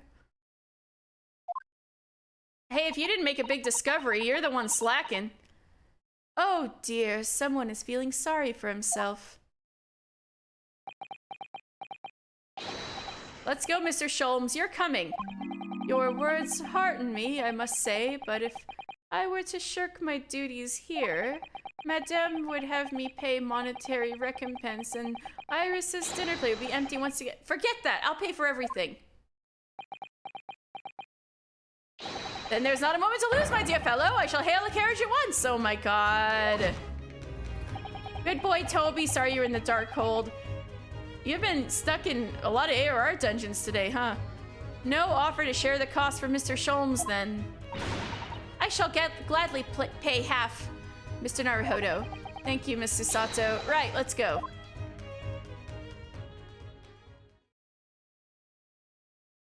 $45 summoner. Ah, that would do it. Well, at least Darkhold's a lot better than it used to be. Enoch Drebber's workshop. Looks like it's in an old warehouse. That looks like... Oh, it's another super high voltage instantaneous kinesis machine. Indeed, it would appear so. Though only a prototype, naturally. Ah, so you got here then? Gina! Well done for finding this place. And in such little time, you've really worked miracles. It's Toby here as the miracle worker. Good job, Toby. Good boy. What's wrong with you, Gregson? Are you okay? I thought you lot would show up before long. Hello, Inspector. That's one knitted brow. He looks like he's eating a lemon, not a bag of fish and chips. So, Inspector, is there any sign of the engineer? Sadly not. We didn't find a soul in here. Oh, what a shame. Well, thank you for letting us know about this place and giving us the chance to investigate. According to what Gina tells me, we only found it thanks to a clue that you lot turned up. I wouldn't want to say, go to Paris with a debt of gratitude unpaid now, would I? Is that why your brow was so knit? Thank you. Anyway, if you're hoping to snoop around in here, I'd get cracking. Lord Van Zeeks and the forensic investigation team are on their way here as we speak. Them again. I imagine you've got the picture by now. They don't take too kindly to lawyer types. Right. So then, my dear fellow, let us turn this place upside down whilst we have the chance. And you, Sholmes. Pardon? They take even less kindly to great detectives than they do to lawyers. Very droll, Gregson, very droll. But you may consider me nothing more than an inconspicuous waxwork model. Right then, let's see what we can find in here.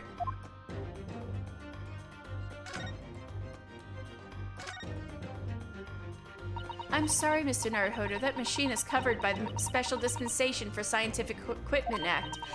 There would be serious repercussions if you were to examine it from the Crown and the government. Fine. Oh, but that's not stopping them. They're all over it. Well, those two don't seem to be holding back.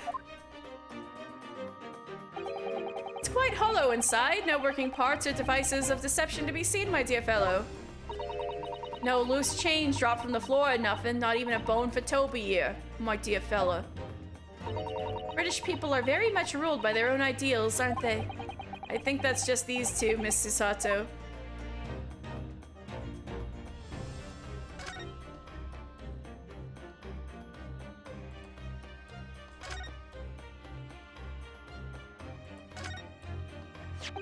Ah, this appears to be most interesting. Yes, most interesting indeed, wouldn't you say? It's an impressive looking back massager, that's for— You've never seen a trophy in your life, Ryunosuke? That's for sure. I've no doubt that if you hit your shoulders a few times with that, your aches and pains will soon go away. It's a Royal Society trophy for excellence in science. A young scientist could wish for no higher honor. Ah. Would you like a massage? No, I'm fine, thank you. I had no idea it was such a grand thing. Oh my god. The ideals of race. God. I think it's becoming increasingly clear that there's much more to this Mr. Enoch Trevor than conjuring tricks. He is no mere conjurer of cheap tricks. I couldn't agree more, my dear madam. And how about you, Mr. Naruhodo? Wouldn't you like to take it with you? For your tired shoulders, of course. He's never gonna let this go now. He's not going to let that go, is he? I just keep reading Ryunosuke's mind, huh? It's curious, though, isn't it? You wouldn't expect such an important trophy to be proudly You would expect an important trophy to be proudly on display somewhere, not haphazardly cast aside. English gentlemen can be quite a mystery at times.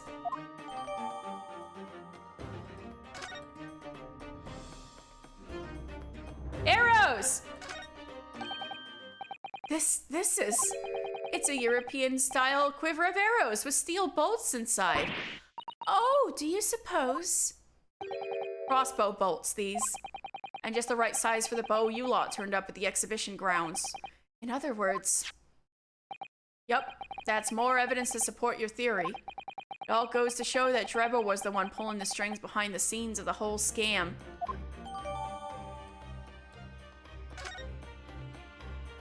Wow.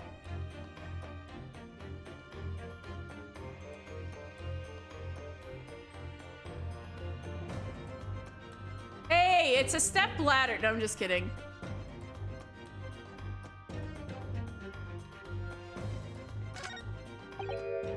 What on earth is this? Right, there's no helicopters or airplanes yet. Or there's about to be soon, presently. An aeroplane, Mr. Naruhodo. One day scientists believes it will allow humans to One day scientists believe it will allow humans to fly freely in the skies. In fact, it will within your guys' lifetime. In fact, not very long from now at all. Is that how the trick will be described, is it? Sorry. Well, it's actually suspended by a thin but very strong cable, isn't it? Oh, well, this model is, yes, but a real aeroplane would actually fly high in the sky. Well, suspended from somewhere even higher in the sky, of course. Ryunosuke! Because large metal objects obviously can't really stay in midair unsupported. So to you, the solution is ever taller towers. Amazing.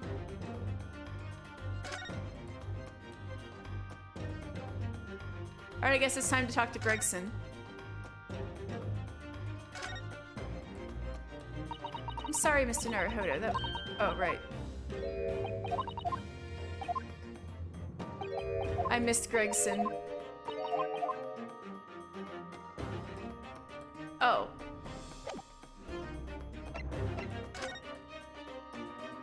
Gregson's part of the thing. We're literally 2 years out from airplanes. It's like presently, guys. Not too long from now.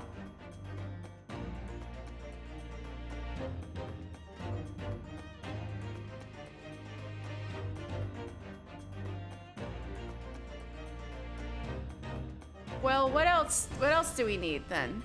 Because we can't examine Gregson. Let me look carefully. Oil. Oil? Door. This door doesn't want to open. Yeah, looks like it's got a pretty hefty lock on it. Kick it down. There's a specialist locksmith on his way over from the yard, so hands off till he gets here. Aw, it'd be more fun to bust it down. With permission, Inspector, I could have that lock open in less than a minute. Well, you don't have permission, and no one's given it to you. Gregson looked as though he really enjoyed that. Well, there's no sound of anybody on the other side. No, Drebber must have fled at the first sign of danger. Oh.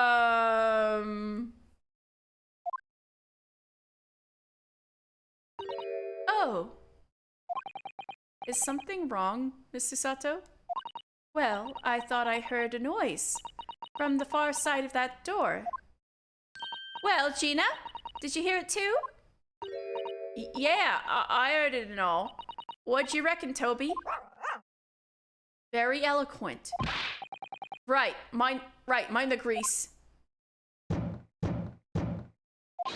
Whoever's in there, open up! It's the Scotland Yard!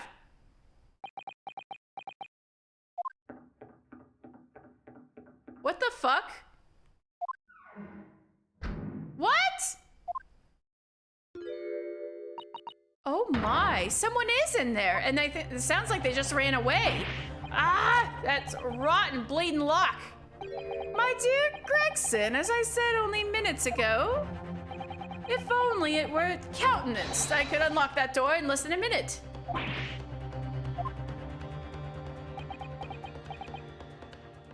Fine, I'll take the rap for it.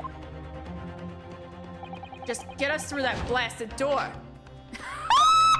Instantly. It's like shoop, click. It was like instant. There, you may enter at will.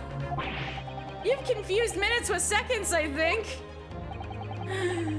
Time is of the essence, I feel. What are we waiting for? Nothing for it, I suppose. This is an emergency. There's a strong possibility that beyond that door is the engineer you all seek. Be prepared for action, my dear fellow. Yes. Ooh, exciting. Did he just hang himself? Or why is everything upside down? Yo, literally everything's upside down. Yo. What? What's happened in here? That's a bomb! Wait! Bomb! Fuck! Why is everything upside down? Rats! There ain't no one here after all! But there must be. It was only months ago that we heard those noises. Yeah, noise of somebody escaping. Maybe that was the sound of Drebber running away. But there's only one door to this room. There's a footprint on the ceiling. And no windows that could afford an escape route. Those skylights are too high. There are fucking footprints up there.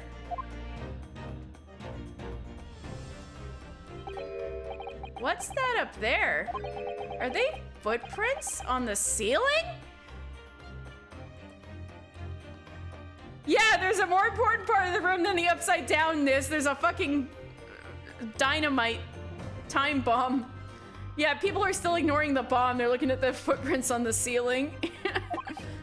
Blow me! What do we... What have we here then? Y'all are still ignoring the bomb. Looks like someone was trying to burn something in a hurry. Oh, that looks like a set of blueprints.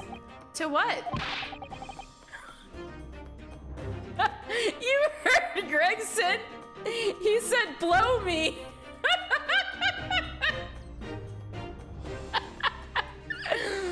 To that Professor Hairbrain's bomb machine, is it? Blimey, if we'd had these, there'd have been no need to muck about trying to investigate all that scrap metal. There is something of great interest here, too. Y'all are still ignoring the bomb. This rope was lying on the floor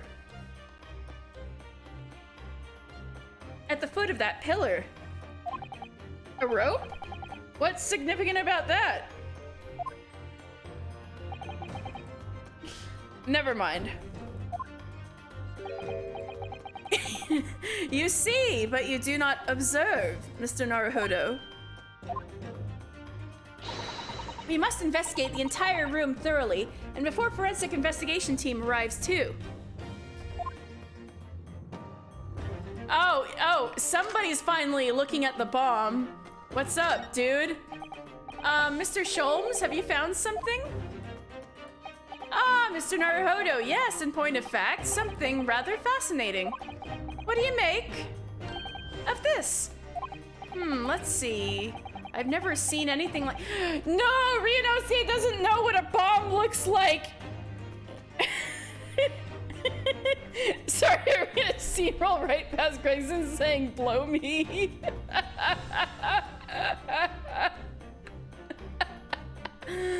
Must be old British turns of phrase or something.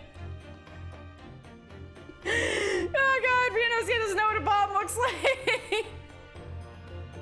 There's no Tom and Jerry for him to know what a cartoon bomb looks like. It's so true. It's so true.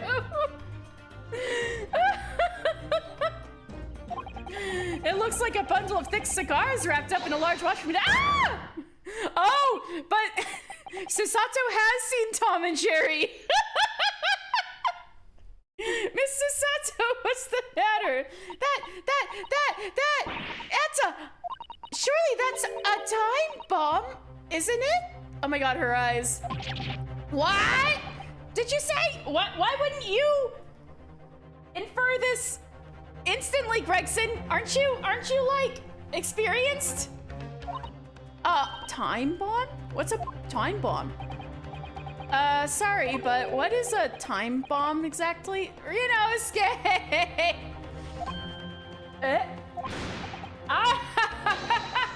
You truly are one of a kind, Mr. Naruhodo. I won't take that as a compliment. Ha! You don't know nothing, do you, Odo? You haven't got a clue what it is either, have you, Gina? I'll invite you to consult a dictionary later, Mr. Naruhodo. But this particular specimen is no time bomb, though I confess it has a very similar appearance. Oh, thank God. Oh, well, thank goodness. 4 years prior to the invention of manga. Oh, okay. I actually took a college course on this. You could argue that manga has already existed for a couple hundred years. There were very rudimentary comic books in Edo period, Japan. There was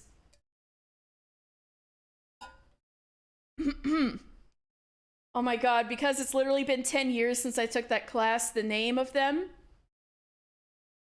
Like, how do you invent the concept of putting serial images with text? Yeah, the name of them is escaping me because it's been 10 years since I took the class, but in the Edo period, you know, mass printing was a thing.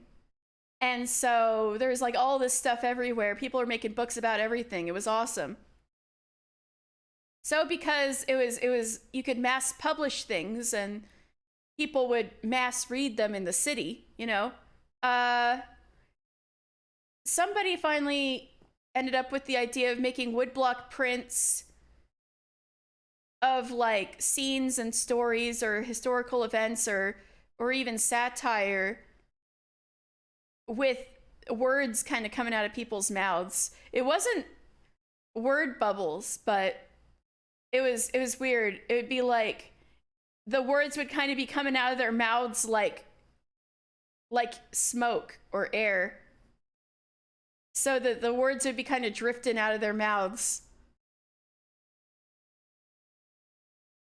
And there wasn't like panels. It would be like woodblock prints that would take up the whole page, but still, you could argue that was the precursor to manga or like proto comics.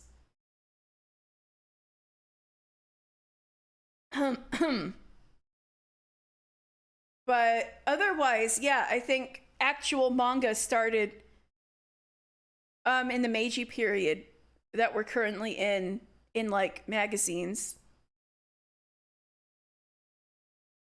or newspapers, or I forget which. I think it was magazines. Okay. Anyway, that history note aside. Oh, well, thank goodness. But then what is it?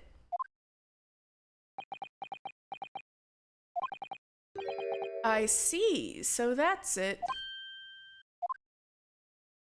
Goodness, Mr. Sholmes, have you seen to the heart of the matter? There are times when I consider my lot most unfair. For I'm fated never to know how it feels to flounder as you do when a puzzle presents itself. But I have learned to accept the hardships that come with being a great detective, Miss Susato.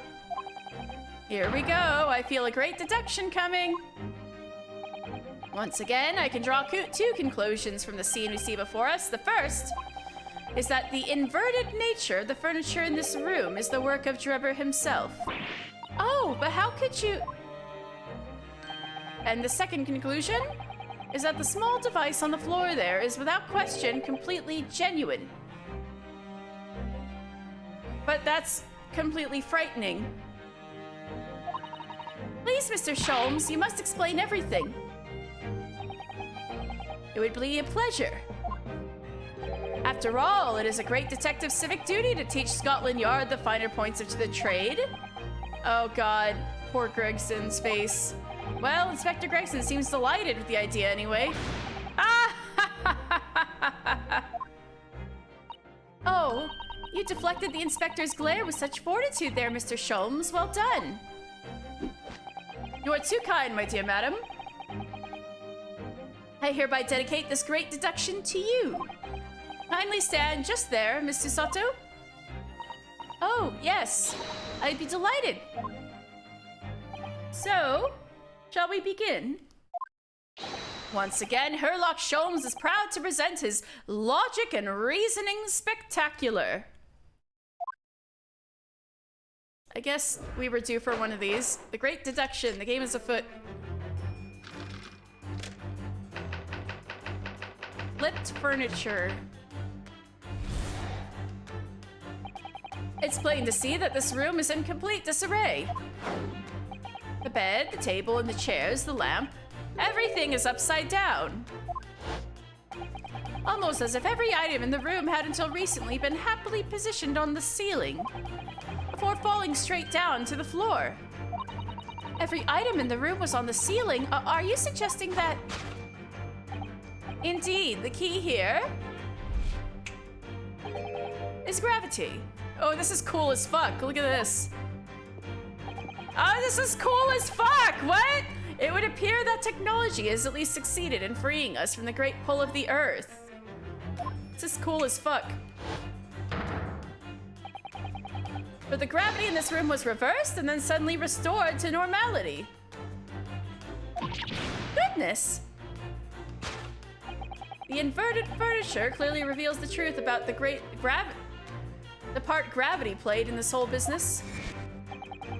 I quite understand your skepticism, Mrs. Sato. I too was incredulous at first. However, my conviction in my analysis was cemented when I observed this. An anti-gravity device, almost identical to the one that featured in a dream of mine only the other day. A dream of yours? Are you serious? But then why does it have a clock on it? A most irrelevant question indeed. That is a timing device that controls when the gravity direction will switch. There was clearly a requirement for the engineer to be able to restore normal gravity automatically. And the commotion we heard earlier from the other side of the door was the moment that restoration occurred. Oh wait a second, this Drebber guy is a master of magic tricks. We just gotta figure out his magic trick. Yes, the reason why everything in here has been turned upside down is because of the anti-gravity device. So you see, we need look no further to explain the state in which we now find this room.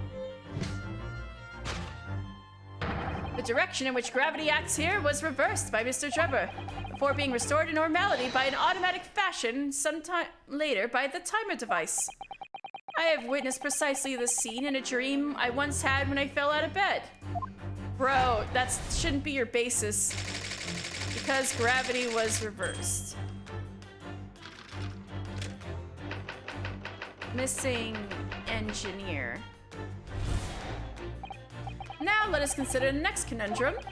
What was our engineer friend's aim? Indubitably, the greatest clue we have to explain his actions is above our heads. Yes, how is it possible that there are footprints all the way up there on the ceiling? A question whose answer will lead us neatly to the truth, my dear madam. I mean, kids do that all the time by throwing their shoes at the roof. The reason there are footprints on the ceiling is because of the nearby skylight. Of course, Drebber's aim was singular, to escape.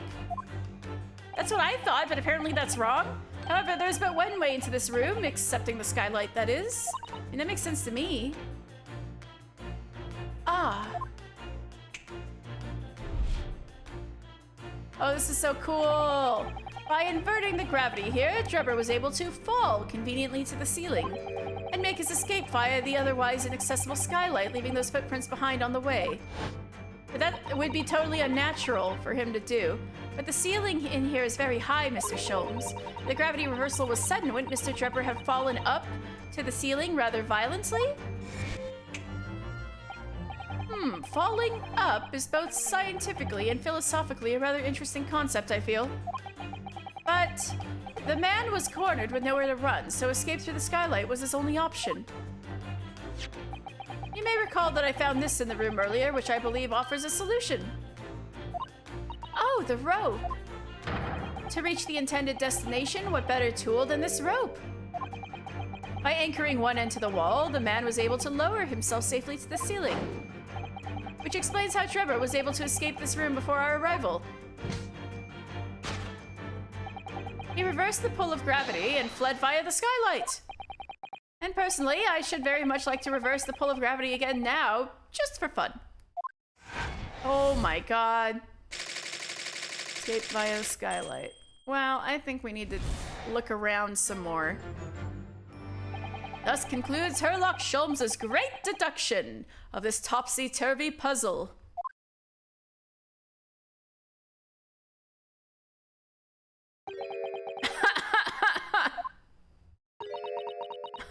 Puppy!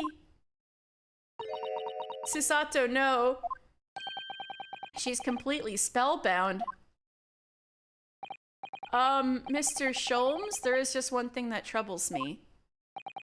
I would expect nothing less. You're destined to be troubled by just one thing for the rest of your life. I know, this has become a thing, hasn't it? The thing is such a thing actually possible? An anti-gravity device, I mean. I would say that with man's current scientific knowledge at the turn of the 20th century, it is no more possible than instantaneous kinesis. Then why did you just theorize that? Oh, your whole deduction hinges on it. Ah, but my dear fellow, when you have eliminated the impossible, whatever remains must be the truth, however improbable it may seem. It is a marvelous line, wouldn't you agree? One of my more endearing pearls of wisdom. Yeah, but didn't Iris write that? I had Iris come up with the exact phrasing. My original was clumsy. I knew it. Yes, I have a feeling I've read it in something that Miss Susato lent me once. Objection! Susato's objection. Actually, there is one other thing, Mr. Sholmes. Ah, the spell's broken at last. The rope you found was on the floor, wasn't it? Indeed it was, in lonely coils near the wall. But if Mr. Draper had used it to escape the way you described, wouldn't it still be tied to the wall?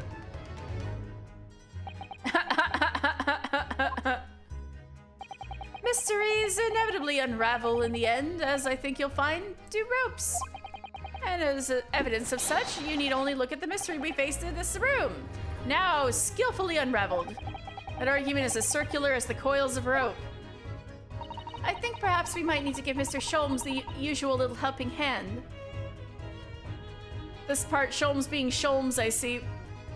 Yeah, for real. Hydrate, thank you. And I'm out of water again. Which is probably, I need to refill it anyway because I think these voices are getting a little hard on my throat.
Healer abandon you in Armville. Why? That's so rude.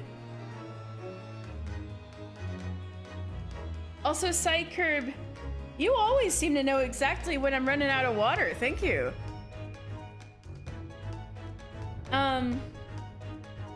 Healer abandoning you in Armvale is pretty bad. It's like, you need to wait for a new person to come in, and then,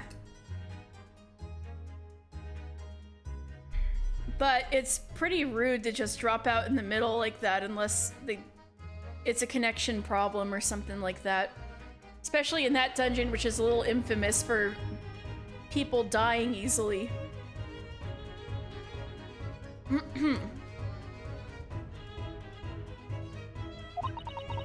I'm sure with some minor corrections, the great detective's great deduction will lead us to the truth.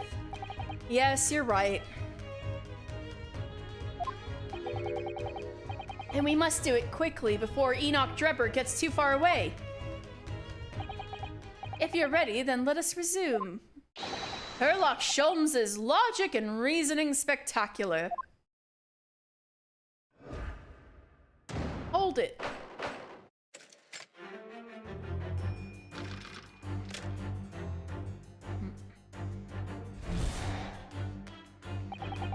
It's plain to see that this room is in complete disarray. The bed, the table, and the chairs, the lamp, everything is upside down. Almost as if every item in the room had, until recently, been happily positioned on the ceiling, before falling straight down onto the floor.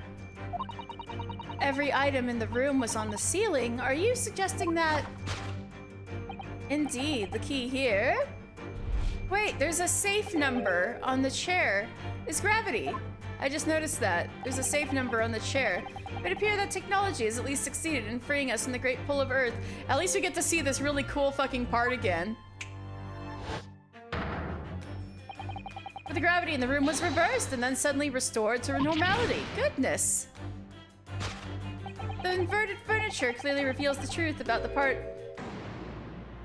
gravity played in this whole business. To think gravity could have been reversed in this very room. I find the idea utterly enthralling. Only Mr. Sholmes could conceive of such an explanation. But the man himself admitted it was a scientific impossibility, so... Yes, you're quite right. We must completely discount the idea at once. Ooh, that's unusually merciless of you, Mrs. Sato. When you have eliminated the impossible, whatever remains must be the truth. The great detective himself said so, didn't he? While refusing to part with his dreams of anti-gravity devices. Yes, I suppose so. Well, let's see if examining the topsy-turvy scene a little more closely reveals some proof that shows exactly what the gravity in this room was or wasn't doing.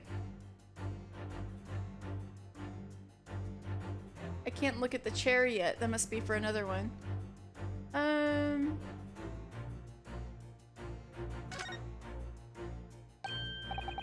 Ah, look, Miss Susato, but also it's bolted to the ground, so... When everything seems to be upside down in here, the safe is conspicuously the right way up. Have you noticed? Yes, that's true. But look more closely at the safe's feet. Ah, that's a lot of very large bolts fixing it to the floor. Think before you speak, that's what you wanted to say, isn't it? I really put my foot in my mouth there. I certainly didn't say that. Oh. That's not good. Well, well, I wasn't expecting to find a pretty bunch of flowers here, that's for sure. Ah, look at that. I know, that slender little vase looks like it's about to topple at any moment, but the flowers are thriving. Somehow it makes you think of the fragility of life, wouldn't you say? To be honest, Mr. Naruhodo, something else about it made a rather deeper impression on me. Let's go! Take that!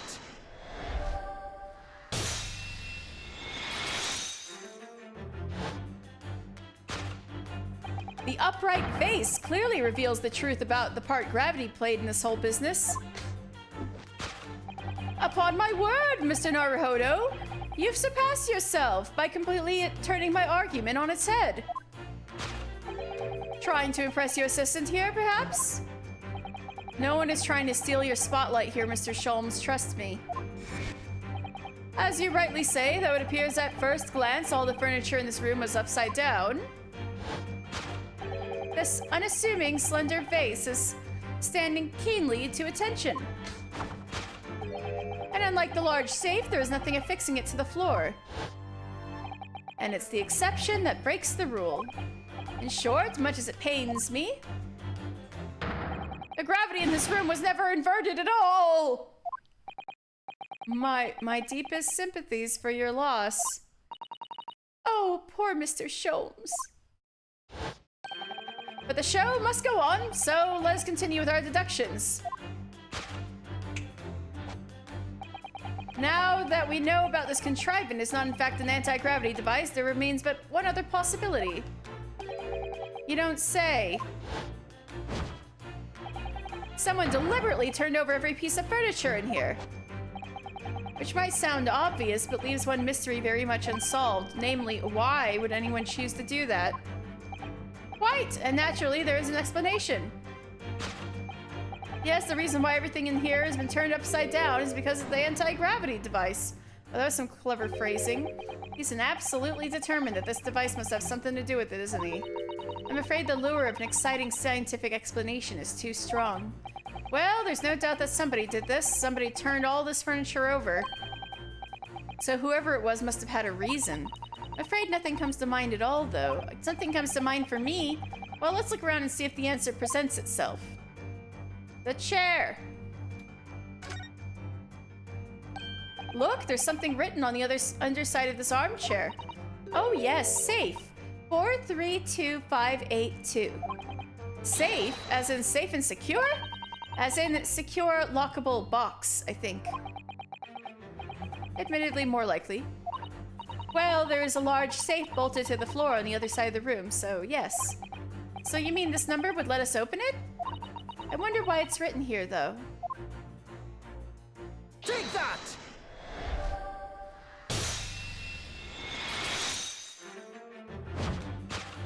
Yes, the reason why everything in here has been turned upside down is because of the safe combination. Precisely. I believe, Mr. Naruhodo, that you had a very similar experience once, did you not?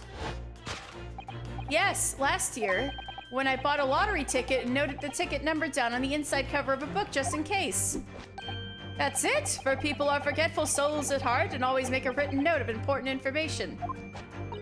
Just keeping the ticket itself safe would be more sensible, I think. When what, pray, happened next, Mr. Naruhodo? When the day of the draw came round, I'd forgotten which book I'd written the number in and had to turn my room upside down to find it.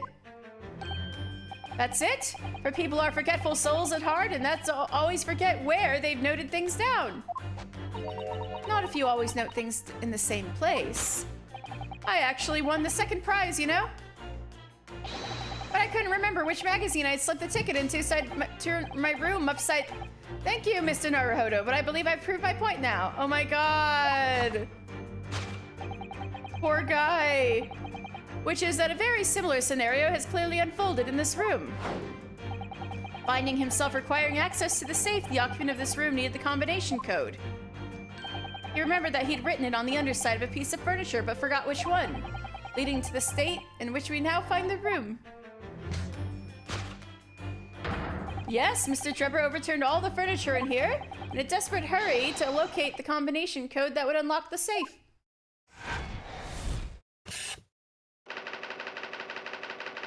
Man, he was unlucky if it was like the very last thing he turned over. But that's happened to me before. Where it's like the very last place I thought to look was the one I was looking for. Now, let us consider the next conundrum. What was our engineer friend's aim? Indubitably, the greatest clue we have to explain his actions is above our heads. Yes, how is it possible that there are footprints all the way up there on the ceiling? A question whose answer will lead us neatly to the truth, my dear madam. The reason there are footprints on the ceiling is because of the nearby skylight. Well, if a change in direction of gravity can't explain it, then how did those footprints get up there? Yes, I feel as though that particular mystery has just become even harder to solve. I can't think of any other way to explain it all. Well, you know, some kids, they get the shoes, tie the laces together, and then like frickin' toss the shoes up there to make marks.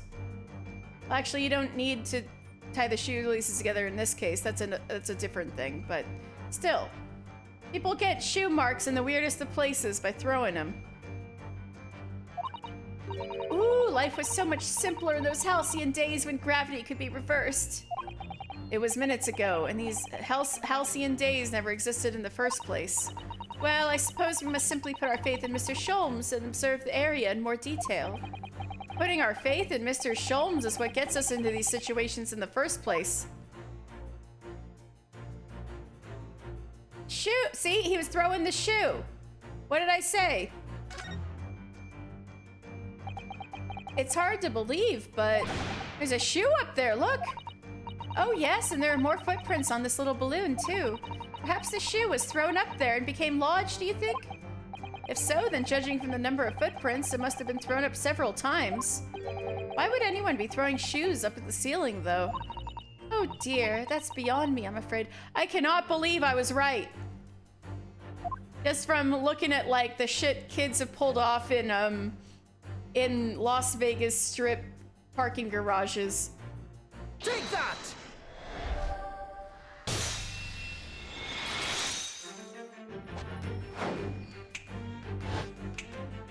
The reason there are footprints on the ceiling is because of the nearby shoe. And on closer inspection, there are clearly footprints all over the balloon as well. In other words, the aim was never the skylight at all, but the balloon. But for what purpose? A green balloon. Green balloon! Oh my god! That seems somewhat familiar data. Ah! It was a piece of the green balloon's envelope that Mr. Naruhodo and Iris found at the scene. And inside the green balloon that Master Gotts claimed he saw above the stage when the incident occurred was the second birdcage, the crux of the whole instantaneous kinesis deception.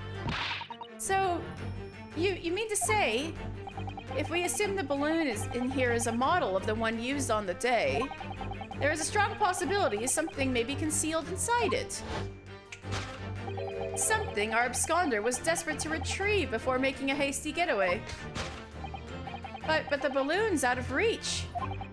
Hence why he resorted to a projectile, namely the shoe. Ah! Most probably, Drebber intended to tear a hole in the envelope by assailing it with the shoe. I mean, there's a kitchen here. He'd have a better luck using knives, right?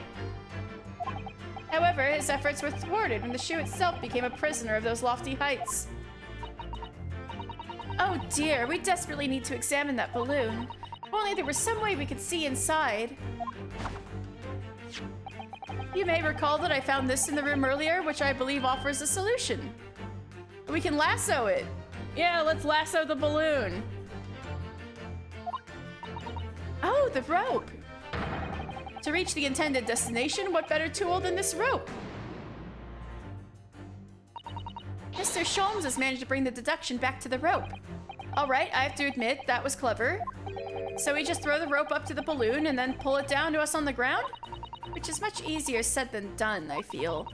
And it can take us a very long time as well. True. Perhaps we need a more surefire method. In fact, we already have one, of course, don't we? Take that! This is what I was thinking. We could shoot it down. Oh, that was clever. We didn't even have to search. We just put in evidence. To reach the intended destination, what better tool than this crossbow? And just in the other room are the bolts.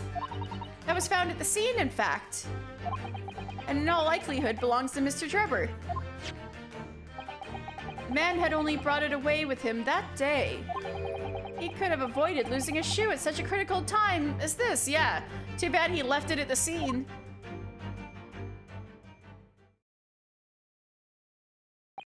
So, shall we? Your curiosity is deeply stirred, no doubt, my dear fellows, but then we haven't figured out where he went. What is it that Enoch Drebber has hidden inside that balloon?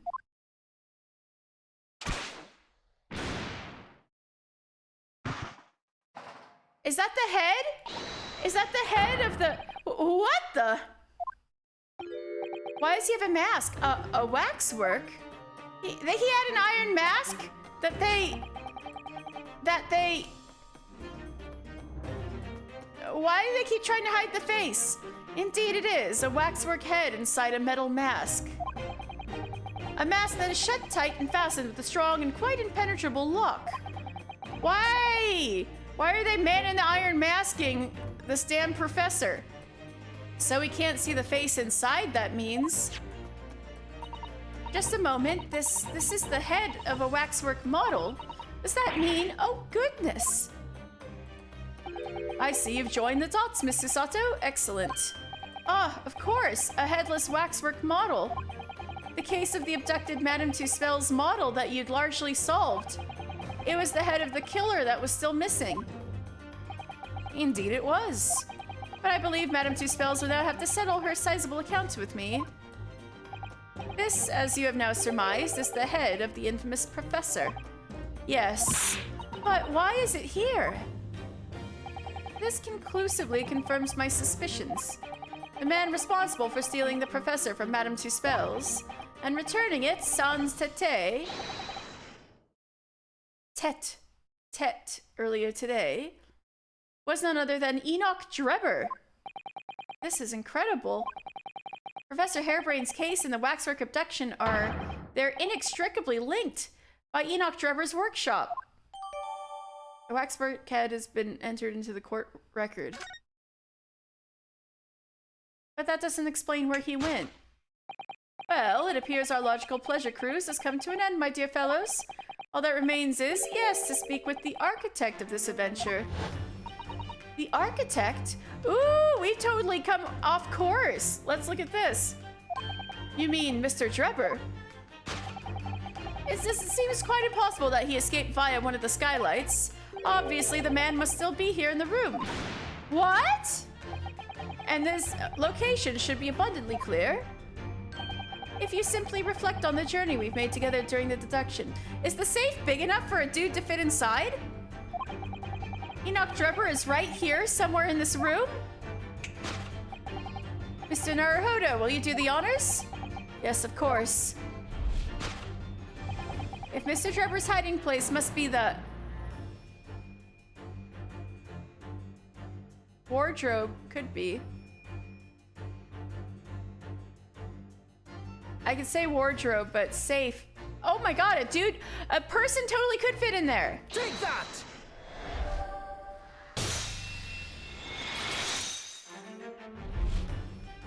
Before we gained access to this back room, we heard noises from in here. Which tells us that the engineer was still in the building at that point in time. He was in fact searching for the combination to his safe. And pressed for time, made no attempt to right the furniture that he overturned in the process. From which we can deduce his search for the combination happened very recently indeed. In summary, Mr. Enoch Drebber. Yes, they're doing the dance! Finally, first dance of the game is at this very moment inside the safe.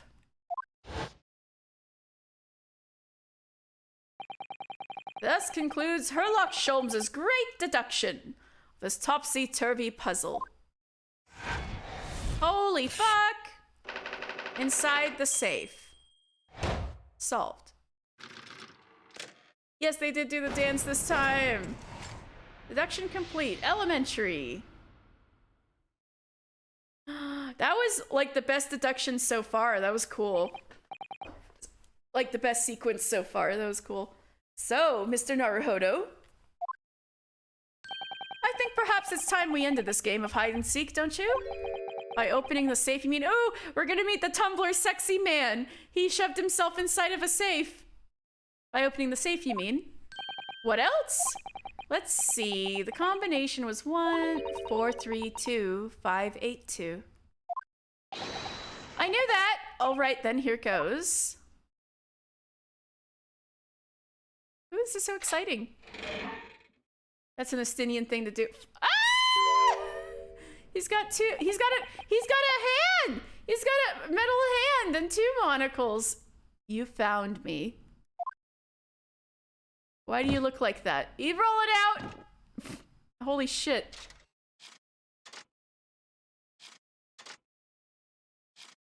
There's some sick dance moves you got, my dude.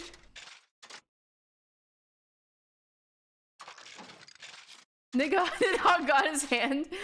This is a little unnecessary, my guy. Are you doing the robot or are you actually a robot? Mr. Enoch Dapper. Right then, sir. Mr. Enoch Drebber, I presume? Correct. Why are you acting like- why are you moving like this? This is like if Singing got really into b-boying. Bro, why are you doing the robot? You'd better start talking. You tricked Professor Harebrain with that bogus machine you built. And And you shall have to explain the theft of the waxwork from Madame Tuspel's as well. He's got his own theme music with, like, cash register noises. Enoch Drebber is named after a man in A Study in Scarlet, author Conan Doyle's very first book with Sherlock Holmes and John Watson. In the story, Drebber was one of the victims rather than one of the culprits. Interesting. I mean, it's a pretty cool name. I'm glad they used it.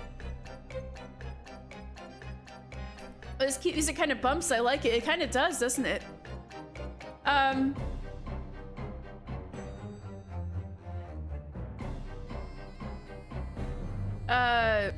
What was I gonna say? Psykerp, is this the guy who's your favorite character? Whilst I would be delighted to answer your many questions. Why are you like this? Are you an automaton? Personally, I would advise that you deactivate my little parcel first. Deactivate? It is a bomb! Herlock? God damn it! Your parcel? I refer, of course, to the time bomb. I left it in the most prominent position. This is fucking Herlock Sholmes. God damn it. It's like if you mix Estinian, Stephanivian, and Alexander. I mean, just about. Ah. Ha ha ha. I see. Stunned silence. Oh, he is one of your favorites. All right, good. You're all gearing up to die with me, then? No! God damn it, Herlock Sholmes! This is very preventable. You could just say, Mr. Sholmes, with only 7 seconds to spare. Oh my god, so he... That was too close for comfort. I've got one foot in the grave already. This is all your fault, Sholmes. Are you trying to help us get a kill out? Get us killed? Mr. Sholmes' deductions can be completely life-altering, can't they? Well, my dear fellows, that was a close shave. Completely unnecessarily close. The resemblance to an anti-gravity device is really quite startling. I must say, shut the fuck up. Anti-gravity devices don't exist. Woo, I wouldn't push it, Mr. Sholmes. Hello, dude. Oops, I don't want to move. No. What happened here? What on earth happened in here? You've found me, haven't you? No need to screw me down any further. I know, this guy is so... Everything in here is precisely what it seems. Yeah, well, we'll be giving you a thorough going over. Don't you worry, Drebber. What fails to click with me is how you were able to locate my workshop. That I was not expecting.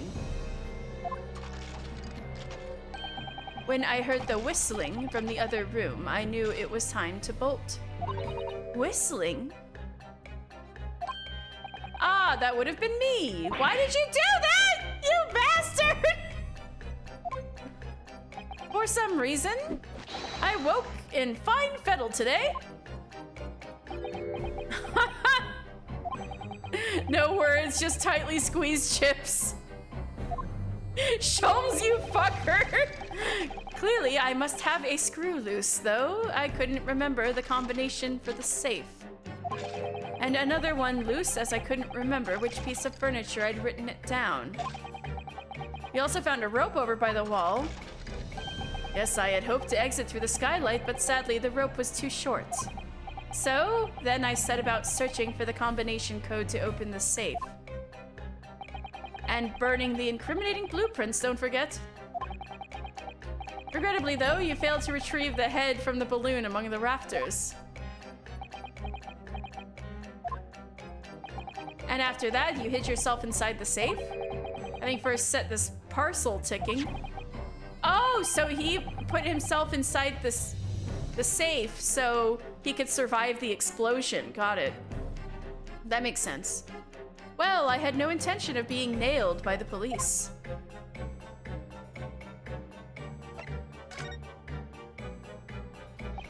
Got a death wish, have ya? Hiding right beside a ticking time bomb? Please, why do you suppose I chose to hide inside the safe? Hey, I'm ahead of him on this one. It's no ordinary safe. It's specially designed. A dynamite explosion wouldn't leave a scratch on it. So in fact, the safe was the only safe place. Tish. Precisely.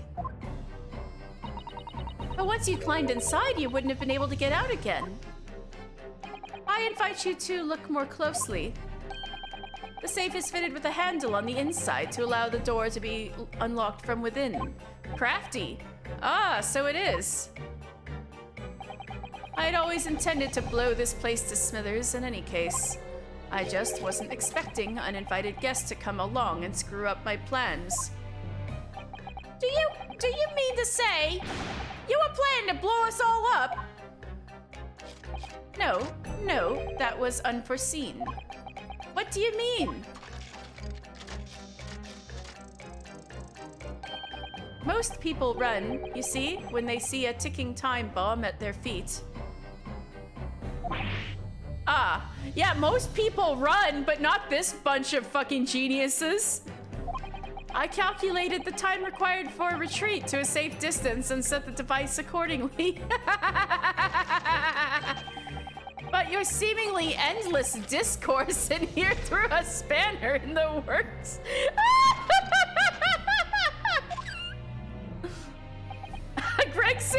Gregson's gonna have such a headache tonight. Gregson's aging 10 years at this very moment. Is something wrong, Gregson? Sholmes is so bad today.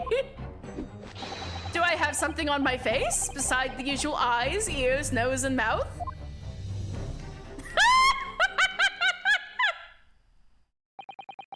I think we have a fairly good idea of what's been going on here now. But what about the 2 incidents you've evidently been involved in recently? Professor Hairbrain's instantaneous kinesis experiment at the Great Exhibition. And the waxwork model you stole, which this head belongs to. That's no ordinary head, you know? That's the head of the professor. Lad in the mask with the lock so strong, I'm unable to open it safely to reveal the killer's identity. I've been considering carrying it around as protection. After all, that's enough. Oh shit. What's going on here, Gregson? I'm sure you're aware that I have sole jurisdiction to investigate here. Yes, well, Dr. Scythe again. So, the forensic investigation team are here. And you know full well this engineer is a key witness. Why are you allowing this lawyer access to him? If Lord Strongheart knew of this, you'd be finished. You lot, leave at once. My dear madam, there's no need for such a threatening tone, I assure you. After all, that's no way to greet an old acquaintance, is it, Dr. Scythe? Hello, Sholmes. Mr. Sholmes knows Dr. Scythe? If it's protecting the machine next door that's causing such a sour expression on your face, you are quite misguided. It's really nothing more than a shell. You get out! But of course, we'll show ourselves the door. I see you haven't softened at all. Mr. Naruhodo! Yeah, we should explain to her that the only reason they have something to investigate is because of us. Yes? It would appear that our delightfully entertaining investigations have run their course for today. But Mr. Sholmes, let us leave this place in the doctor's capable hands. I said get out! Now! All of you! Your presence here is not required either, Gregson. Understood. But I'll just say one thing before I head off. If it wasn't for this lawyer and his companions, we'd never have found this place, and the whole workshop would have been blown to bits. There was a time bomb set in here that this lot disarmed. Inspector? Yes, thank you, Gregson, thank you.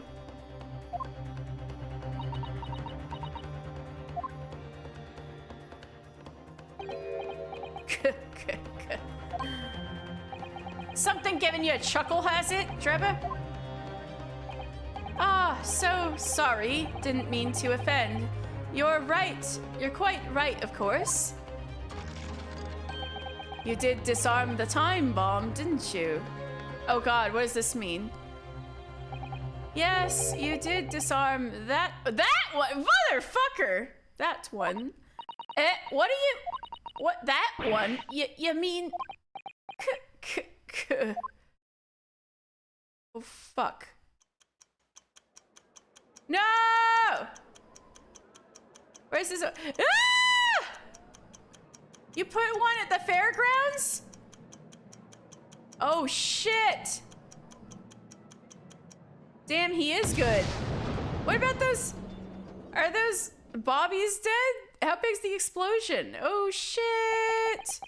It was an hour later that we heard the news of the enormous explosion that ripped through the experimentation stage at the Great Exhibition. Professor Harebrain's invention and all its secrets were blown away forever. Holy fuck. Yo! Why is this case so spicy?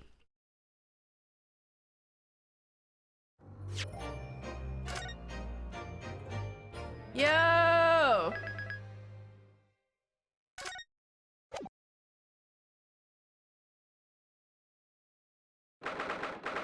Now we're back at court.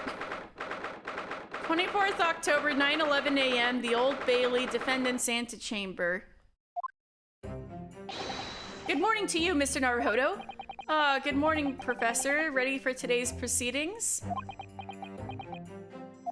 I hope so. I should be. Even I, with nothing left to... Good morning, my dear fellows. Oh, top of the morning, huh? Oh, Mr. Sholmes, you're here. Why, naturally, a true gentleman stands shoulder to shoulder with his friends in battle at all times. You're hardly ever here, you bastard. Thank you. I really appreciate it. I'll see you later then.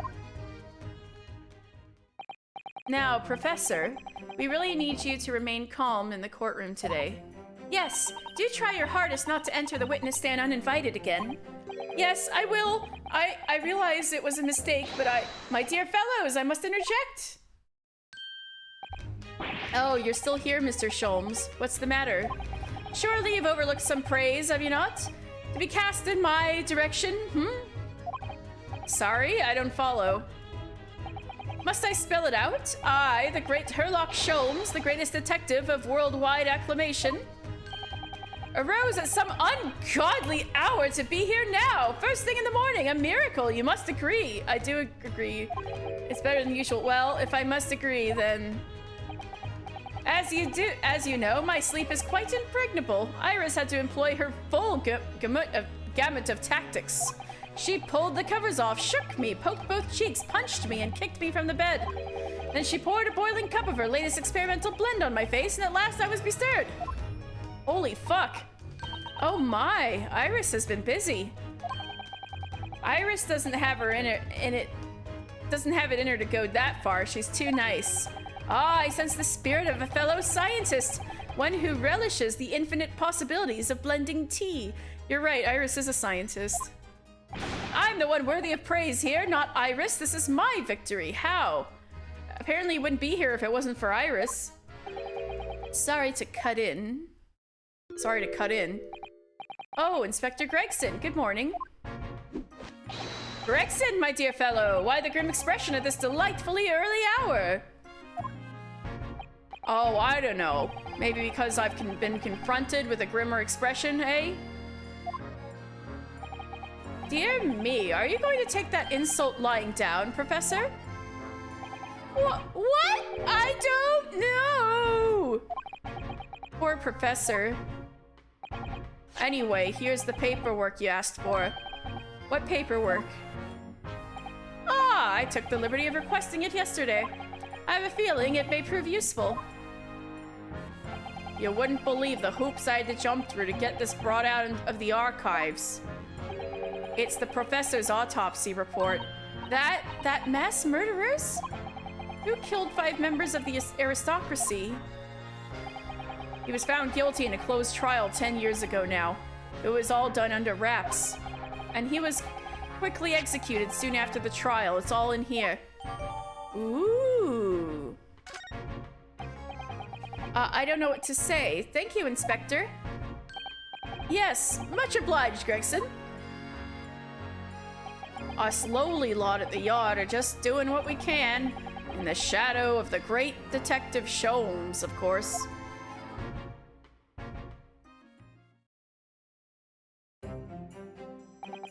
Well then, Professor Harebrain, this is it. Today we're going to lay all this to rest at last. I wish you the best of luck, Professor. I suppose he'll be in there today, will he? Drebber. Yes, we expect the prosecution to summon him as a witness. I'm still amazed that you managed to find him in just one day. I really owe you both so much. Aww. Counsel and the defendant. Trial is about to resume. Kindly make your way into the courtroom at once. I feel like I should preserve my throat and leave soon, but at the same time, I kind of want to go a little further because I'm into it. This is it then, the final chapter. Funny, my heart's racing a little. I've not felt this before, actually. A strange foreboding. As if something's going to happen in this trial that I'm not ready for. Yeah, I think the chance of that is high. But I can't let that distract me from the only thing that really matters. I mean, the spiciness level of this trial is quite high, so I expect that. Finding the truth.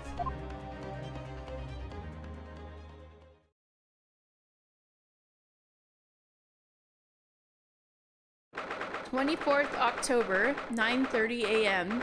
The Old Bailey courtroom. It doesn't usually start at 9:30, does it? Interesting.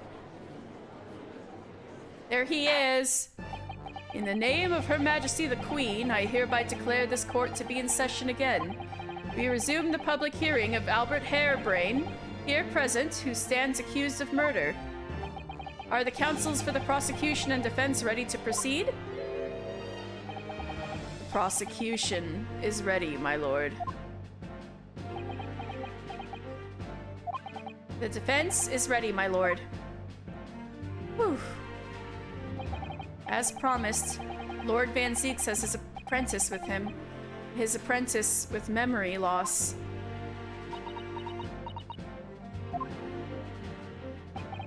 If I may, Lord Van Zieks. Yes, my lord. There appears to be someone standing at your side. Ah, yes, my apprentice and assistant. The prosecution believes today's proceedings will see the complexity of this case rise considerably.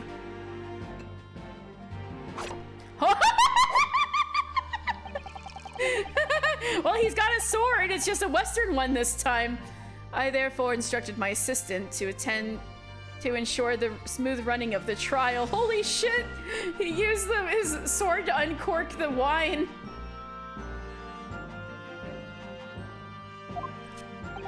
And the smooth running of liquid refreshments by the look of it. Holy shit! The way he holds himself, the way he moves, the way he's got a sword. It couldn't be anyone else. But he's still suffering from amnesia, so there's really nothing we can do at the moment. I know, but oh, this is so very hard. Oh, fucking shit. Can't believe this. It would appear the prosecution has done a fine job in responding to the demands of the court made yesterday. I understand you have successfully secured the engineer who disappeared from the scene on the day in question. Yes, my lord. I intend to call him as a witness shortly. Very good, very good. Now then, ladies and gentlemen of the jury, who have been chosen at random to represent the will of the people in this courtroom today, are you ready and willing to proceed? Of course, my lord. I'm sure we all understand the importance of doing our civic duty. I do so despise deception and deceit.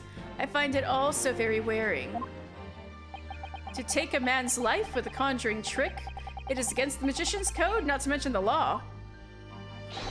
Any fake scientist should feel the wrath of God, if you ask me. We have to listen to what's said on both sides of the fence and, then settle on one. That's it, isn't it? Wasn't like this in my day. Wasn't like this at all. Oh no, my voice is failing. I might have to go soon. If all parties are ready to proceed, you may begin, Lord Van Zieks. You know what it was? It was the little German boy. His voice is what blew out my vocal cords.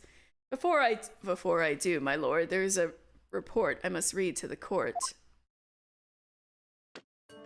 Yesterday, at the Great Exhibition Grounds, the evidence of primary importance in this case, the super high voltage instantaneous kinesis machine, which was installed on the experimentation stage.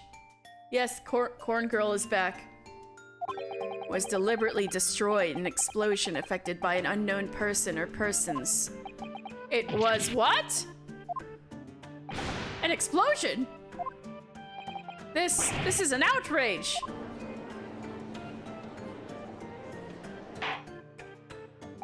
Yes, I heard this grave news yesterday. Scotland Yard submitted a report to my office in the evening. I read that the machine was blasted to smithers and the wreckage reduced to ashes in the flames. I have here a photographic print of the scene taken in the wake of the explosion. Hydrate. Yeah, I do need to hydrate. Ah.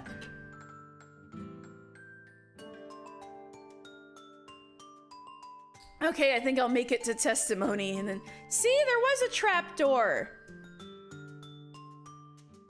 Actually, I think the only reason why I haven't gone to the bathroom yet is because I've been sucked in with this game.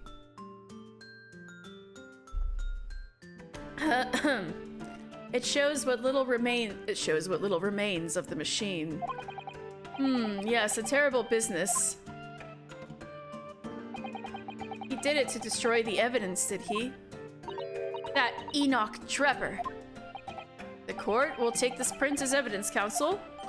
The post-explosion photograph has been entered into the court record. Late yesterday afternoon, the protection afforded to the machine by the Special Dispensation for Scientific Equipment Act was revoked. However, before a thorough investigation could begin, the invention was obliterated from existence. As such, this will become a very different trial.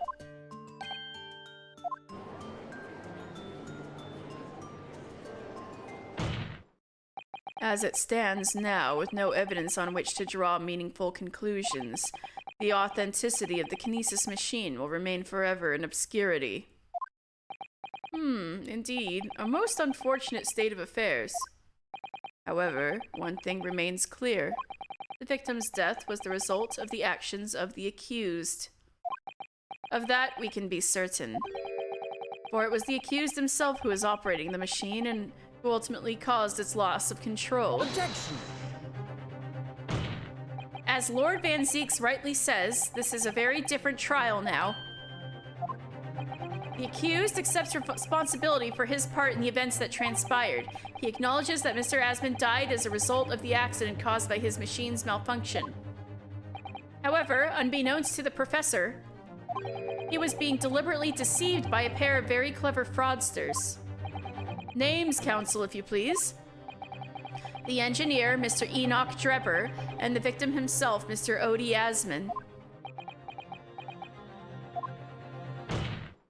So what exactly were these two men up to behind the defendant's back?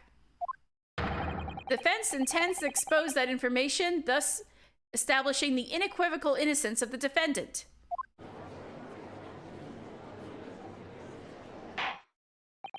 Thank you, counsels. The positions of the prosecution and defense have been clearly stated. Lord Van Zieks, summon your first witness, please. At once, my lord. The prosecution calls the engineer, Mr. Enoch Drebber, to the stand. Oh, am I gonna leave it here with Enoch's... Oh, I'll go until he gives his testimony. State your name and occupation for the court. Name, Enoch Drebber. occupation. Hard to pin down, I would say. See that black monocle? Yes, why do I feel as though I've seen it somewhere before? Oh, you too? I had exactly the same feeling myself. Your file indicates that you are currently being investigated in connection with another case. The theft of a waxwork model, is it? Most extraordinary sounding business. But that has no bearing on this trial, I assure you. Leave it from your mind. You're familiar with the public experiment carried out at the Great Exhibition some days ago. The accused's super high voltage and instantaneous kinesis demonstration. Yes, you could say that. I am aware of it. There was a terrible accident, wasn't there? It was you, Mr. Trevor, who constructed the vast machine used in the experiment. Or so our investigations indicate. Can you confirm your involvement? Yes, I constructed it in precise accordance with the blueprints, but that's all.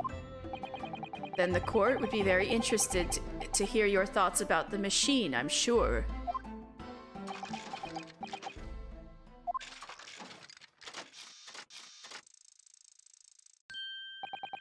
An amazing device, if you ask me.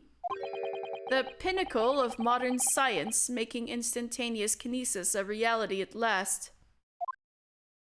What? Good gracious. Do you mean to say that the experiment was bona fide? Is that your belief, sir? Yes, that is very much my belief. Such a waste that it blew up. You blew it up? Objection!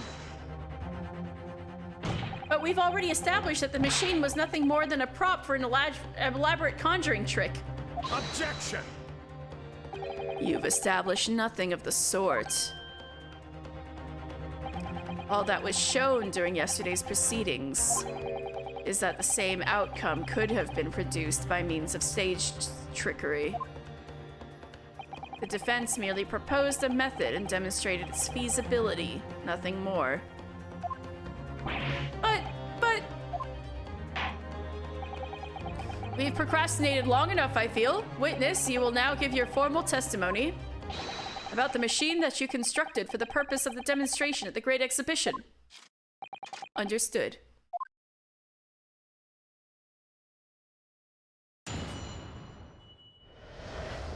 The kinesis machine. All right, I think this is where I'm going to call it.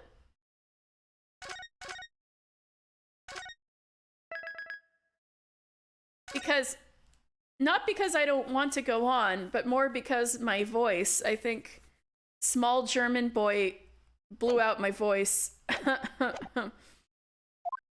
Oh, oops. Anyway, I saved it, I did. Yeah. So let's get back to title. There we go. Wait, shit. Okay. Yeah, rest my voice. Yeah, I guess I'm a week out of practice, kinda. Yeah. This was not my intention. Oh, Psyker, did you stream this game too, or read it all out loud and blast out your voice? Then you know. Oh, nice to meet you, though. Thank you. Played. Yeah. Yeah, I want to play more.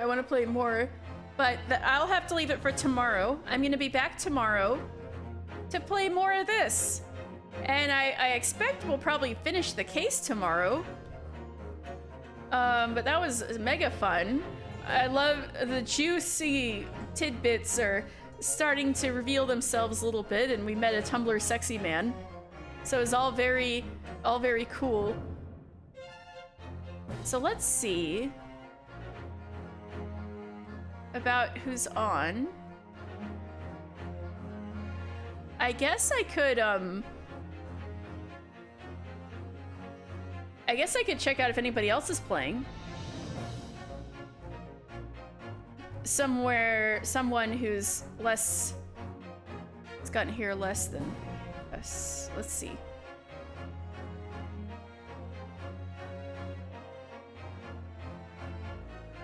Oh yeah, a few people are actually playing the game right now.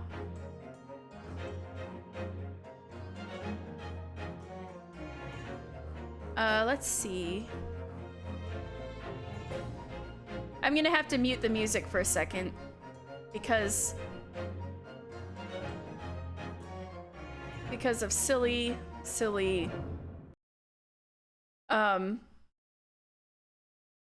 OBS.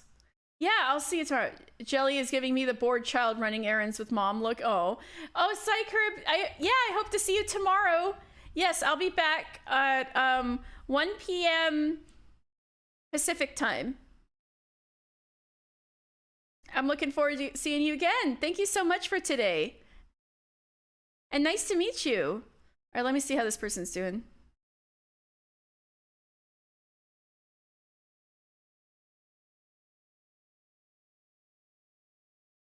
Oh, this person's doing the Shamspear one. All right, we're going to raid a stranger. She Shadow. I haven't done this in a while. I've been like raiding friends for a long time now. So this is gonna be a new person. I'm gonna put in the raid.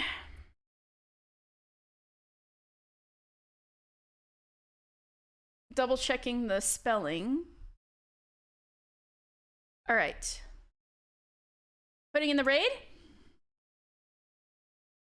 Oh, follower or subscriber only chat.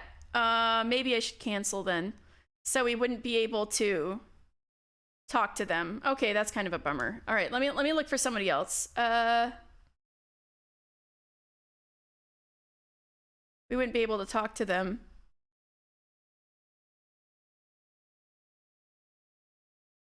What about this person?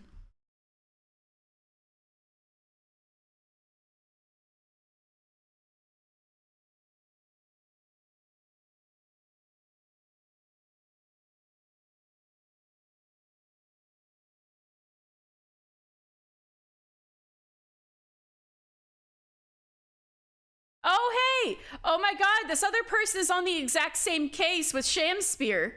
All right, we're gonna raid a stranger, Mina Soul. Yeah, Snack goes on. I just thought I just had the idea to check for new people. And it turns out there's a lot of people playing the game right now, so I'm like, why not? I need to start expanding my audience a bit again. Or extending my reach a bit. I guess not my audience. Or getting you guys to new audiences, I guess. All right, so we're gonna raid Mina Soul. Let's try this.